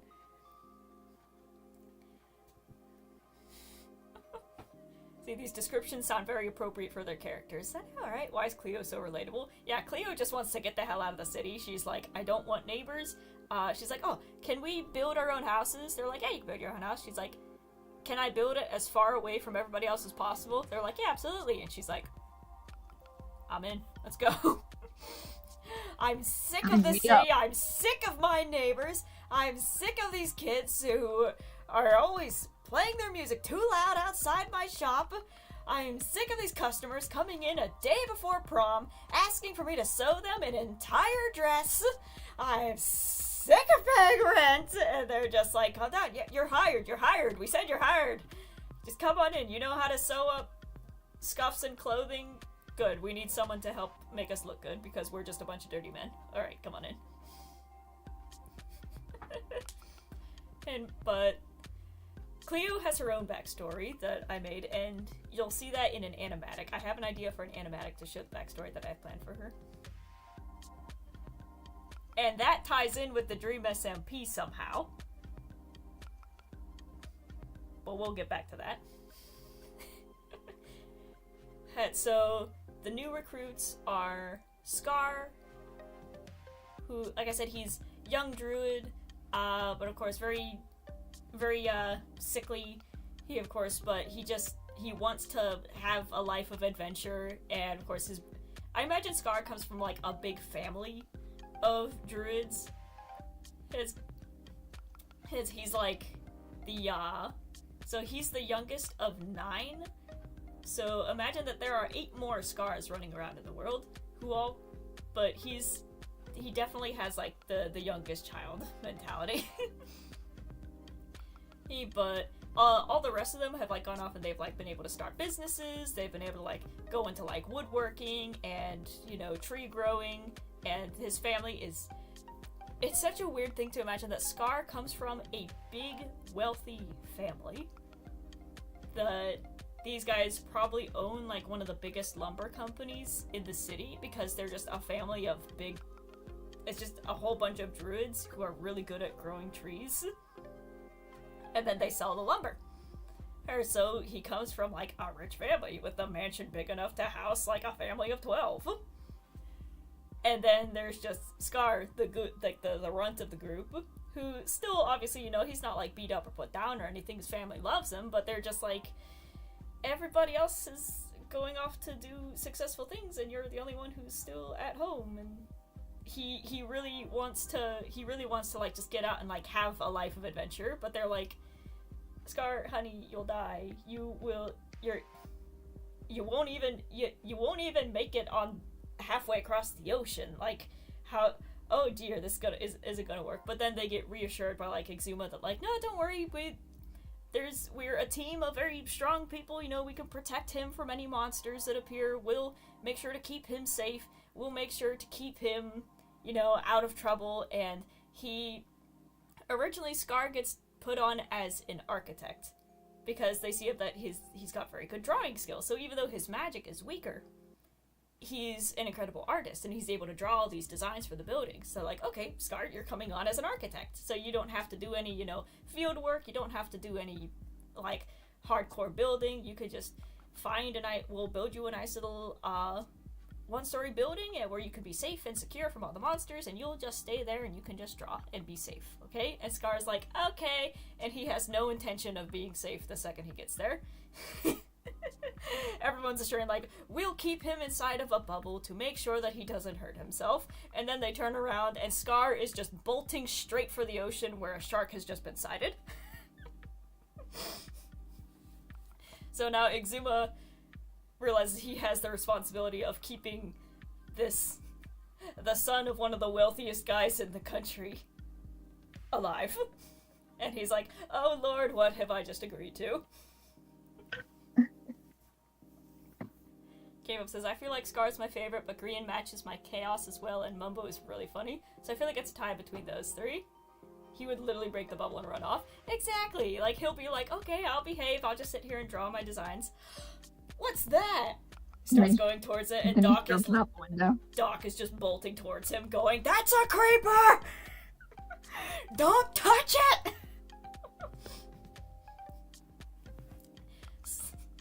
I imagine that's how Scar gets jelly, is that like she's not an actual like cat that he brings with him. She's like the jelly pandas in Double Life, where they're just like these big panthers that live in the wilderness, and he just finds a panther and brings it home, and he's like, look what I found! And everyone's just like, no, dear lord, that's a wild animal! He just keeps coming home with like, he's like, I found a giant spider, and they're like, put that back, get out! It's literally Scar no, except it's the entire island screaming, Scar no! As he's just going straight for a skeleton because he wants to steal the bow. Have you seen that video of the kid bringing a raccoon home and he's like, I found a cat! They're just like, honey, that's not a cat. I saw one kind of like that where a kid had like a turkey vulture, just a buzzard under its arm. And this kid just walks up to the house. You can tell there were like chickens in the background, so it's like this family like owns chickens. But he brings it up and he's like, Dad? I found this in the woods. And the dad just has the sound of his voice is just like, oh, where'd you find that, kiddo? He's like, it hit a tree and fell down, so I picked it up and I don't know what it is. And he's like, okay, well, that's a vulture, son. Oh, really? Yes, you might want to put him down now. Okay. Now imagine that Scar. He just keeps coming home with, he's like, I found a family of mice, and he pulls them out of his pocket. Just puts them on the table. Scar is also just like borderline illiterate and he cannot count. He keeps this a secret. The truth is, he forgot how to count. And no one's really sure how that happened. But at some point in his life, he forgot how to count. So for the first few weeks of them, like, trying to train him to be an architect, they're just like, okay, how big is this building gonna be? And he's like, it's gonna be from there to there.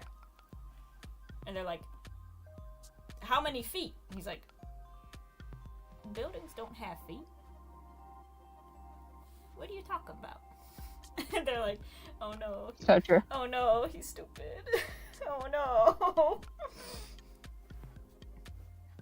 Someone gives him like a list of things he has to do, and they're like, why didn't you do them? I lost the list. Truth is, he couldn't read the list, so he's keeping it a secret that like he can't read, he can't count. It's funny, in RAU, he's like the complete opposite. Your Scar can read? Less about reading, more about just in general the way that he acts. Like he's a healer in ours, and his whole thing is about I got him that keeping too. Koreans, keeping making like the whole reason he goes on this trip with Grian is he's like, you're gonna need someone to make sure you don't die. And along the way, Scar almost dies multiple times, and Grian has to save her. Exactly. That's kind of it in mind. Except, so this is where the group is getting together to head to season 5. So Grian isn't here yet. We've got like a whole like half the book before Grian gets here.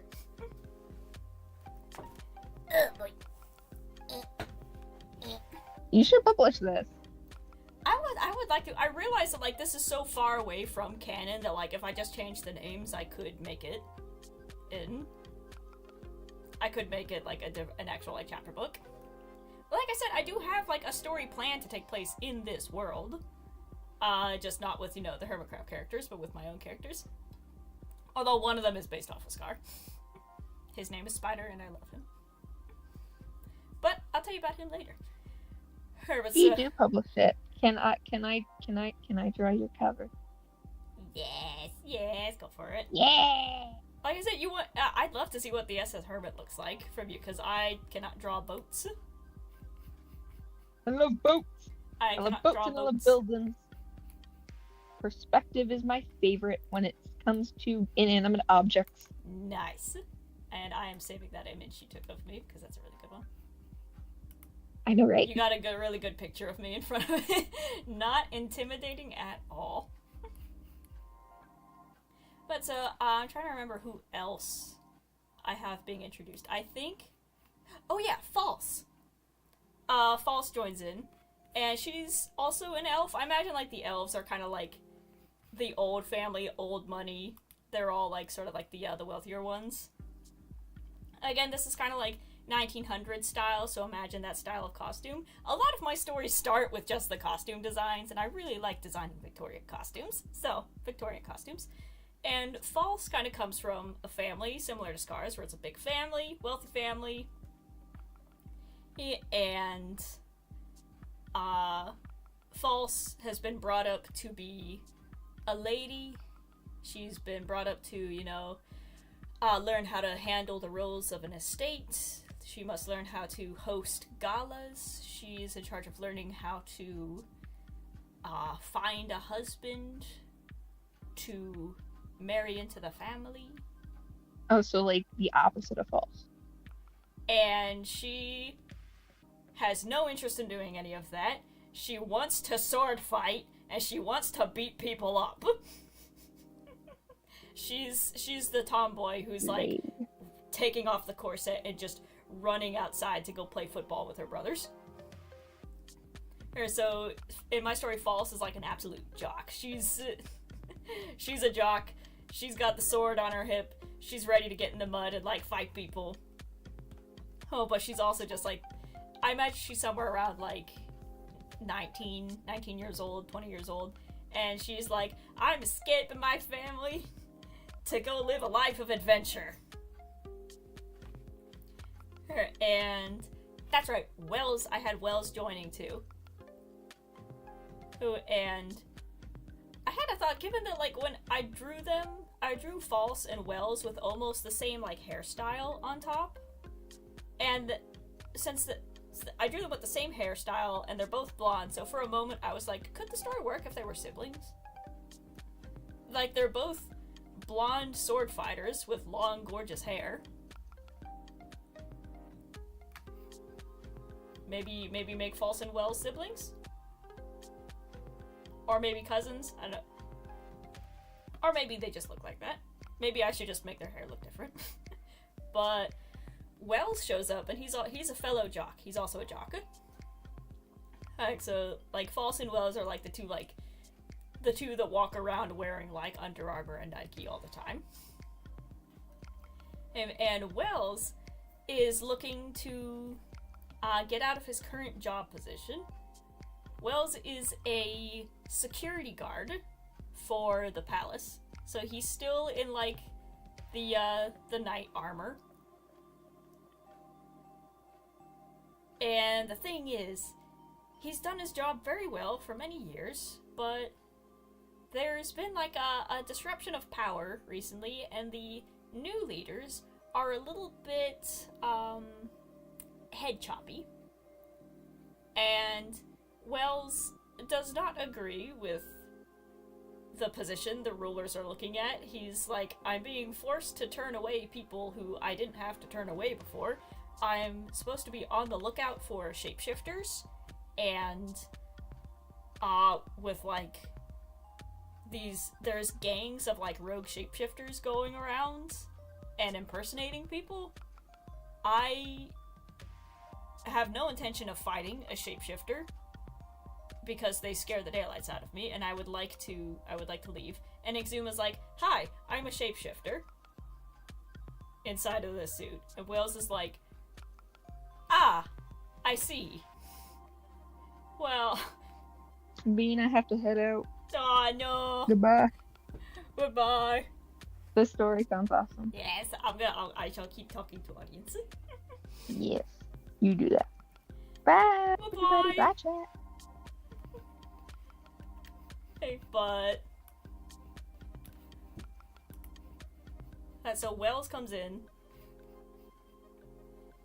and as a former security guard, and he just kind of wants out of his current job position. He doesn't agree with the current administration, and he would like to leave. So they hire him to basically still be a fighter. So they're like, we're gonna read... See, I'm definitely gonna read this. Yes, like I said, I have to write it first!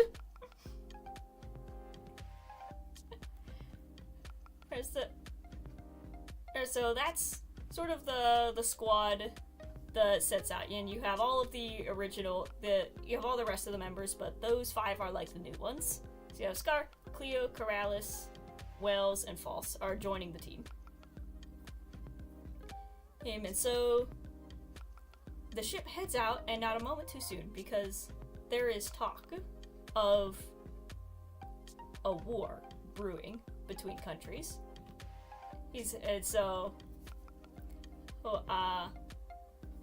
Exuma comes from a city called, what did I name it? Kalilia. He comes from a city called Kalilia, and Kalilia is currently at war with another city-state called, Amherstad, which is where Doc is from. So the captain and co-captain are from the 2 countries that are currently going to war with each other, and these 2 are kind of both ostracized from their countries. So that's sort of where they're like teaming up together to like bring a band of people from around the world together to work on stuff as a team. You know, the Avengers Initiative style. Oh, but there's talk that Amherstad is going to invade Oxforge, which is the city that they're currently parked in. So they need to leave immediately.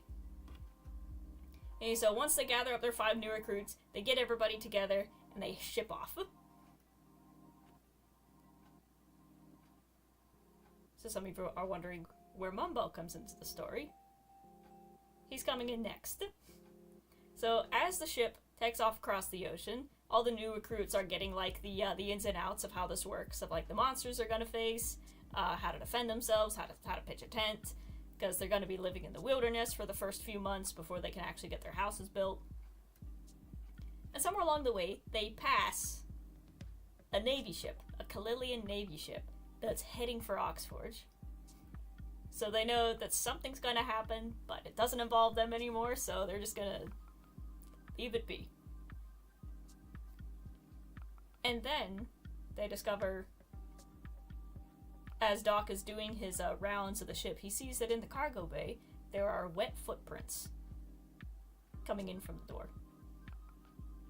So somebody climbed up like the side of the ladder. Got it. So now, Doc is running around the ship with Exuma, trying to find this spy that snuck onto their ship. And it takes a while, and they're looking, and then soon they hear a scream from like down the hall. And it's the scream of a young man. And here comes, just imagine, if you will, a 17-year-old Mumbo, no mustache, blonde hair, navy uniform, tearing around the corner, running away from B-dubs with a sword. B-dubs found him, B-dubs ratted him out, and B-dubs is a halfling. Like, a full halfling, which is around like 4'5". Mumbo is half giant, so he's around 6'5". So just picture, if you will, just the image of this kid just tearing down the hallway, running away from a 4'5" B-dubs with a sword, just going, ah, following him.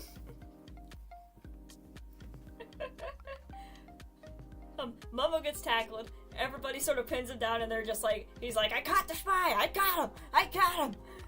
Oh, he thought he could get away with sneaking onto our ship, but I got him! And Exuma just like picks him up and he's just like, what were you doing on our ship?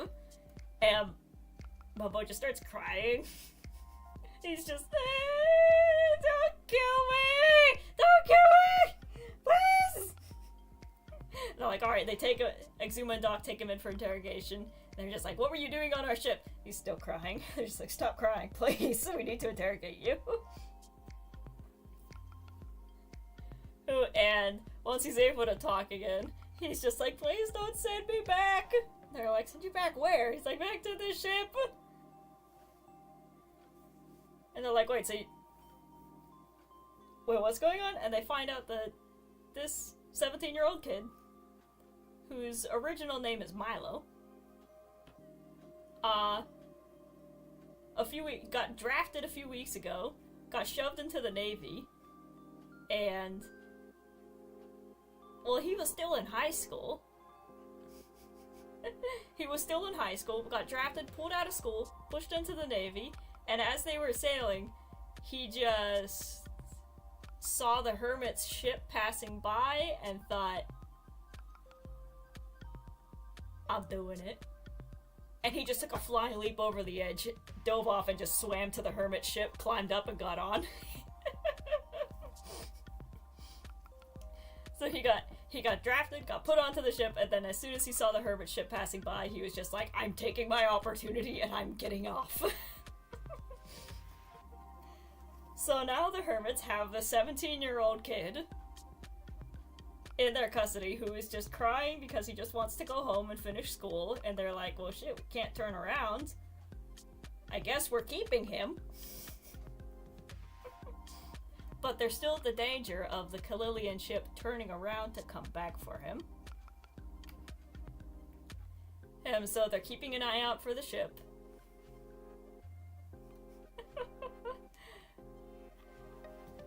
I see, that's absolutely amazing. He's such a softie. He is, like, at the beginning, so I gave you a description of the other new characters joining. Mumbo's description is basically that. He is an absolute wuss. He cries about everything. Like, insecure doesn't begin to describe it. He is a coward to the maximum level. Oh, and you look at him and he's like he's a 6 foot tall giant, but he's only like 17. With, you know, he hasn't started to grow his facial hair yet. And that's what Exuma like looks at his face and he still sees like the acne and the baby fat, and he's just like, oh no, this is actually a baby. We have a child on board. Like, this kid is supposed to be like, it's 9 o'clock, this kid's supposed to be in school right now. What's he doing here? Why did you get drafted into the Navy? The drafting age is 20, how'd they do that? And he's like, I don't know! They said they'd arrest me if I didn't go! He's a gentle giant, exactly. About how many chapters are there? I don't know. This is like chapter 2. I gotta be right back, but I gotta go BRB, but I shall return soon. Okay, I will see if I can find some glass just to put in these windows. Do. But yeah, that's about like chapter 2. So that's how Mumbo joins them.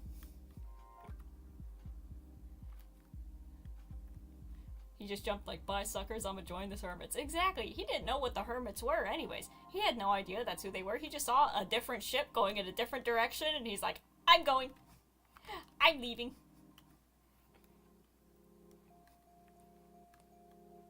I'm not going to war. You're not putting a gun in my hands. I don't care. I'll swim 2 miles between 2 ships. I'll do it. You're not putting a gun in my hands. Let's see. Do I have any glass?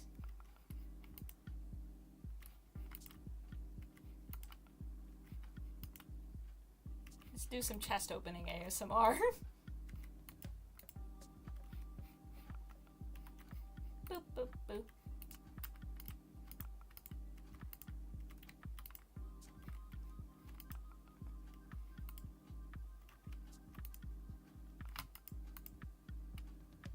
Do I really not have any glass?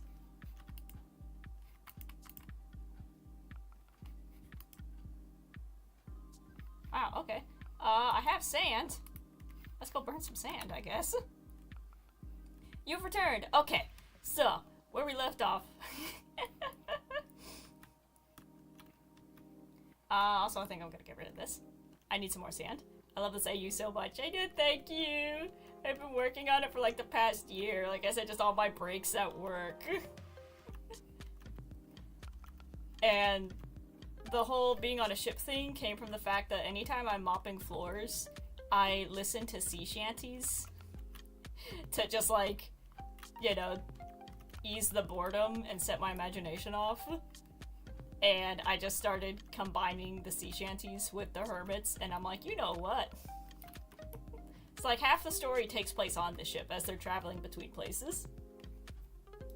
And then just, I let the D&D world building brain go, and then it's like, ah, there's a war, and these 2 people are from opposite sides. And these people are also from opposite sides. Let's go, and then it just kept going. It seems like a lot of dedication. I love that. Thank you! It's called being bored at work, and having nothing else to do. Like I said, when I'm at work, I don't talk to people. I don't do any customer service or anything. I am purely doing physical cleaning stuff, and that means I have a lot of time to just put on my music and daydream. And then the maladaptive daydreaming kicks in, and it's like I've got a VR mask on. It's just do. Somebody asked me, "Hey, can we get some more paper towels?" And I'm like, huh? But so, it ended up they adopted Mumbo, and they explained to him like what they are. They're like, oh, we're basically a construction group. We head out to places, and we're currently heading to an island to go help build it. To go help rebuild an abandoned city. And Mumbo's like, oh, that's actually pretty cool. I imagine for his character in this AU is just like really, really quiet. Like super quiet. Like how you said, I'm just silent at school and shock people when I talk. Exactly, that's Mumbo. In the story, he is just like super quiet, super stuttery. I gave him a stutter, which is really fun to like actually physically type out. And he's just talking is his least favorite thing to do. He just kind of responds mostly in and from there he gets given the nickname Mumble. So his name at first is Mumble Jumble, because nobody can understand a thing he's saying. But then eventually, as the name gets passed around like the 5 different accents that are on the ship, it turns into Mumbo Jumbo. Yeah, I'm following Mumbo on Instagram, and he just seems like one of those guys that would be really interested in history. Yeah, I guess. I follow him to see his photography, which is really cool. But the thing is, he literally said that he likes using like a certain lens on a camera that he can get shots from far away because he doesn't like being near people. Like, those are his own words, where he's like, I prefer to be as far away from a crowd as possible. And it just more fuel for the fire. Right, so originally his name is Mumble Jumble because no one can understand what he's saying, because he just talks like, he would just like talk like this. Because imagine he's pretty used to being yelled at and bullied by people, so he just kind of talks like this, you know, no eye contact, just extremely shy, and just kind of like hiding behind walls to make sure that the person leaves before he enters a room. And it's just a 6'5" guy who's trying his hardest for nobody to see him. And now he's on a ship full of big, loud, brash construction workers, and he's like, oh dear, oh god, I'm gonna get bullied. I'm gonna get beat up. I don't know. But then everybody on board just kind of looks at him, and they're just like, you're my son now. You are my child, come here. But there's a lot of distrust too, because he's still wearing Kalelian Navy uniform. But thankfully they have Cleo, a seamstress, on board, and they're like, hey, can you make him some clothes that aren't, you know, a Navy uniform? And she's like, alright, I'll get the fabric. Fine, I came here to get away from that job, but I guess I'll do it. And Mumble's just like, you remind me of my mom. And then he starts crying. But as they have him hidden on the ship, he's like getting to know people, and as he starts coming out of his shell a little bit as he sees what people are doing. He sees Cub like making the robots, and he's like, oh, that's really cool. Can you do that? Because Mumbo's like also an insane mathematician, and we're like, you know, honor. Ouch.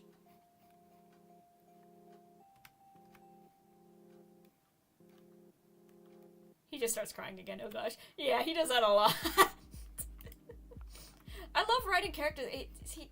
I love writing that in a character. Like, at any moment, he just starts crying. It starts off sad, but then when you're writing it, it just becomes funny after a while.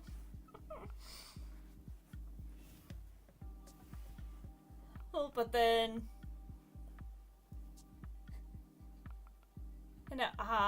And this thing, I don't know... he's like a modern-day Albert Einstein. Almost. He has the potential. Because remember, he's still 17, so he's good at, like, the high school level of math. And probably the college level of math, too. Because he's also heartbroken about the fact that he was planning on going to college. He was, like, in the middle of, like, saving up for college. He comes from, like, poor family where it's just his mom. It's just his mom and him, and they've been saving up for a year so that he could go to college. And then he got drafted, like, a month before he was going to graduate high school. So he's furious and heartbroken about that. But then he slowly realizes that he is on a ship full of geniuses. He runs into, like, Impulse, and Impulse shows him, like, how to extract, like, minerals out of a rock. So Impulse is, like, the blacksmith of the group. Imagine like a chief blacksmith. It's like, oh gosh, man, yeah.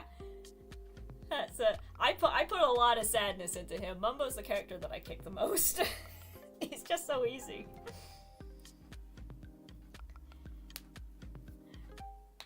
But then, and like I said, Mumbo realizes that he's on a ship full of geniuses. Like, he's got Impulse showing him how to, like, extract minerals from rocks using electromagnetism.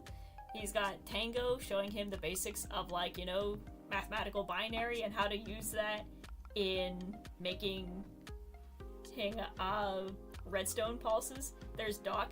Doc scares the hell out of him. Mumbo does not want to talk to Doc at all, and Doc is fine with that. He's like, I don't want to be near a kid at all. He's annoying. He's Kalelian. I don't like him. But then people will tell him that, like, Doc is, like, the smartest person on board, and Mumbo kind of starts to get closer to him just to, like, see what he's working on.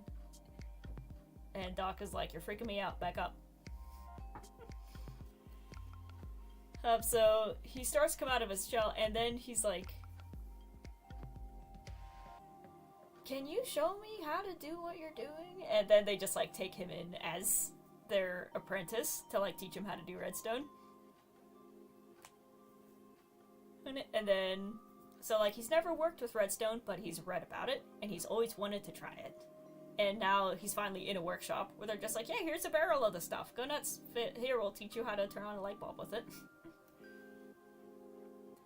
Yeah, but then, one day, they're like a few more days into the journey, and the Kalilian ship comes back. Because they realize that one of their soldiers went AWOL. And this was the ship they passed when they were on the way.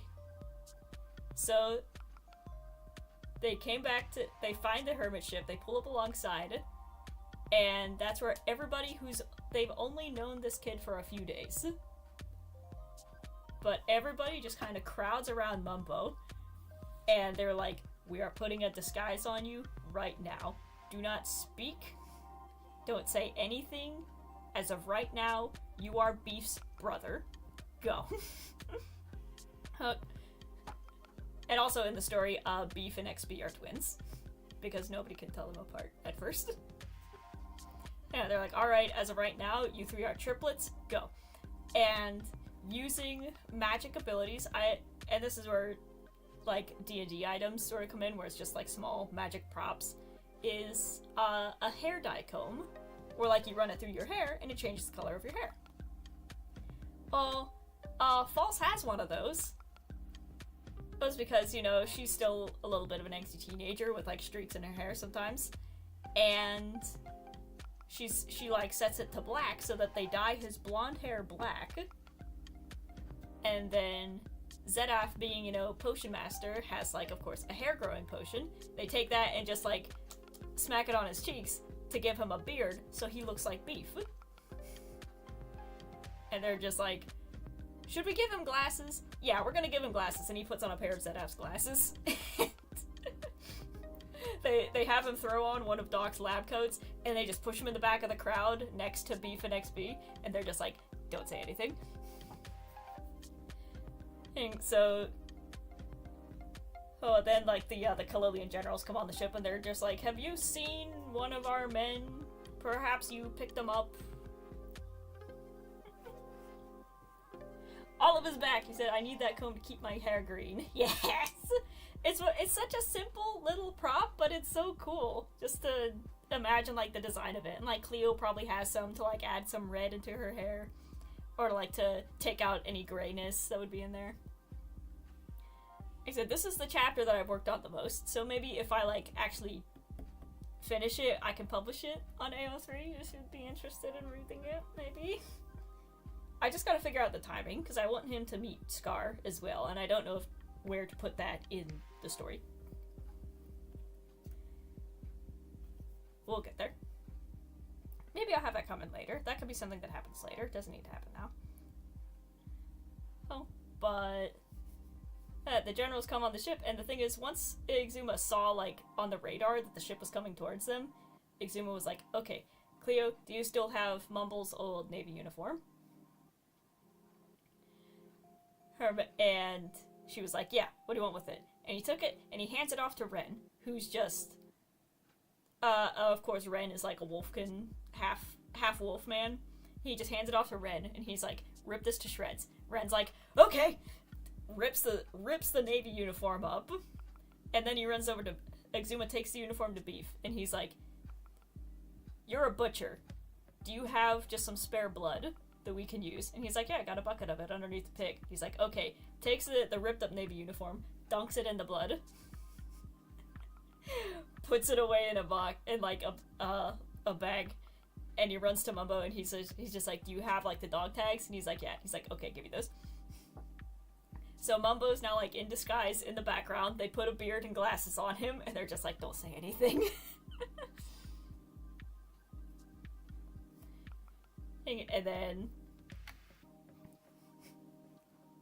And so the general comes on, and he's just like, we're looking for one of our men who we suspect jumped ship and, you know, turned coward on us, was a traitor.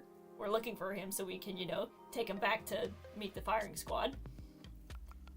And Exuma's like, it wouldn't happen to be a young man who fell overboard, was it? And they're like, fell overboard? What do you mean? And they're like, well, unfortunately, we weren't able to get to him in time. But this is all that's left of him. Poor chap got eaten by sharks, and they hand him, like, the ripped-up uniform with the pig blood on it.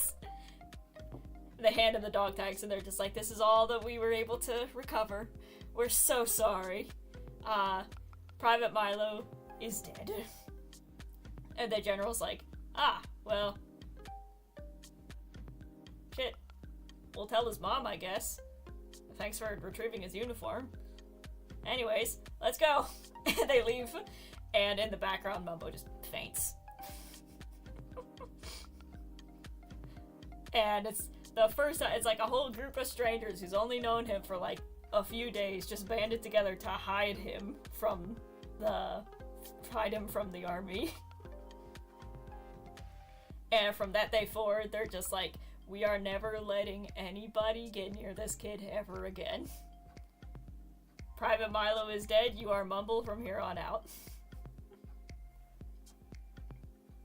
And from then on, Exuma gets him like an official little badge that says he's part of the Hermits, and that's how he joins. Mama's gotta chill out, OMG. Yeah. Wait, no, his mom, yes, his mom now thinks he's dead! And he has no way of telling her! That's actually super well put together, thank you!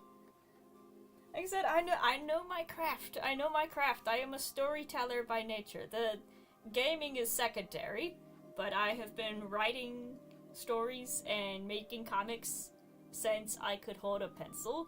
And this one, I think, is one of the best ones that I've put together so far. Like I said, I just gotta get out of my own head in terms of, like, pacing, because, like I said, I have, like, so many different scenes that I want to add in, but I also need to, like, I just need to arrange them in a way that it's cohesive, so I don't put everything in the beginning, and I can actually take some of those scenes and put them in the middle, because right now I don't have much in the middle. A lot of it gets put in the beginning, so I'm like, okay, I'm going to take some of these scenes out, and I'm just going to move them down the line. Mother Mumbo, yes, she is going to be heartbroken. Being the bard extravagant storyteller, thank you, thank you. And I'll be back with more stories at some point. Do you want me to keep going or end it? I think that'll be like the end of like chapter 2. Chapter 3. We'll see. We'll see. I could keep going.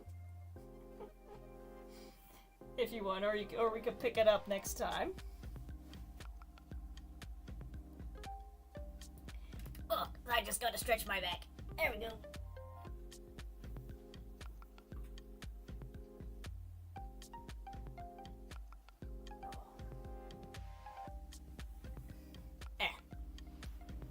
Oh wait, Harmony Moonbeam writes a lot of fanfics, so I might read it and then recommend it to a whole bunch of people I've met on here. Ooh! I'm up for hearing any of it, but isn't it midnight for you? 12:20. If you want to keep going, I'd love to listen. Okay. I'll get to... Maybe you guys can help me with, like, the pacing. I understand if you're tired. I'm not really is the problem. You have school tomorrow, LOL. Okay, I'll end with, like, the scene of, like, Mumbo meeting Scar. And I'll have you guys help me figure out where to put it. Because this is a scene that I really want to, like, give good time to. And I want to make sure it's not rushed or, like, squished in between anything else. Oh, so maybe you can help me place it. It's so...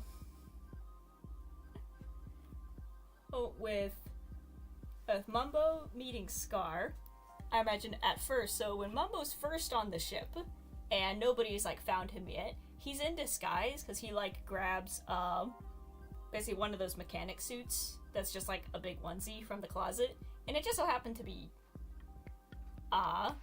Doc's, which means that it fits him.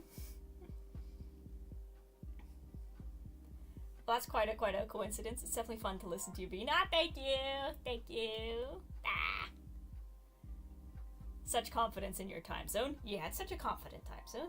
Such confidence. But let's see.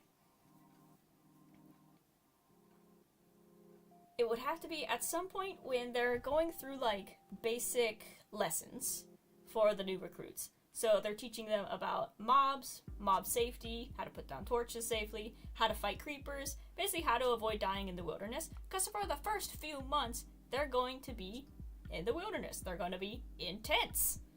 Hence, they're going to be just having to pull up water from the ocean and purifying it. Yeah, they're going to have to like grow and hunt for their own food. So they're giving all of the new recruits lessons on how to survive for the first few months.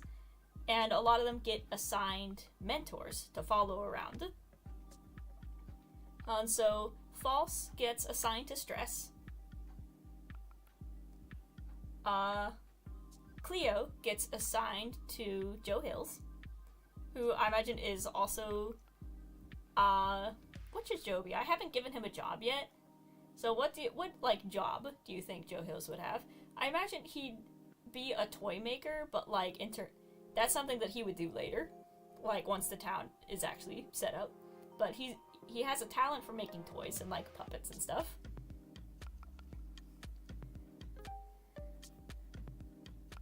Oh, so Cleo gets assigned to Joe. Like I said, False gets assigned to Stress. Corrales gets assigned to... Let's see. We need to get another good builder. Who would Corrales get assigned to as his mentor? I need to look at the chart again. There's so many of them. Maybe Jevin. He gets along with Jevin.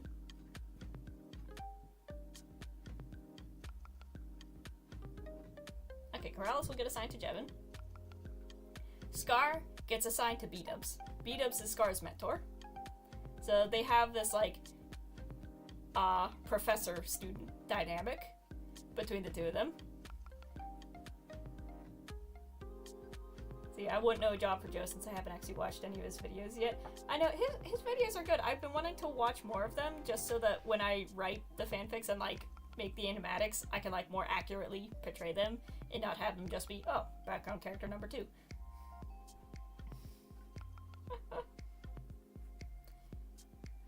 So, you've only watched his streams so far. I know, I get like a notification for a Joe Hill stream like 5 times a day. It's just like, he's going live, he's going live, he's going live, and I'm like, dude, you already did this. What the heck? This is the 5th time. But I'm still mad at him for beating Scar in the Tumblr Sexy Man contest, so. But let's see, so Cleo goes to Joe, Corrales goes to Jevin, and then Scar goes to B-Dubs. Wells would go to, I guess one of the other ones who's a good fighter, PvPer.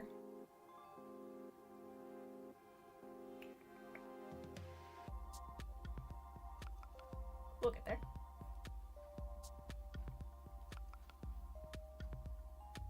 The what now? There was a delay, I don't know.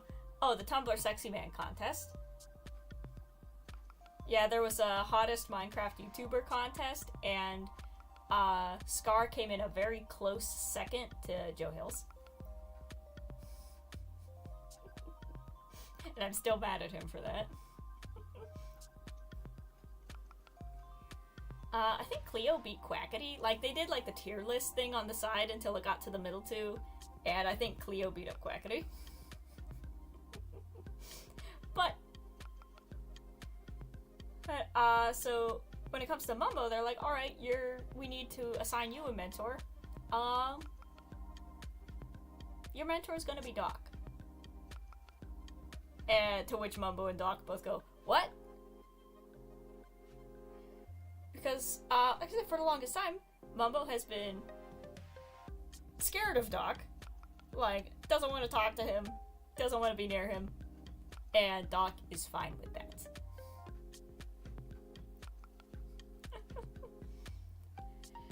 But Exuma is like, listen, I think that this kid has a lot of talent, and you're the only one, Doc, who has the ability to, like, properly train that talent. So, you are now in charge of teaching this kid how to use redstone. Be nice. And Doc is like, I was planning on getting some work done. Like, what? And Mumbo is just like, please don't. I'd rather not be myself 3 times a day, being around him. And Exuma's like, too bad. You are now teacher and student. Goodbye. And thus begins their relationship of unwilling mentor and cowardly student. Classic Doc. Yes. And then from there, it goes through like a few chapters of them like giving the new hermits the lessons on like how to survive in the wilderness. And like this is the basics of potion making. Hey, this is how you do this. And there's like a basics of construction class for like, imagine like a woodshop type thing, but just so that they're all on the same page, metric unit wise, because they're from all around the continents, and they're like, all right, this is the metric system we're using, so that we all build the same things at the same sizes, and we're just going to give you some worksheets to make sure that you understand how to do this, and everyone's able to do it. And then Scar turns in his sheet, and it's blank, and there's just a really good drawing of Doc on the back. And Doc is like, what is this? You were supposed to fill out the questions of like, if you were going to build a shopping center, what would the proper measurements be? If you're gonna have room for a boiler room behind a wall, how many feet should you make the wall on the outside? And Scar is just like, oh, I didn't know any of that, so I just drew a picture. Anyways, here you go. And Doc is like, no, you're an architect. We hired you as an architect. You have to know this. Try it again. And Scar does it, and he just guesses on all the answers. Like, he just writes down like a 7 for every answer. And he's like, why did you fill it out as all 7s? And he's like, I don't know, one of them's gotta be right. And that's when it kind of clicks for Doc, where he's like, you don't know how to count, do you? And Scar's like, is that a problem? Usually when I say the wrong answer, someone next to me says the right answer, so I haven't had to actually learn how to do any of it. And then the next scene is Exuma walking into the office, and Doc is just kind of laying there with an ice pack on his head. Going like, how the hell did we hire somebody who doesn't know how to count? How did we do that? But then Exuma's like, wait, I think I have an answer. And Exuma goes and hunts down Momo. And he's like, you're there. And Momo goes, ah! And he's like, relax, it's just me.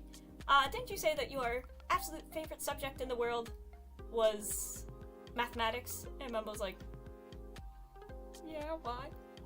Why? And he's like, well, one of our members is having some problems understanding the basics of measurements.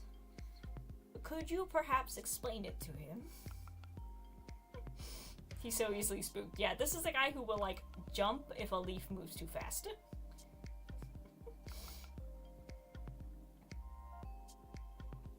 So, Exuma basically puts Mumbo together with Scar for Mumbo to teach Scar how to count. And that's how the two of them meet and become friends. But in the process of that, it becomes a two-way teaching, because while Scar doesn't really know how to read or count, he does know how to talk. And by talking with Mumbo, Mumbo starts to open up a bit more and actually, start to work on like the stutter and the mumbling, and you're actually able to hear him speak now after he works with Scar for a bit. So that's the beginning of the two of them starting to rub off on each other. And the thing is, that's a scene that I originally put before, like, the general came looking for him, but I think I would have to put that later.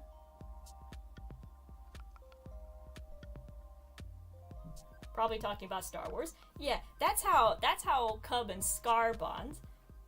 Because, like I said, this is the ship is heading towards island number 5.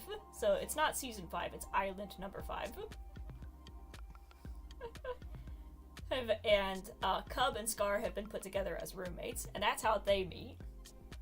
And Scar pulls out like a little. It's in this world, of course, it's not Star Wars, but it's like Star Force, or as like imagine like an early Avengers type comic book series. And while Scar can't really read, he likes the pictures, and he can understand the story from the pictures. Is there any desert duo involved? Well, Grian comes in at Island 6. So they're on their way to Island 5. Grian won't be here until they travel to the next one. You gotta wait. You gotta wait. And that's a whole nother story. But so Scar and Cub get teamed up as roommates, and they bond over the fact that they both have like collections of Star Force comics, and they're both huge fans of the same comic book series.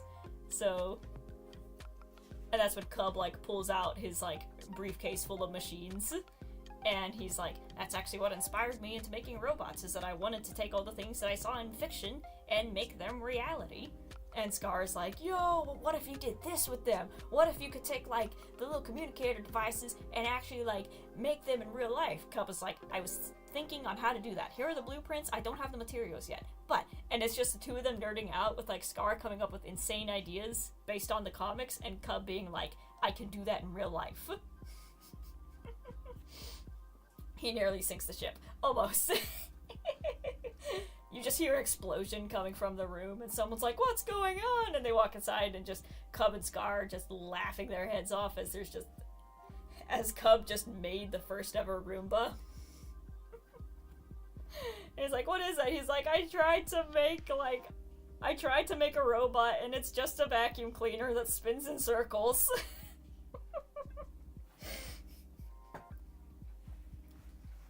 So that's how they meet, and they form the, Concorp together. I love nerding out. It's so fun. Exactly. So the two of them just they nerd out, but from completely like different sections of nerding. Like Scar coming from like the artistic end of it, and Cub coming from the scientific end of it, and the two of them meet in the middle with comic books.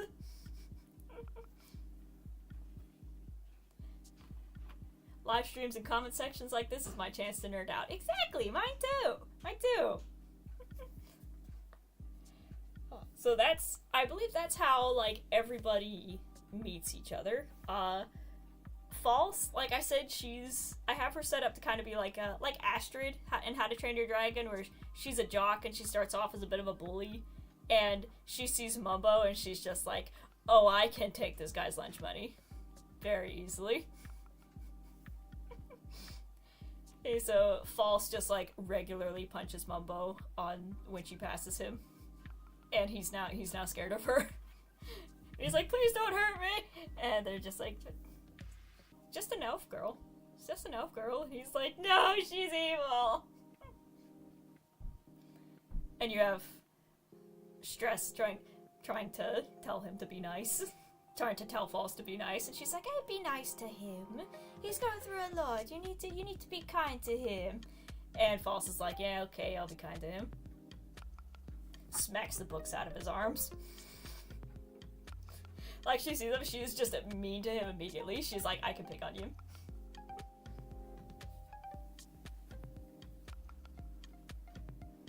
Ooh, so then you kind of have the group of, like, the four I guess, like, close to 20-year-olds with Scar, False, Cub, and Mumbo as, like, the kids of the group. So I think, like, Mumbo at 17, False is 19, Scar's 20, and Cub would be, like, 22.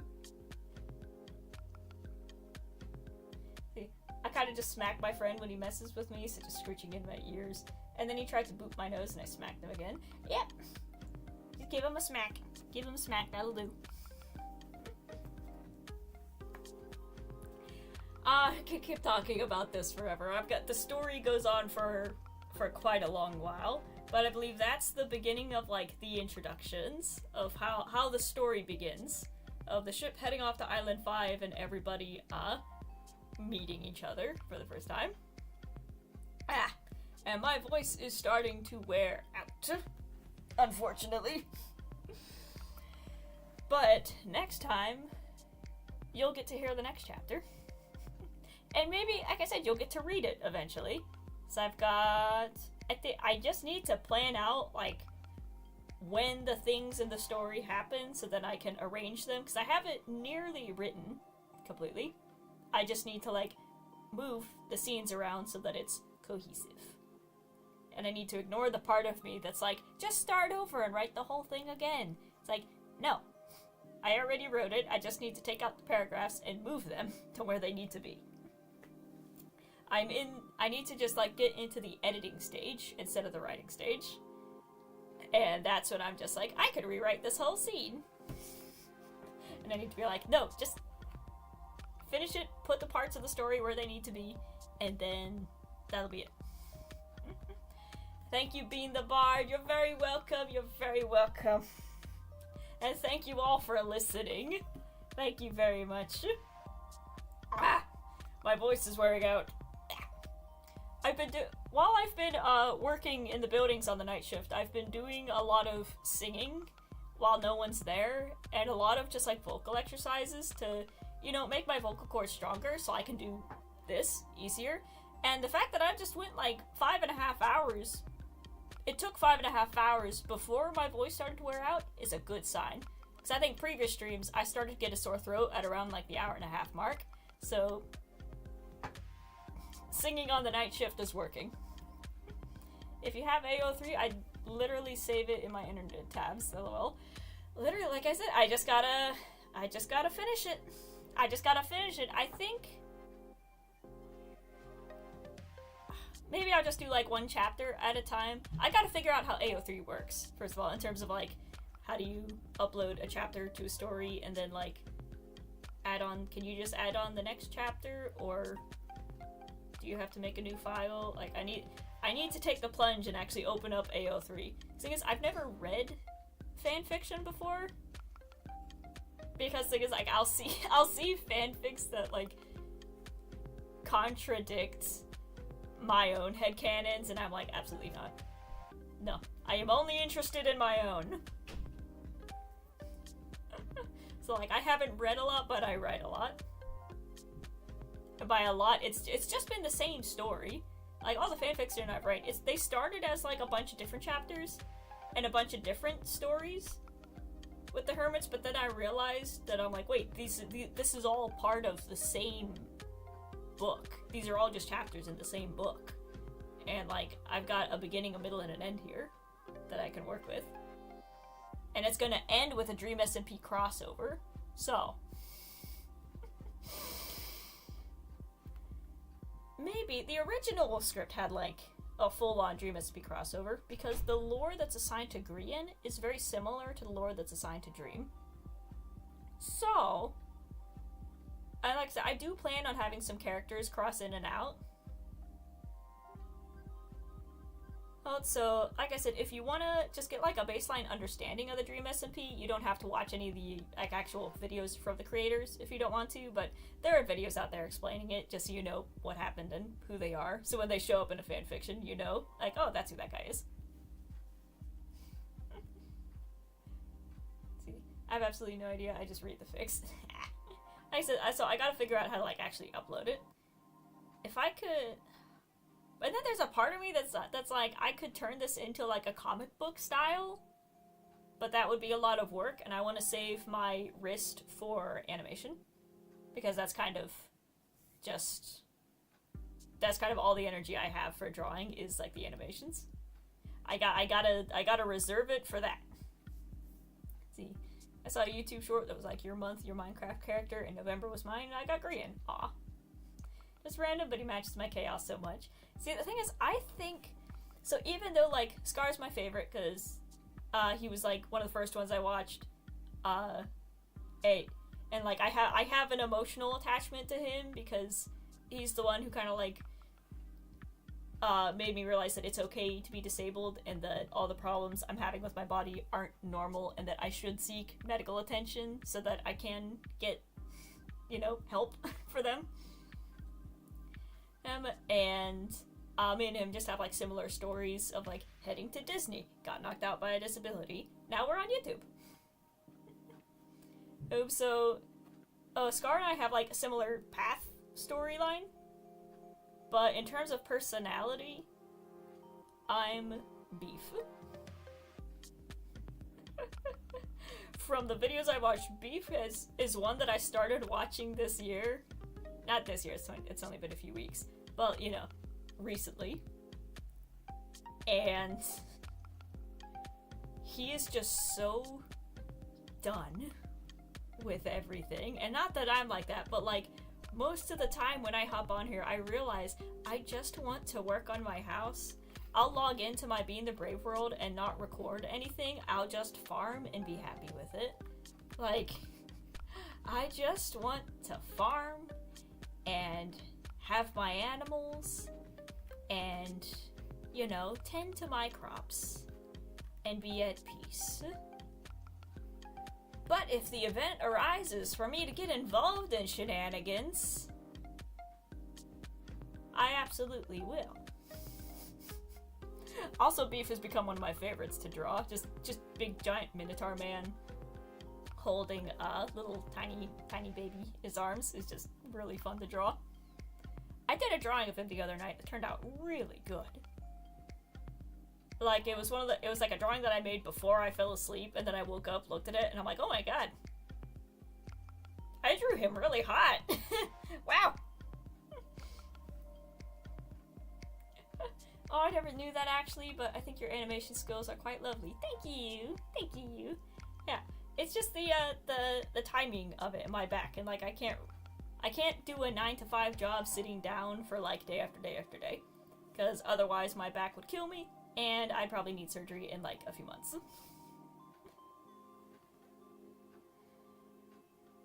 But if I can pace myself and just do like an hour or two every day just drawing, and at the end of it I have silly animatic that I can put up on YouTube, have people enjoy it, and, you know, get some ad revenue money from it, let's go. Also, animation corporations are garbage, and I kind of don't want to work in them after seeing what they've done to their workers. I don't want to work for Disney anymore. Like, no.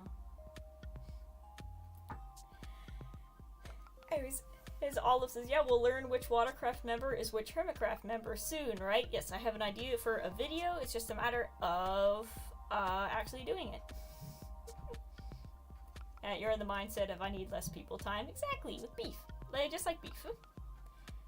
It's in the beginning of his videos. I wanted to animate these, but goddammit, Iskall had to go and do that. But the whole neighboring conflict of Beef and Iskall at the beginning was just so funny, because like Beef built this like huge farm, this big expansive land. He built this house like in the middle of it, and he's just like, perfect. I'm close enough that I'm within walking distance of people in case I should ever need anything, but also I'm far enough away that I don't have to see anybody's face. And then he turns around, and Iskall had like built his house like I'm sorry. And Iskall had built his house like a block away from him. And Beef was just like, hey, How dare you? Oh my gosh. And I hear my neighbors pounding on the ceiling, which is code for shut up. So I think my yapping needs to come to an end. I guess it is getting close to 1 o'clock. But that means that it is time for me to wrap up. See, let me go into my farm. Oh, here we go. Oh, that guy's stuck. And da-da-da, there's my horse Cinnamon, tramping on my crops as usual. Anyways, I would like to thank you all for joining the stream. Thank you all for tuning in to watch. And as always, leave a like, leave a comment, and make sure you subscribe so you don't miss a moment of my cute face, either here or there. Oh my, well, I shall listen to a whole bunch of Crane Wife songs for a few hours. You go do that. I'm probably gonna go work on that fanfiction right now. I'm all fired up to work on it again. So I put it away for a bit, but I think now's the time to go in and you've given me the confidence to go back in and edit it and see if I can actually get it publishable. But anyways, thank you all for tuning in. Thank you all for listening to me yap about my stories. And in the end, we did get the interior of the bank kind of done. So we accomplished something today on top of it all. Anyways, thank you all for joining. And as usual, you all have a good night and a pleasant tomorrow. I'll see y'all later.